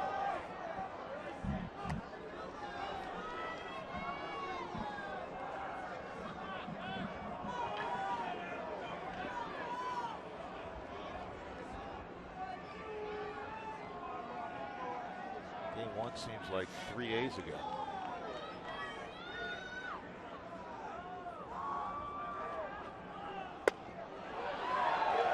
Drops the curveball on him. It's 1-1. Hate to tell you, it almost was 3 days ago. And I've let you hog that heater the entire night. I need a bowl of soup.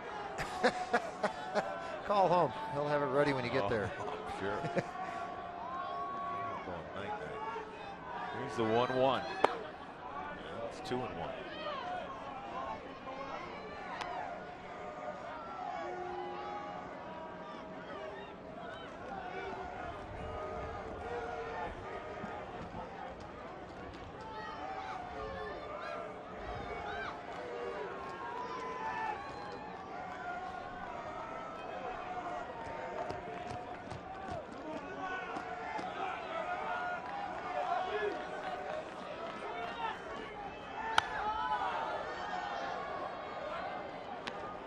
singles and count. 2 balls, 2 strikes. Again, the Rockies, the bottom of the 10th inning, will have the top of the order. Eric Young Jr., Josh Rutledge, Carlos Gonzalez. Burke worked in the first ball game, 3 hits and a couple of runs.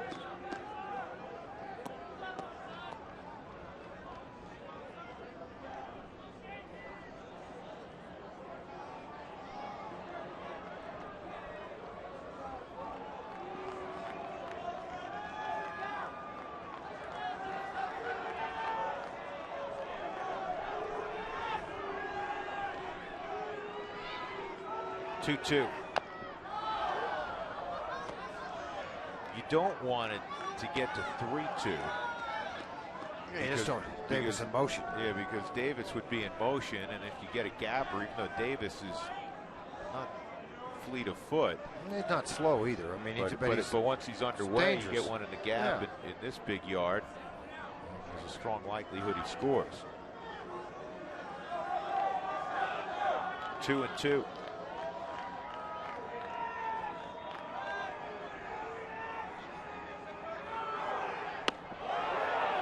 Goes full. Betancourt is just terrific at shaving corners. Had this issue in San Diego. I've never seen it before. I'm sure I've seen it, George. I just couldn't remember. He walked 2 in a row. That you would never see from him. He's walked Davis in the inning. He's got 2 outs, but he's run it full on Kirk Neuenhuis. See, everything's away. Get beat in. And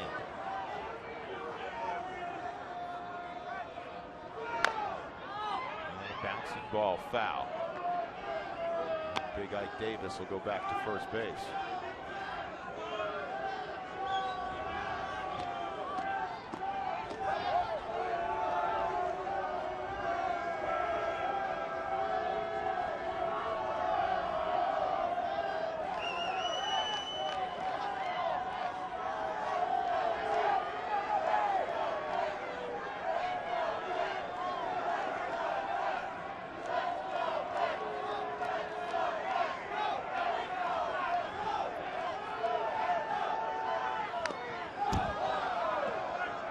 Do it again. One thing about it, with Ike running around out there, at least he's going to get warm and loose. Go back and stand at first.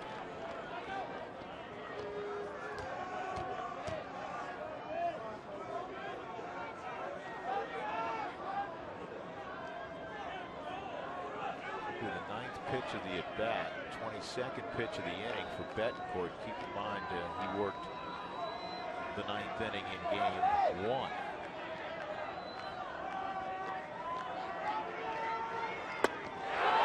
Ball 4. Well, Betancourt didn't like that. No, I'll tell you why he really doesn't like it. Now he's got to face David Wright. Well, let's see. He really felt like he painted that outside corner. You can see all the pitches there that were fouled off and moved around, but he hit the target here. He thought he'd ran enough of it and earned the respect as a veteran guy that's going to get called a strike. But well off the plate. Very well called. Good job calling the ball. A ball because it was off the plate. Now you have a tremendous hitter at the plate, and George, a very smart hitter, and a guy that goes to the opposite field with bump as well as just about anybody in the game. And he's going to, it would not surprise me for him to look away. Well, the thing, for me, you got to try to minimize the damage, too. I mean, if he gets the ball over the head of the outfield, they're playing fairly shallow in left and in center, but a big gap in left center. 2 outs. 2 for 2 in his career against Betancourt.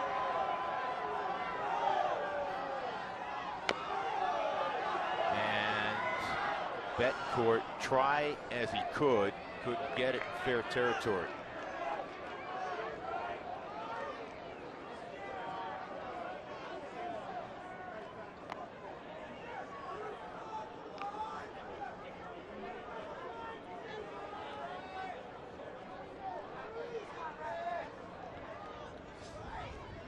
Wright's hitting .357 against right-handed pitching so far this year.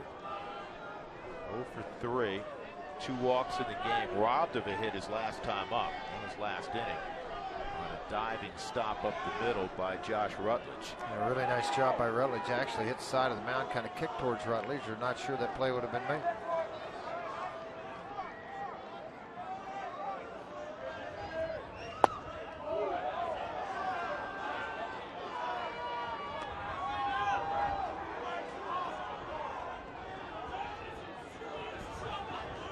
George spoke of 2 hits, 2 at-bats, including a home run against Betancourt.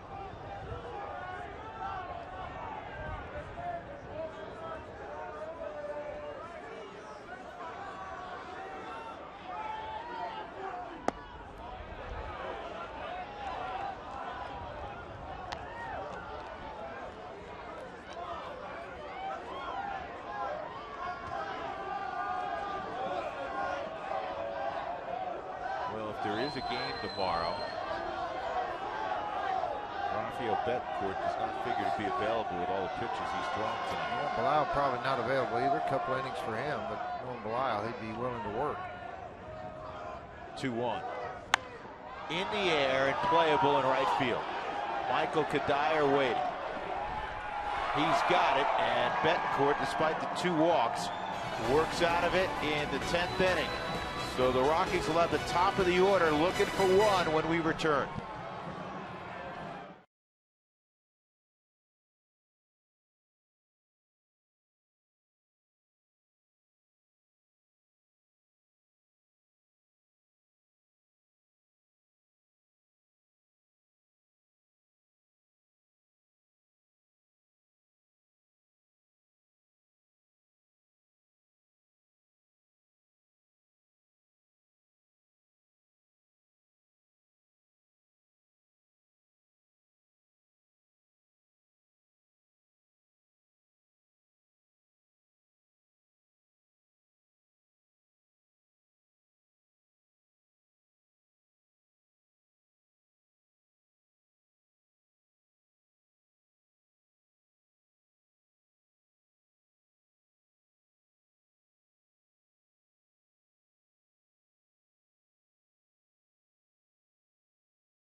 For the Rockies, final pitcher available out of the bullpen for the New York Mets, Greg Burke, who worked in Game 1 as well.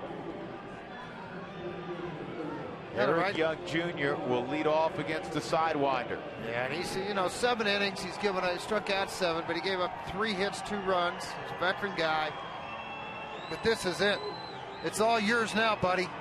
Unless they get like Jeremy Hefner's supposed to start tomorrow.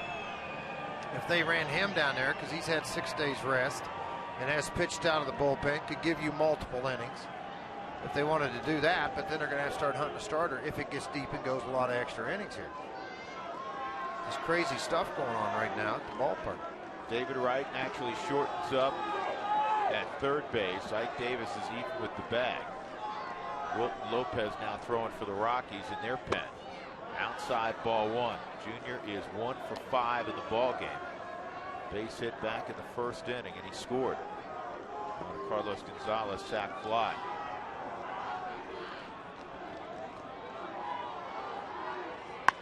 This ball's driven to right center field and deep, and it is run down by Marlon Byrd. He doesn't make that catch, it's a triple. He made a nice catch. He made a very nice move on the baseball off of the bat, or he doesn't catch it. Bird got on the high horse and went after this thing. He why I thought he had it, thought it was to the gap, at least off of the fence. Bird initially took a little bit of an angle in and just outran the baseball, made a catch on it, a nice catch. A really fine catch. Josh Rutledge. Cargo's on deck. And he takes strike one. Well, this was meant as a throwback game to 20 years ago when these two teams met. First game ever for the Rockies. That's why they're wearing their road grays. The ball game came at Shea Stadium. The Mets obliging wearing their home whites here at Coors Field. But it seems a lot more like when this stadium opened on April 25th, 1995 against the Mets, when the Rockies went 14 innings and one Dante Bichette hit a walk-off blast. Who will be the hero tonight? Tejada. Oh, man, I don't think it's a so. bang play at first. We saw one earlier with EY. Now Rutledge, who can fly, makes it really close. Yeah, Lack's not saying a word, though, over at first base. I'll take another look at it here. I mean, he can fly, folks. Tejada, not a real good grip on the baseball. Let's see if they got it right or not. Oh, man. That is tight to the runner. That's close. I mean, he may have got him by the length of the spike. 2 outs, nobody on. Cargo. 2 singles and a double and a sac fly.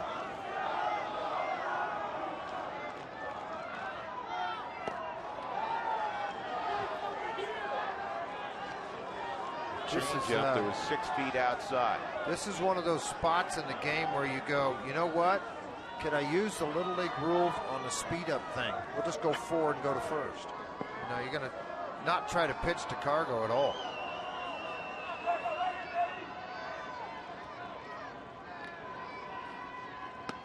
I mean, you know what, George, you're about right, because he wants nothing to do with Gonzalez. And no, I don't blame him either. Yeah, I don't blame him. His first 2 pitches missed by a combined 8 feet now. But you got Michael Kadire sitting on deck, and he is swinging the bat well.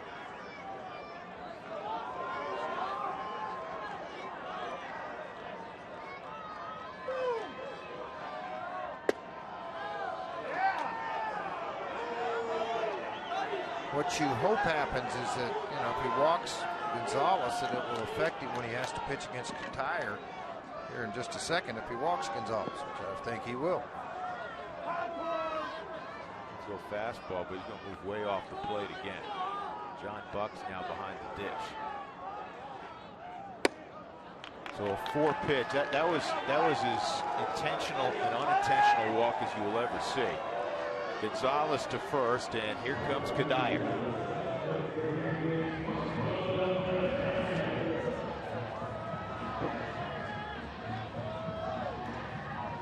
Two outs in the bottom of the 10th.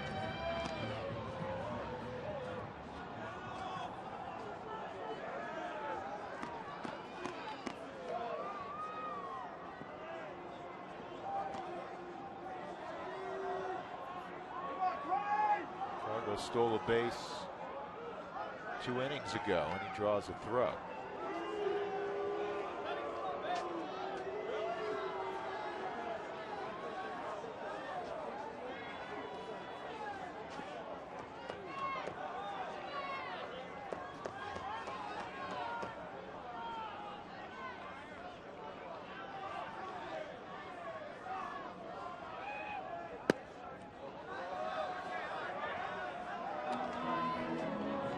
Somebody's getting angry in the stands. Where is that garbage? Come on, throw him a strike. And that was the nice guy. I like the guy who yelled, "Hey, I got to go to work tomorrow." Well, you know what? So do the players. 2-0.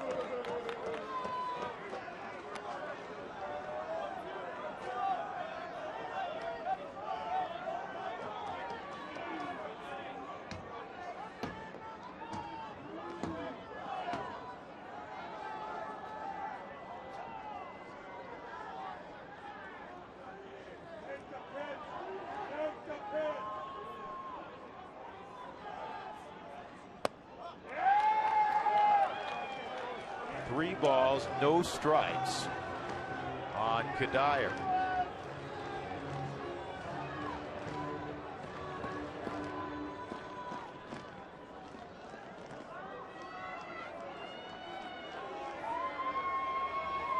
Pacheco would be next.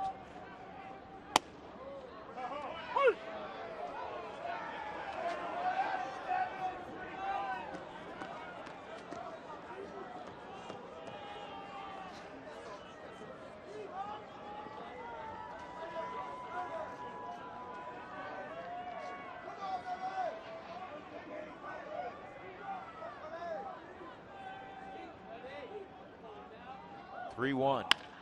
Ground ball to third, off the glove of David Wright. Cargo's going to get to third. And a wild throw, and Cargo came about 30 feet down before Ike Davis grabbed the baseball. Pacheco a chance to play the hero late in game 2. Yeah, David Wright, rough night with the glove tonight. Not an error. They're base hits, but he's had a lot of balls hit off of the glove. And this just kind of adds to the total. He's right on the line, so it's a 2-hop gain in velocity, and just popped right off the glove and headed into the outfield. Cargo thought about it when he got to third base, particularly when he saw the ball get overthrown at shortstop, but then Davis alertly backed up, and that headed Cargo back to third. And that is an error on David Wright, which ends his string of 67 straight errorless games at third base. It was the longest stretch at third baseman in the game. And Burke taking his time, so Pacheco backs out. Both teams have committed 3 errors now. You agree with that call? And moving up to second, which is a smart move to Cuddyer. Obviously, his run doesn't mean anything, but it takes the bag at second away, and it forces guys on the left side to throw the ball across the infield. George, as you know, from having played this game, even though you were a pitcher, that second hop, a lot of top spin. Tough play. It's tough play. It's a tough play for you. I like to see Pacheco come through here, right center field base hit. And that's what you have. George Pacheco, game winner. Frazier called it. Rockies 9 and the Mets 8. A twin bill sweep.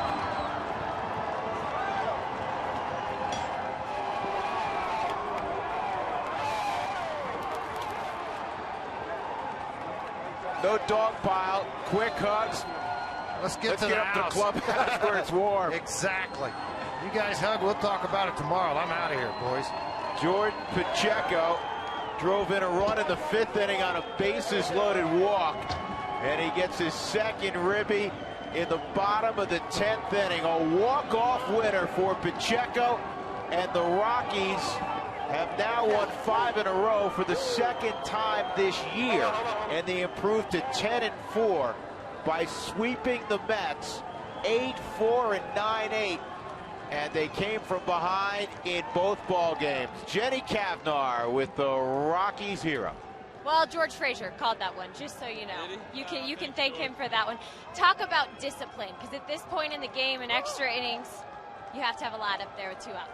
Yeah, I mean, definitely. But, I mean, we battled, we came back, and we deserved to win that game.